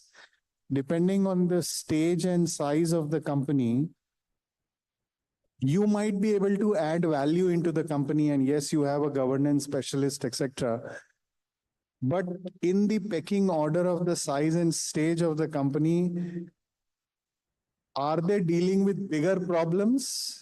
If they are dealing with bigger problems, and then you, as an investor, go and tell, saying, "Hey, I'm here to fix governance," and the founder will say, "Go take a walk," right? Because I have bigger problems to solve right now. But slowly over a period of time, as the company scales and as the founder starts seeing the benefit, so it's almost like trickling in. And then once the company reaches a certain stage, then obviously you can have full-blown governance mechanism. That's how you build the arbitrage as an investor. I just want to add, and I want to actually take off from where Akash brought up this governance arbitrage concept. I think it's a very, very well articulated concept. So, so what is governance arbitrage? The way Akash earlier recommended is that we like the business, but we don't like the management or the founders, right? So you want to change the people, not the business. If that is the case, I think the role of the CS is extremely, extremely important, right? Because there is a business decision that has been taken by the investors to say ABC people have to be moved out. Now, remember, these ABC people are key people. They could be shareholders, they could be ESOP holders, there'll be signatories, there'll be all of those things will be there, right? And the new people who may come in, who the investor may bring in, may not necessarily replace these people in all these attributes. They may not have the same shareholding. They may not have the same ESOP. They may not have the same authorities for some business reason, right? Now, as you make this transition from the old team to the new team, a strategy has to be drawn up. What will change first? Will first the signatures get changed? Next, what happens to the shareholding? What happens to the board composition? What happens to the ESOP? If the ESOPs are not going, where will the shares go and sit? I'm just giving you different examples, right? If the unvested shares of the founders are going to be held back, where will they go? I mean, there are hundreds and hundreds of questions. I think the role of the CS there becomes very important to help draw up that strategy of operationalizing the business decision that Akash talked about, right? Because here it is not a question of removing people and getting new people. Here there is a whole long tail of other statutory company law issues, share issues, ESOP issues, banking changes. People may have taken debt guys would have certain conditions. So I think the role of the CS is to actually look at all of those things, draw up the right sequence of actions that can be taken to operationalize that transition. And yes, of course, it will have to be done in conjunction with various tax advisors, with CAs, with legal guys, etc. But I think here the pivotal role of all of this, there is a very critical role for CS in this transition. And maybe just one more point, and this is a concept that I want you guys to just be with. So I was a part of the NASPERS group, and we had multiple investments. We actually had to go through a code of conduct training. Board meeting, what is the responsibility of the board? It is not a shareholder meeting. So if there is an investor sitting on the board, he cannot behave as a shareholder. He has to think about the best interests of the company. Second, if we have competing investments, for example, I have invested in fintech, which is into lending business, and there is another fintech which is also in the lending business, then I will not be, if I am the supreme authority in the company, I will not be sitting on the two boards. I will not have access to information of the other company if I am sitting on the board of this company. So there is a lot of role that company secretaries can play with the investors as far as educating their own investors when they sit on the boards and their own internal teams. What information can be shared with whom and what governance principles to be followed. That's another big role, which gets discounted very quickly, but something to think about. Thank you so much. I think we'll take the last question of the gentleman here. Thank you. Very enlightening discussion. I have two questions. One is, how would you look at founders who are doing multiple gigs? We're doing? So-called serial entrepreneurs having a couple of, gigs around, running around and raising funds. How do you look at it from a governance perspective? And more importantly, have there been positives and negatives from your experience? Second question is, we see entrepreneurs sitting in Dubai, in our offices, people who have come with the mandate that, you need to have another destination to their startup, Dubai or a UAE destination. Obviously, from a valuation perspective, I guess it makes a difference according to them. How do you look at it from a governance perspective as an investor, when that is the attitude of a founder, that you want to have just another place as an address, whether they actually do business or not, and looking at it from a valuation perspective? Second question. I can rephrase the second question for you. So the second question was founder sitting in India wanting an alternative address in Dubai and opens an office in Dubai, but may not have any business in Dubai. How do you see that from a governance perspective? Okay, so let me try. So it's a tough question here. So if there are entrepreneurs doing multiple gigs, I don't look at him or her for that matter. I want to invest in a company where the founder is focused on what he's on one company, 110% of his time is there, right? It is life and death for him. Only then will I invest. However, now comes the piece. However, we have seen and we have invested in companies where the founder has been involved in two companies, right? One, because he had started with his dad or his brother, the other which he started on his own. Then we go down the diligence side and we say, how much time is he spending there? If he's just going to hold shares in his dad's company, purely because his dad wants to give the shares, he's not putting in any executive time, he's not involved in any board seat, he's not involved in any decision making, we start looking at that kind of piece. But therefore, he still puts in 110% of his time on the main business. It's just like one more asset that entrepreneur may have. That's how we would look at it. Unless if it's more than one financial asset concept in the other company, then it's a no from us. So that's one very clear thing we do. The second piece which you asked, I think we actually don't want to invest in entrepreneurs who are in two locations, just if they're not required from the business perspective. If they have to be in Dubai, if they are an Indian company, they have to be in Dubai for a business reason. They are doing some revenues here, they have some development here, they have some operations, fair game, that's okay. But just because you have an address here or you have a company that they open that in future will open it up, doesn't work. In fact, right now, I have a situation where an Indian company wants to open a subsidiary. What are you going to do with it? Why do you want that subsidiary? Why do you need it today? No answers. No. One day what we'll do is we will take the IP, put it in the subsidiary, and we will sell it off. One day, let that one day come. Let's see a glimpse of that one day. So in an Indian company with an Indian subsidiary, we don't think it's a waste of time. It's a distraction. It's a cost that you don't need. When you do all this, there's a legal cost, there's a tax cost, all of that. We don't want that. But on the other hand, this other company which we have, which is a company which is taking flower waste and converting it into personal oils, and it's converting into incense, and it's doing enormously well. It has created alternate to leather. They call it leather because it's from flowers, right?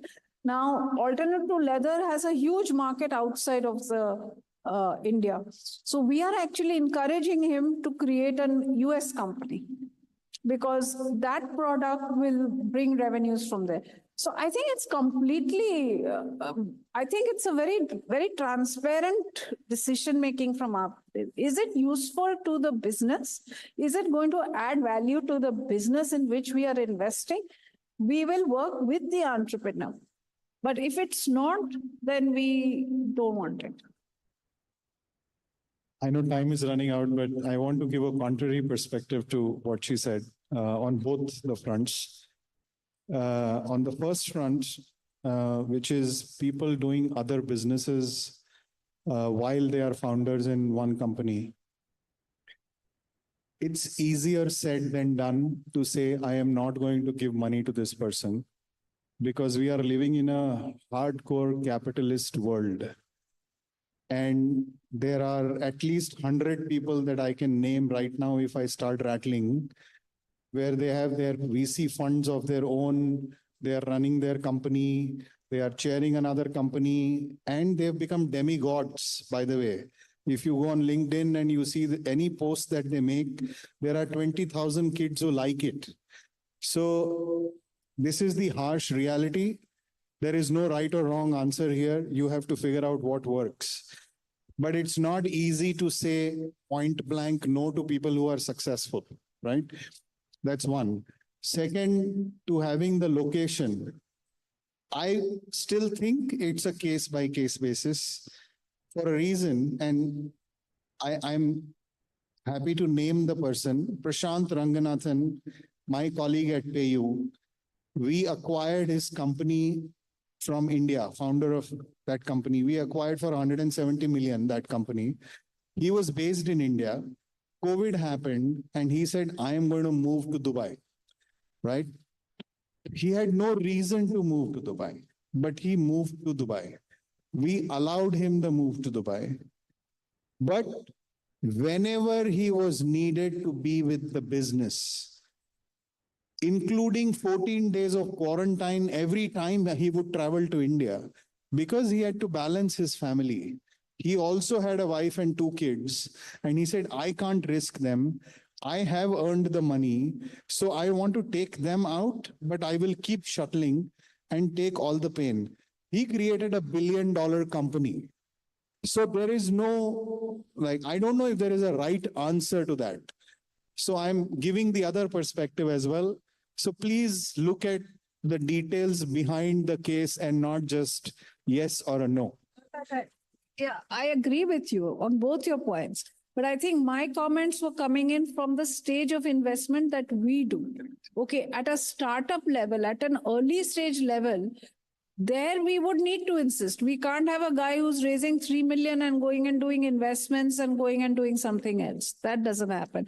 But once it becomes a 300 million, then it's a very different game. Because by then, and I'll give you the reason why, because by then he would have got a key management team there, right? Which is driving the operation, the executions are in place, governance is, everything is sort of rolling.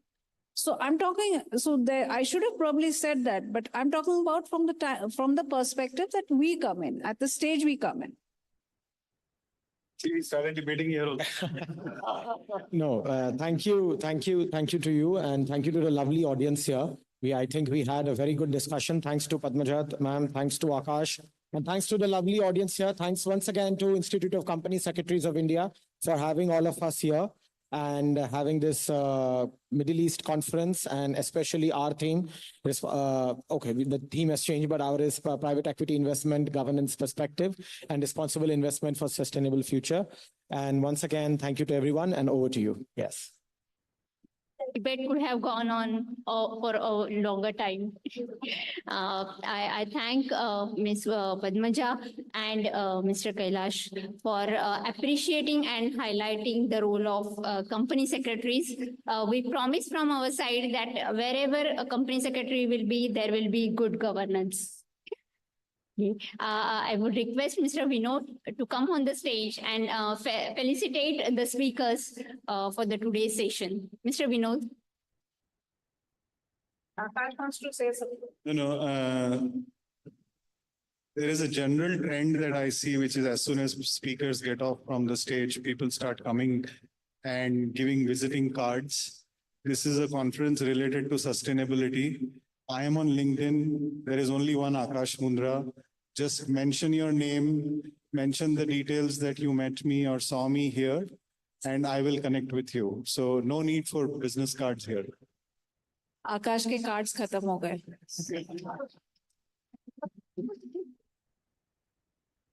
So, Mr. Vinod, can you come on the stage, please?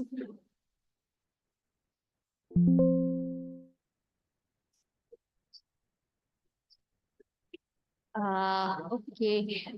In paucity of time, I would request Mr. Vijay to come on the stage and felicitate today's speakers.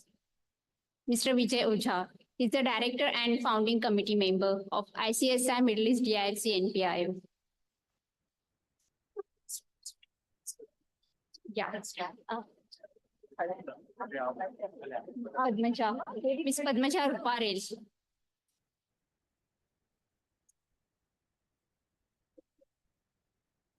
Ms. Padmaja.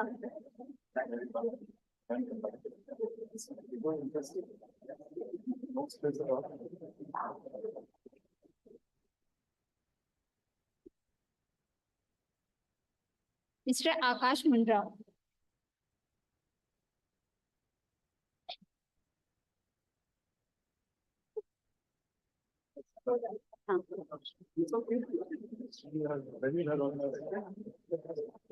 Mr. Kailash Adhikari.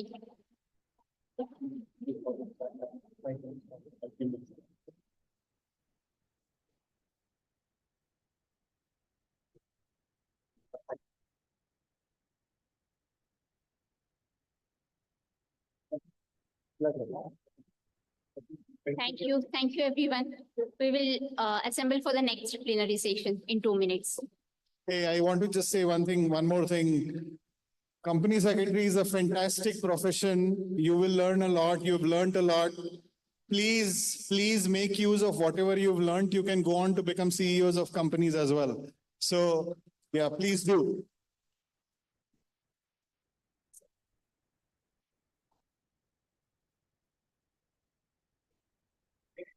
Ronak. Hello. Ronak, please take the charge.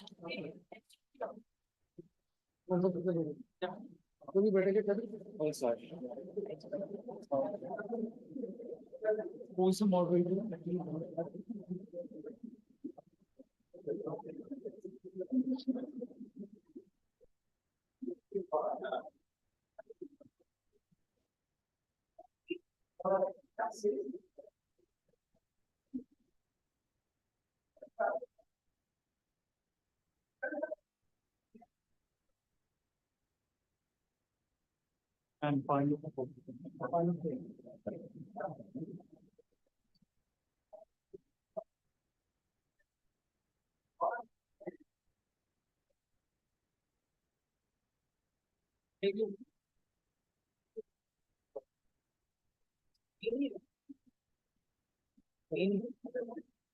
I told her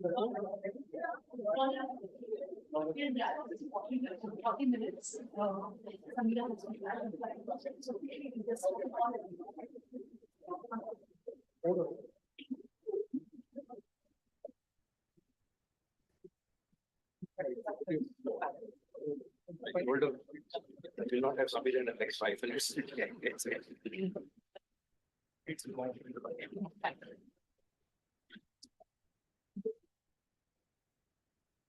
So after the third session, we have the fourth plenary now on global stewardship codes and reporting behavior on responsible investment. We have our speakers with us. First up, it's an honor to introduce Mr. Saad Maniar, Senior Partner, Mac UAE. Mr. Saad Maniar is a distinguished professional in the financial services industry, serving as a senior partner and board member at Mac. He leads the firm's practice at the Dubai International Financial Center, DIFC, where he has been instrumental in driving the exponential growth and market leadership of their financial services division. Mr. Maniar's deep specialization and strategic vision have been pivotal in positioning the practice as a leader within the region. In his leadership role, Mr. Maniar oversees the overall management of the practice, focusing on key areas such as audit and insolvency. He emphasizes innovation, technology, and risk management to ensure the practice remains at the forefront of the industry trends. Additionally, he plays a critical role in governance, risk, and compliance practices for Cromac's network across the Middle East and Africa region. With nearly 3 decades of experience in the Gulf region, Mr. Maniar possesses a profound understanding of the UAE business community. His thought leadership is widely recognized, with his insights on business and strategy frequently featured in prominent print media.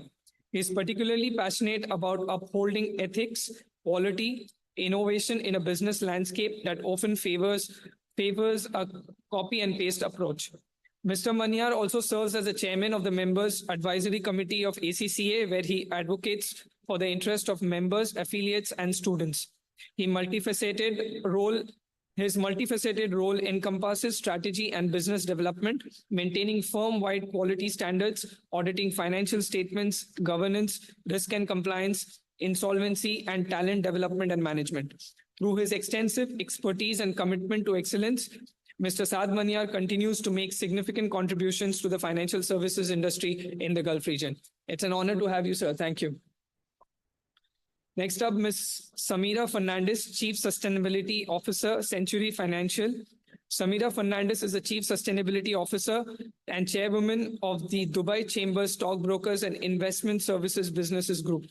With a career spanning over 2 decades, she has established herself as a leader in integrating sustainable and ethical practices within corporate finance. Samira held key leadership roles at Sun Microsystems, Nokia, Jet Airways, Paris Gallery, and Al Ghurair Investments. In her role as Chief Sustainability Officer, Samira leads the development and implementation of ESG initiatives across all levels of Century Financial's operations. She works closely with the firm's senior management and board to ensure that sustainability is at the core of the company's business strategy. Her efforts are focused on creating long-term value for shareholders while addressing the increasing demands of investors for responsible and sustainable business practices. As the chairwoman of the Dubai Chamber Stockbrokers and Investment Services Business Group, Samira champions the advancement of Dubai as a global hub for ethical financial services. She is also the author of 2 influential books, which were released by the Education Minister of India, further establishing her as a thought leader in her field. Her recognitions include several prestigious awards, such as the Nirbhaya Award and the Chanakya Award from the Indian government, recognizing her bravery and excellence in leadership. Thank you, ma'am, for being here. Okay. CS Subhush Subramaniam will be introducing. The briefest introduction is I'm a fellow member of the Institute, and that's what is important today. I am an independent director on a few companies, and one of the companies that I'm tagged on with is in the business of sustainability, which is what is a qualification for me to be in front of you. Quickly, let's see what's the extension of what we want to do today, which is basically stewardship and governance. What is stewardship? It's nothing but fulfilling our responsibilities as fiduciaries in meeting our obligations to beneficiaries and clients. I want to demystify the whole thing and make it as simple as possible so that each of us is able to relate with what is stewardship and governance in the structure of investments. Let's also be very clear, governance and stewardship is not anyone's responsibility. It's a shared responsibility, company secretaries included, please note. There are 7 principles of stewardship, and I'll quickly list them for you. It's approach, monitoring, reporting, engaging, collaboration, evangelizing, and long-term value. Okay.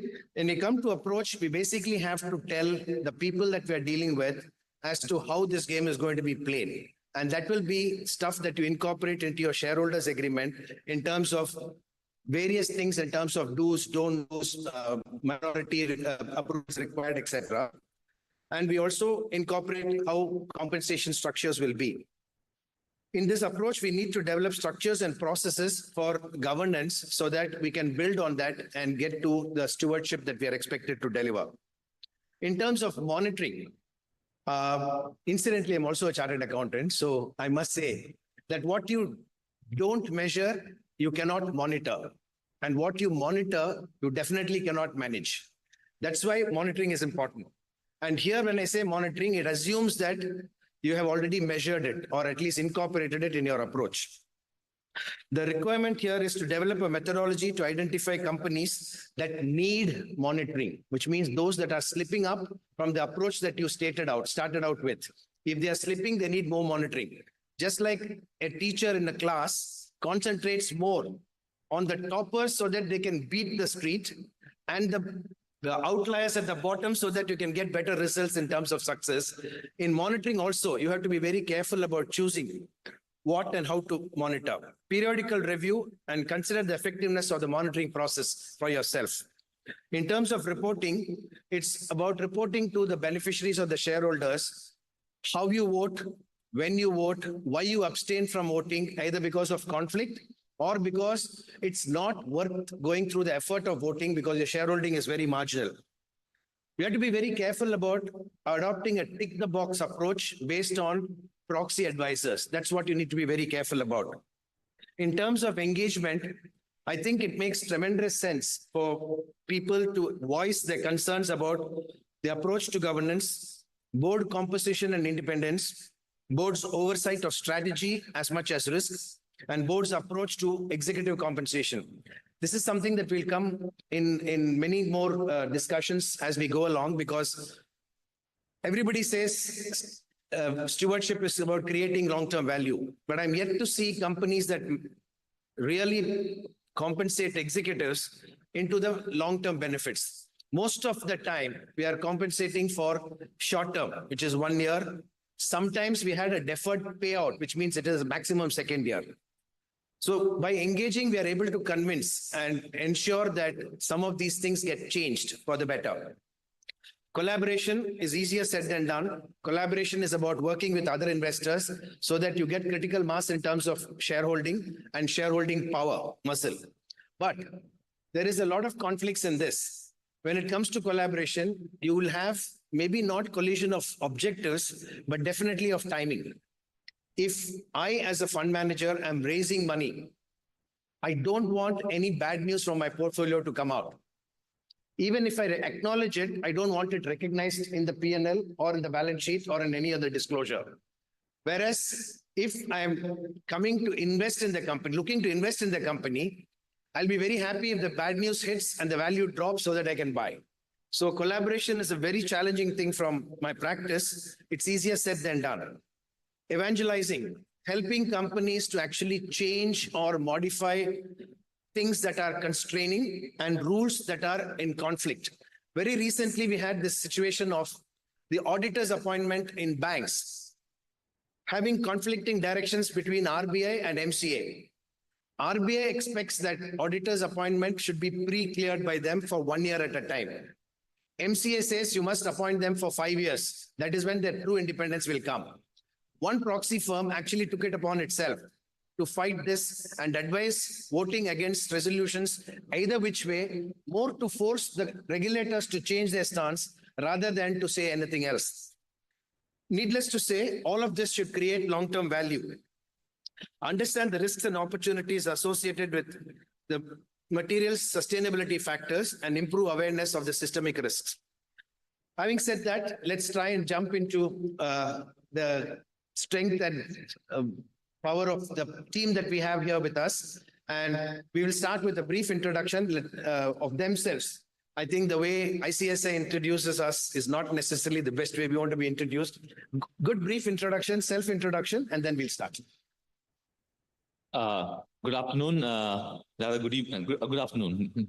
So myself, Ashish Mohan. I'm currently the secretary at the Institute of Company Secretaries of India, New Delhi. I am Saad Mania, senior partner at Crow. Good afternoon, everyone. I'm Samira Fernandez. I'm wearing 3 hats at the moment. So I'm the CSO and board member of Century Financial.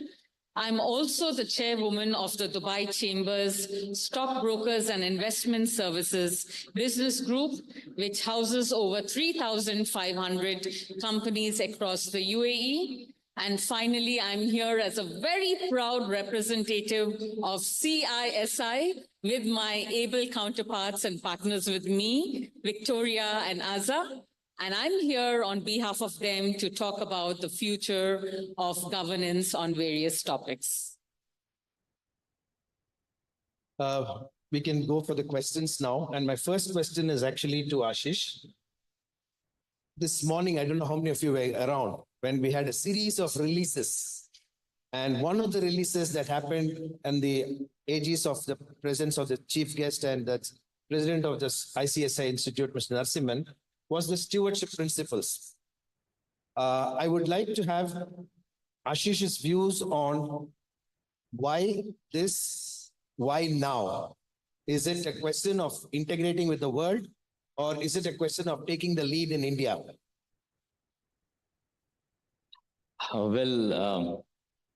I think I need to answer in 2 parts there.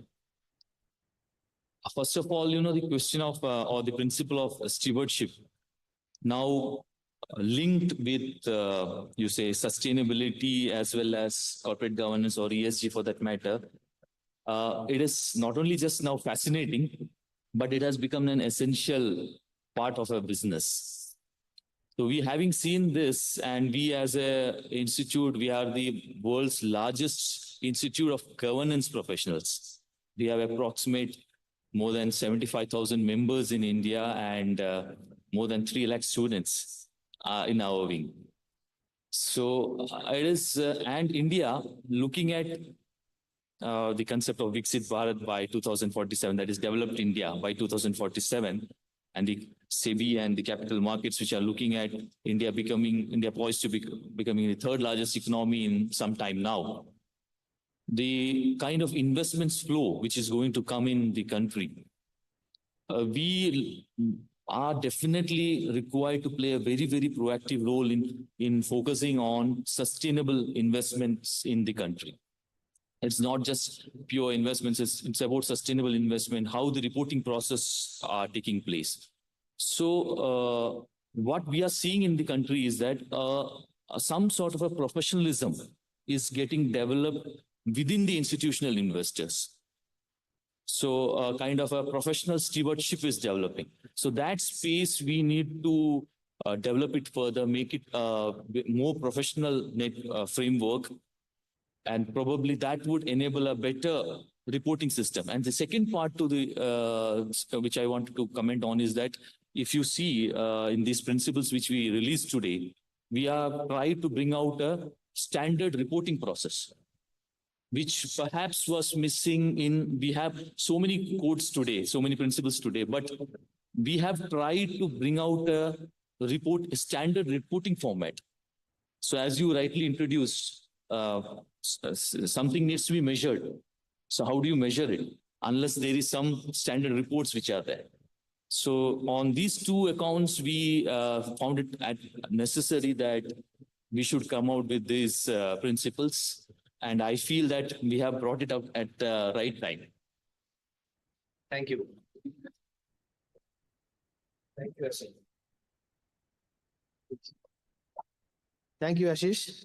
I hope you have not motivated all company secretaries from UAE to leave and go back to India tonight so that we'll have no attendance tomorrow. But it is well presented in terms of the excitement that's happening in India. The The next question is possibly to draw on the experience of both Saad and Samira. How do you see the role of global stewardship codes changing over the next decade? And how should companies like you, practitioners like you, adapt? Yeah. So, we do not need to look at the future. It's all in the making right now. Have you noticed Tesla? Even though they are in the midst of controversy over and over again, they are still redefining the way they look at transparency and integrating that with ESG principles in every step of the way. Have you noticed BlackRock?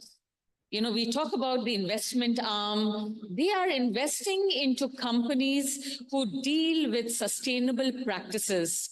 And they've opened the door to a big scheme of ethics on different investing mechanisms where they move forward and they look at the reports of companies. And they also eliminate companies which do not have integrated sustainability reports. Let's not move very far. Nestle, how many of us here consume Nestle products? Almost all of us, right? Can I have a show of hands? All of us. And the beauty of it? We were not aware of some of the issues and the challenges and the practices in the supply chain that Nestle was following. But now, because of the compliance of sustainability and the ESG reporting, this is where we know that we are in the right hands with companies to ensure that everything that they do is monitored right from the very beginning. Thank you, Samira. Saad? So just to add to what Samira mentioned, today the need of the hour is that we need to have the harmonized code across the globe, right? Because you see many different countries have written different codes. UK was the first one to bring up the code. I think it was in 2010. But then Japan and certain other Asian countries, including India, have come up with the code. Now, there is some disparity in the code, which makes it difficult for the global companies to implement and practice those code. So it is important that we bring some harmony amongst the standards. IFRS has done a good job in terms of harmonizing the sustainability standards and bring some element of consistency. However, again, this needs to be seen how the companies adapt to those reporting standards. Another example I would like to quote here is in terms of the sustainability, if you may allow, because there are some people who are coming from India also to attend this conference. In Dubai, when BP spill happened many years back, right? Dubai kind of realized that, if we were to survive, if we were to sustain our economy, how we can do that without water, because we survive on desalinating the water from the sea and using it for our day-to-day needs, right? So if something like BP spill were to happen in the UAE or near the UAE coast, it would be a disaster. Right. So what they did is they came up with the risk management plan, and they created the reservoirs, underwater reservoirs, which will allow the Dubai economy to function as normal for 40 days in the event of such disruptions. So such are the futuristic actions which are needed in order to make the country, make the economy sustainable. And this is the beautiful example, which Dubai has demonstrated. Today, Dubai Water and Electricity Authority, they benchmark themselves with the best in class. So they do not benchmark themselves with that of the Middle East or GCC, but they benchmark with the best in class. And, I have privy to some of the reports, and I can confirm that they are at the leadership position at that level. So for amazing achievements Dubai has achieved, and they continue to do so in a very systematic manner. Thank you, sir. Samira, a question for you. Now that you raised the thing about learning from the ESG and BRSR, to what extent does disclosure requirements like ESG reporting in BRSR help institutional investors to make decisions? And I ask this in a particular context of being an investor. In investment business, a well-written investment recommendation does not necessarily lead to a good investment outcome. In a similar way, does a well-written BRSR give you the comfort to say that it will be in action as well?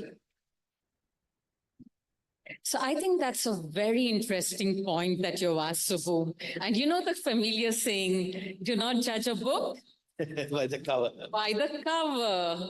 And I think that's what it is. Sometimes what we have externally might not be practiced within the company itself. And with this, let me give you an example of, a recent disclosure by British Petroleum.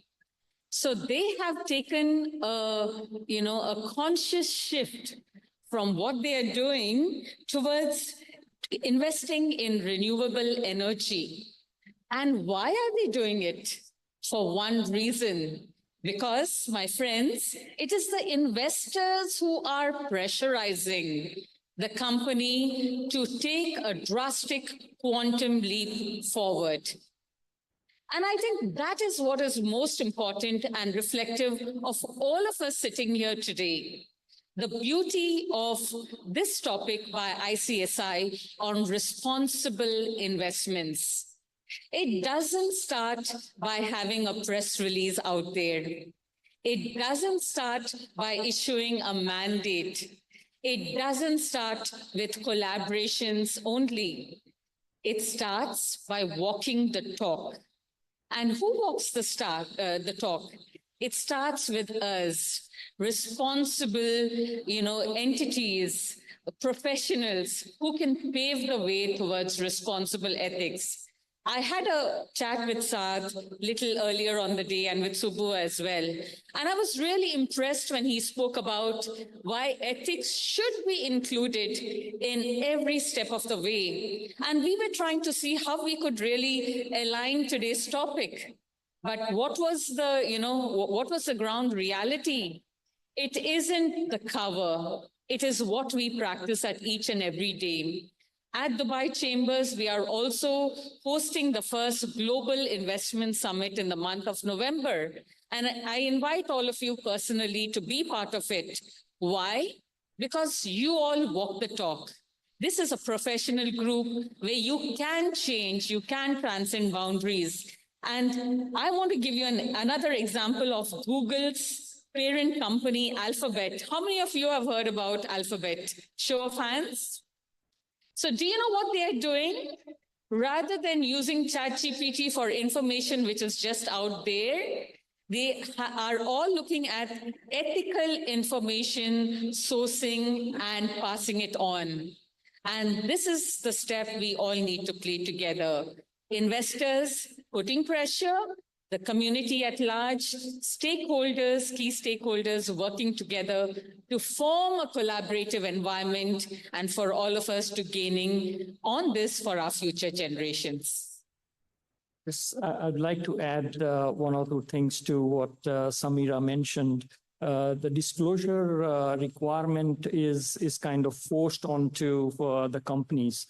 Right, it is not coming out from them, which is one thing. So when there is no measurement or no supervision, people tend to just check the box. That's number one. Number two, we live in a very disruptive era where the speed of communication is so fast that what is discussed in the board meeting, people coming out of the board meeting, even before that, the news is in the media and the market. that so-and-so discussion happened and so on. So it is very, very difficult to control what is happening around us. And this brings us to the point of ethics, which Samira mentioned. It is so important that, we as a professional, we all should promote the ethical behavior and the integrity in a way that will allow us to sustain the economic environment that we live in. Thank you, Saj.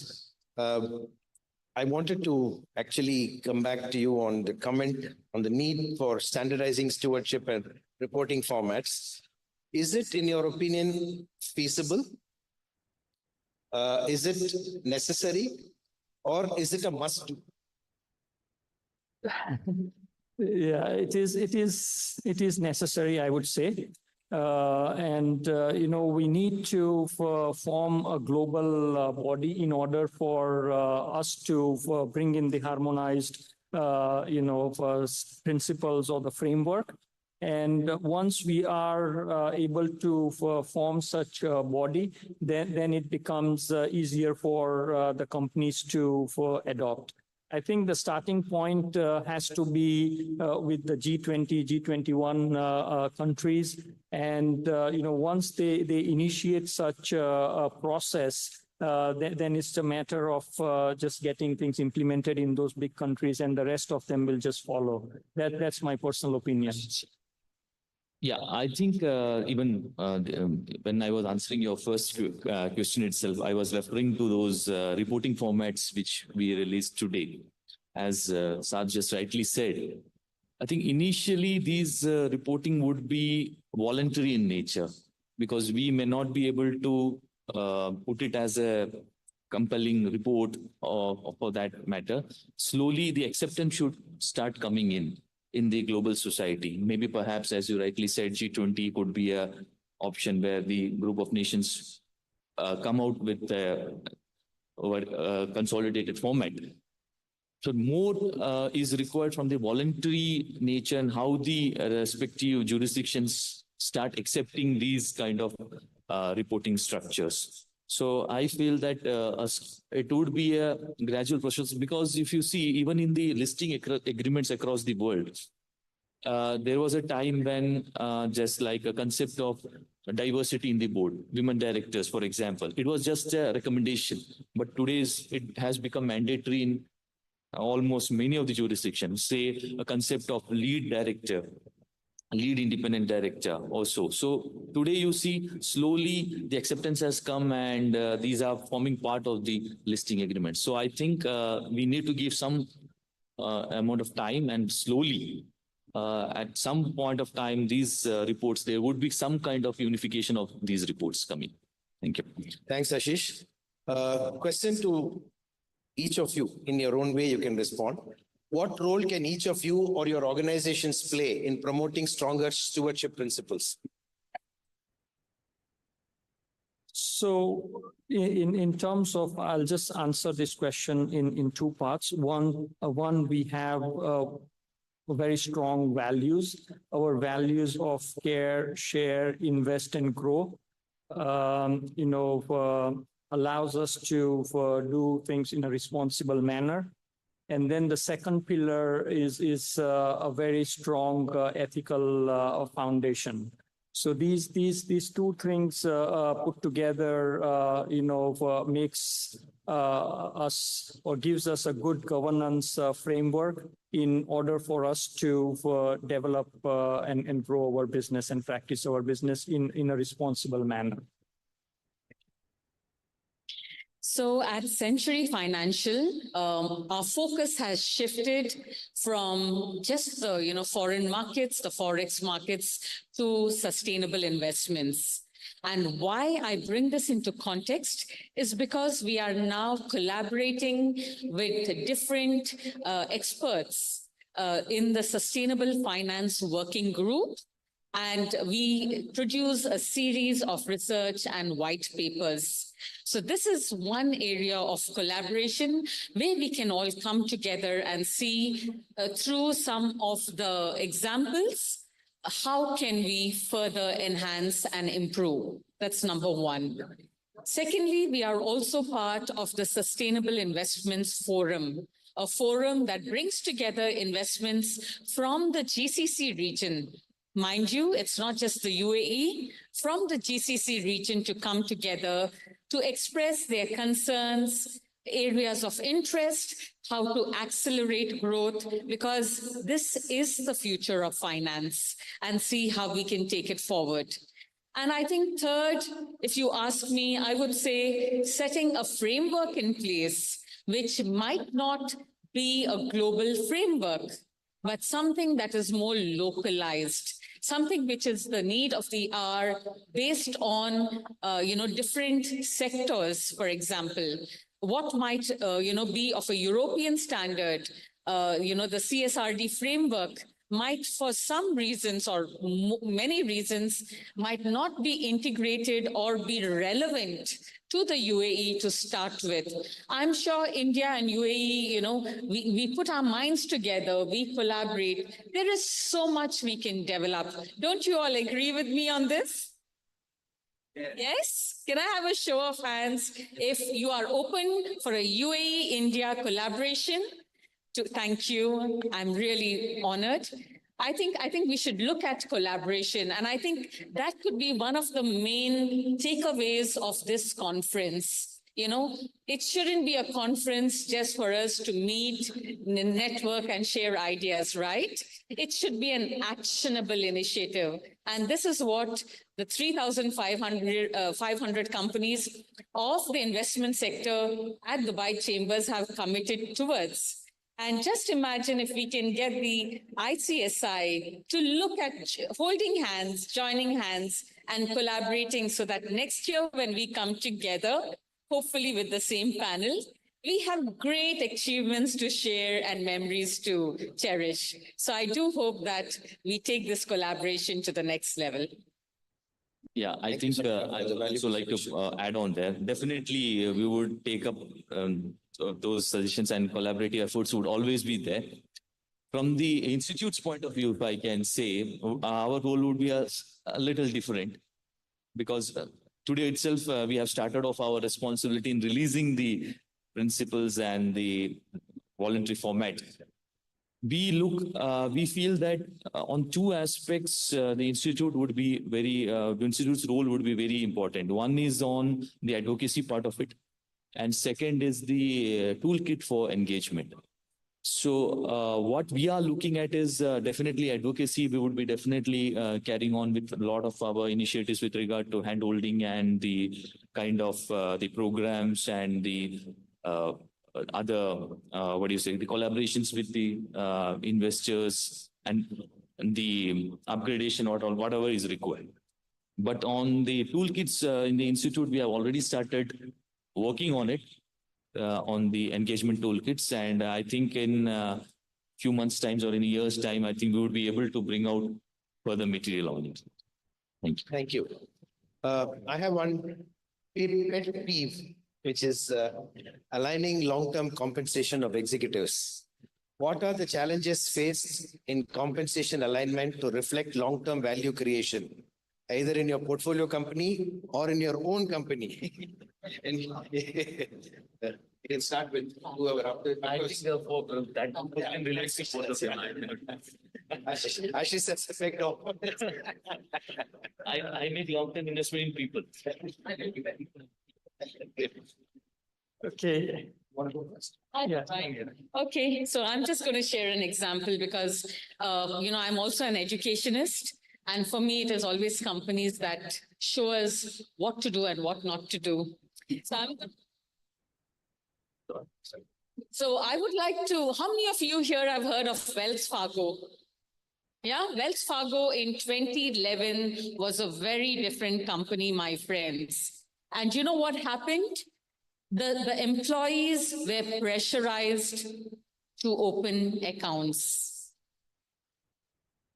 How many of you can resonate with a toxic work culture? There were over 1 million, my friends, 1 million fake accounts opened, only because that the employees were pressurized to do so. And what happened after that? It was an issue of transparency. It was an issue of ethics. The shareholders got involved. The company was under severe pressure to revise their entire corporate governance strategy. Do you remember that? And after that, things have changed. Not so long ago, the Enron case in, I think, 2001 was an ultimate corporate governance failure. There was an accounting fraud by, who were their auditors? Anyone? Arthur Anderson. And what happened to the company? Bankruptcy. What happened to the auditors? Exactly. They vanished away because profits were undetected to the extent that there was a dissolution of the auditor themselves. Not too far away also is the Volkswagen emission scandal. How many of you here remember the Dieselgate scandal? Anyone here? Excellent. What happened? Today we say emissions is a big thing. What happened during the Dieselgate scandal? The software used by one of the world's largest car manufacturer was tampered with. Did the shareholders know about it? Did the stakeholders know about it? Did the public, the consumers know about it? And that led them to a reputation loss, a loss in their trust. And I think trust is such a big asset which cannot be replenished easily. So what we are talking about is when we have examples around us, what is it that we can do, in terms of, you say, compensation of the workers, the employees, the shareholders? It's compensation at the board. It starts with trust and transparency. And this is something that we have to maintain no matter where we are in the corporate scenario. Thank you, Samira. Yeah, it is very difficult and challenging environment that we have, the business environment. And, the compensation is a very kind of tricky matter. And we have to balance between the short-term objectives and the long-term goals. Today, most of the leaders, they are pressurized in such a way to deliver the short-term results. And as a result, we see the compromise in the long-term objectives. And what it happens is that because these leaderships, they deliver 1 or 2 or 3 years of short-term results, and they know that they have accumulated enough problems, then they leave. Right? They leave the organization, and the new person who comes in puts the blame on the previous management, previous leadership, and the cycle continues. Right? So there has to be more accountability in terms of the role the leaders play. And the compensation is a very small portion of it. But then the compensation also has to take into account the contributions they have made to make their own business sustainable and the overall economy sustainable and the environmental and the climate change sustainable. Compensation, in one sense, I picked it up because human beings behave the way they are incentivized to behave. Assuming all rational human beings, though.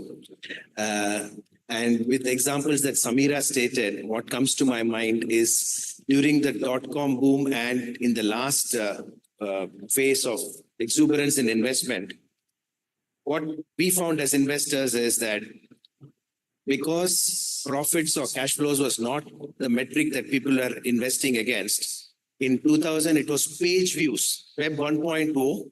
Valuation was based on number of page views. In the next time, it was number of people who downloaded the app. And then there was GMV. Do you know gross merchandise value?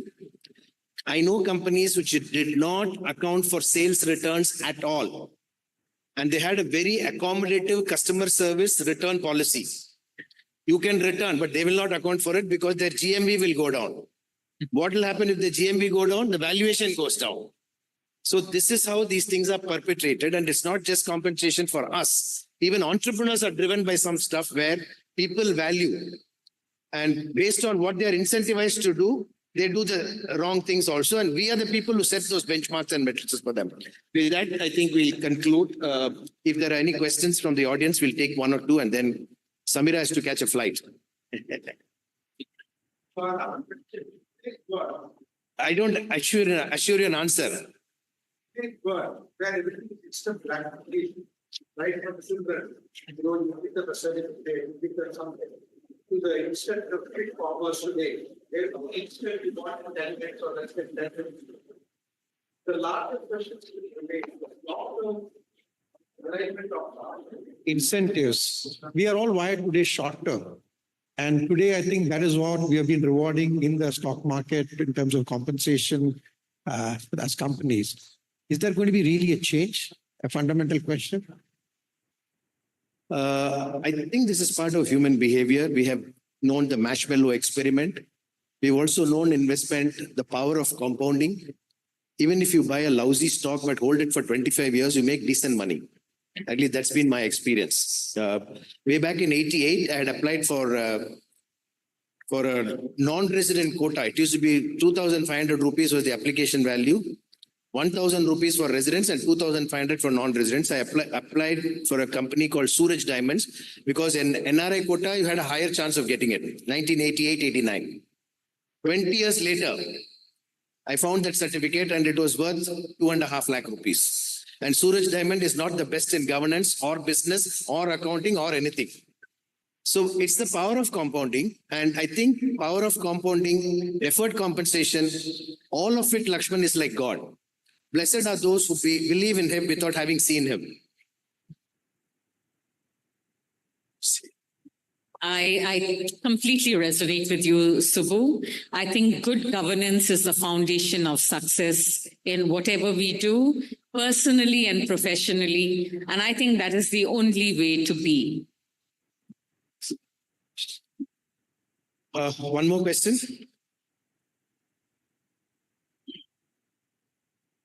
Okay, if you don't have a question, I will go. I'll go with one question. Market practice is usually ahead of regulation. Something happens, then regulator wakes up and says, I need to regulate this, I need to govern this, I put guardrails, etc., etc. Can we think of some examples in our experience, in our region, in GCC, in India, wherever we are working, or in a sphere of influence, where you find any example of some company or entity or business being voluntarily ahead of regulation? If we do know, let's share it and let's celebrate it. So I think I would just like to add, because we had a session, AI for All, Empowering Responsible Investments. And my example is of the UAE government, the UAE Vision 2031, which talks about integrating AI into every strata of responsible investments. And it is so beautiful that the government is looking at the future of AI today. So we had this session where we had the public and the private sector come together, share some examples, share their strategy, share their vision, and also share platforms for collaboration, sectoral collaboration and cross-country collaboration. And it was so beautiful. If you can Google, you will find us in all the newspapers about AI for All, Empowering Responsible Investments. And I say that because rather than, regulators looking at challenges and then firefighting, here we are looking at the future and then creating a beautiful scenario in place for businesses to thrive and flourish responsibly.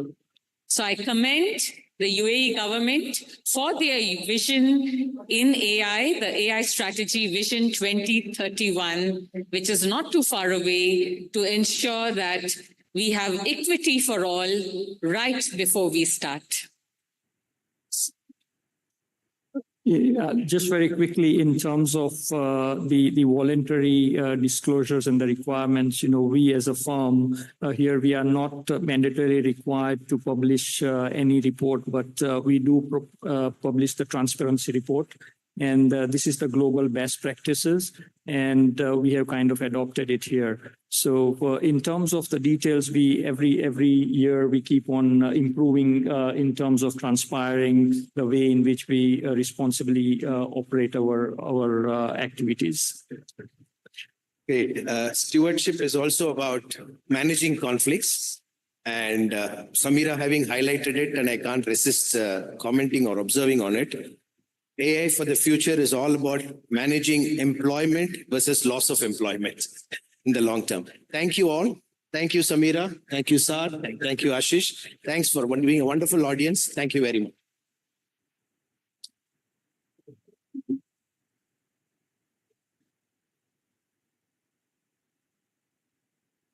Thank you to our esteemed panelists for an insightful session. Some of the key takeaways from this session, the role of institutional investors in responsible investing and being transparent and following stewardship code, the compliance of ESG and sustainability practices, the stressing on the futuristic actions which are important to make the economy sustainable.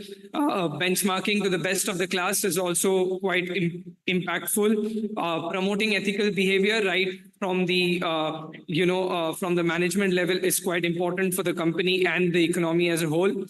Companies with sustainable business practices are more successful in the long run. Idea is to collaborate and share vision and be committed to responsible investment behavior, monitoring of corporate governance for the interest of not just shareholders, but the largest stakeholders. And lastly, balancing short-term goals with long-term business objectives is important. Life is not about playing test cricket. I heard this from a very famous commentator, Harsha Bhogle, and that resonates with whatever we discussed today. Life is about playing test cricket and not T20 cricket. So and he actually quoted this story of a very a legendary cricketer, Rahul Dravid and Roger Federer. They have failed more than they have succeeded. But what they have achieved is what is important. So it's not about you failing, but it's about how you get up, and what you achieve is more important. And that resonates with sustainable investment as well. You need to play long and not short. Thank you very much for an insightful session. Now I would like to call Mr. Lakshmanan to kindly felicitate our esteemed panelists.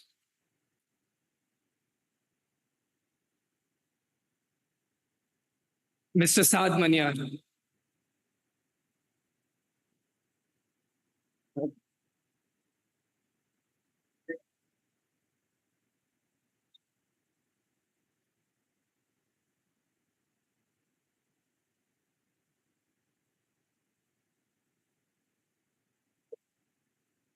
Ms. Samira Fernandez.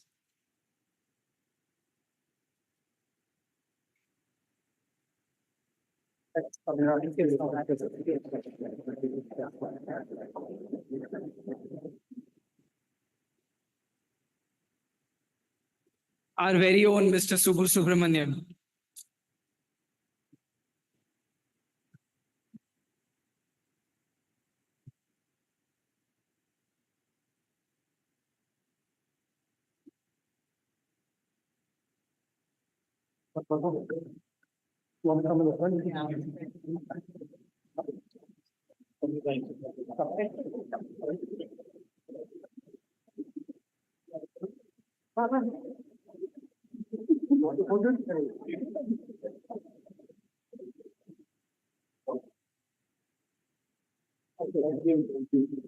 Thank you very much. A quick announcement: delegates who are waiting to go to the Abu Dhabi Panoramic City tour have to wait at the lobby by 5 p.m. You have to assemble there, and then the buses will start moving. Thank you.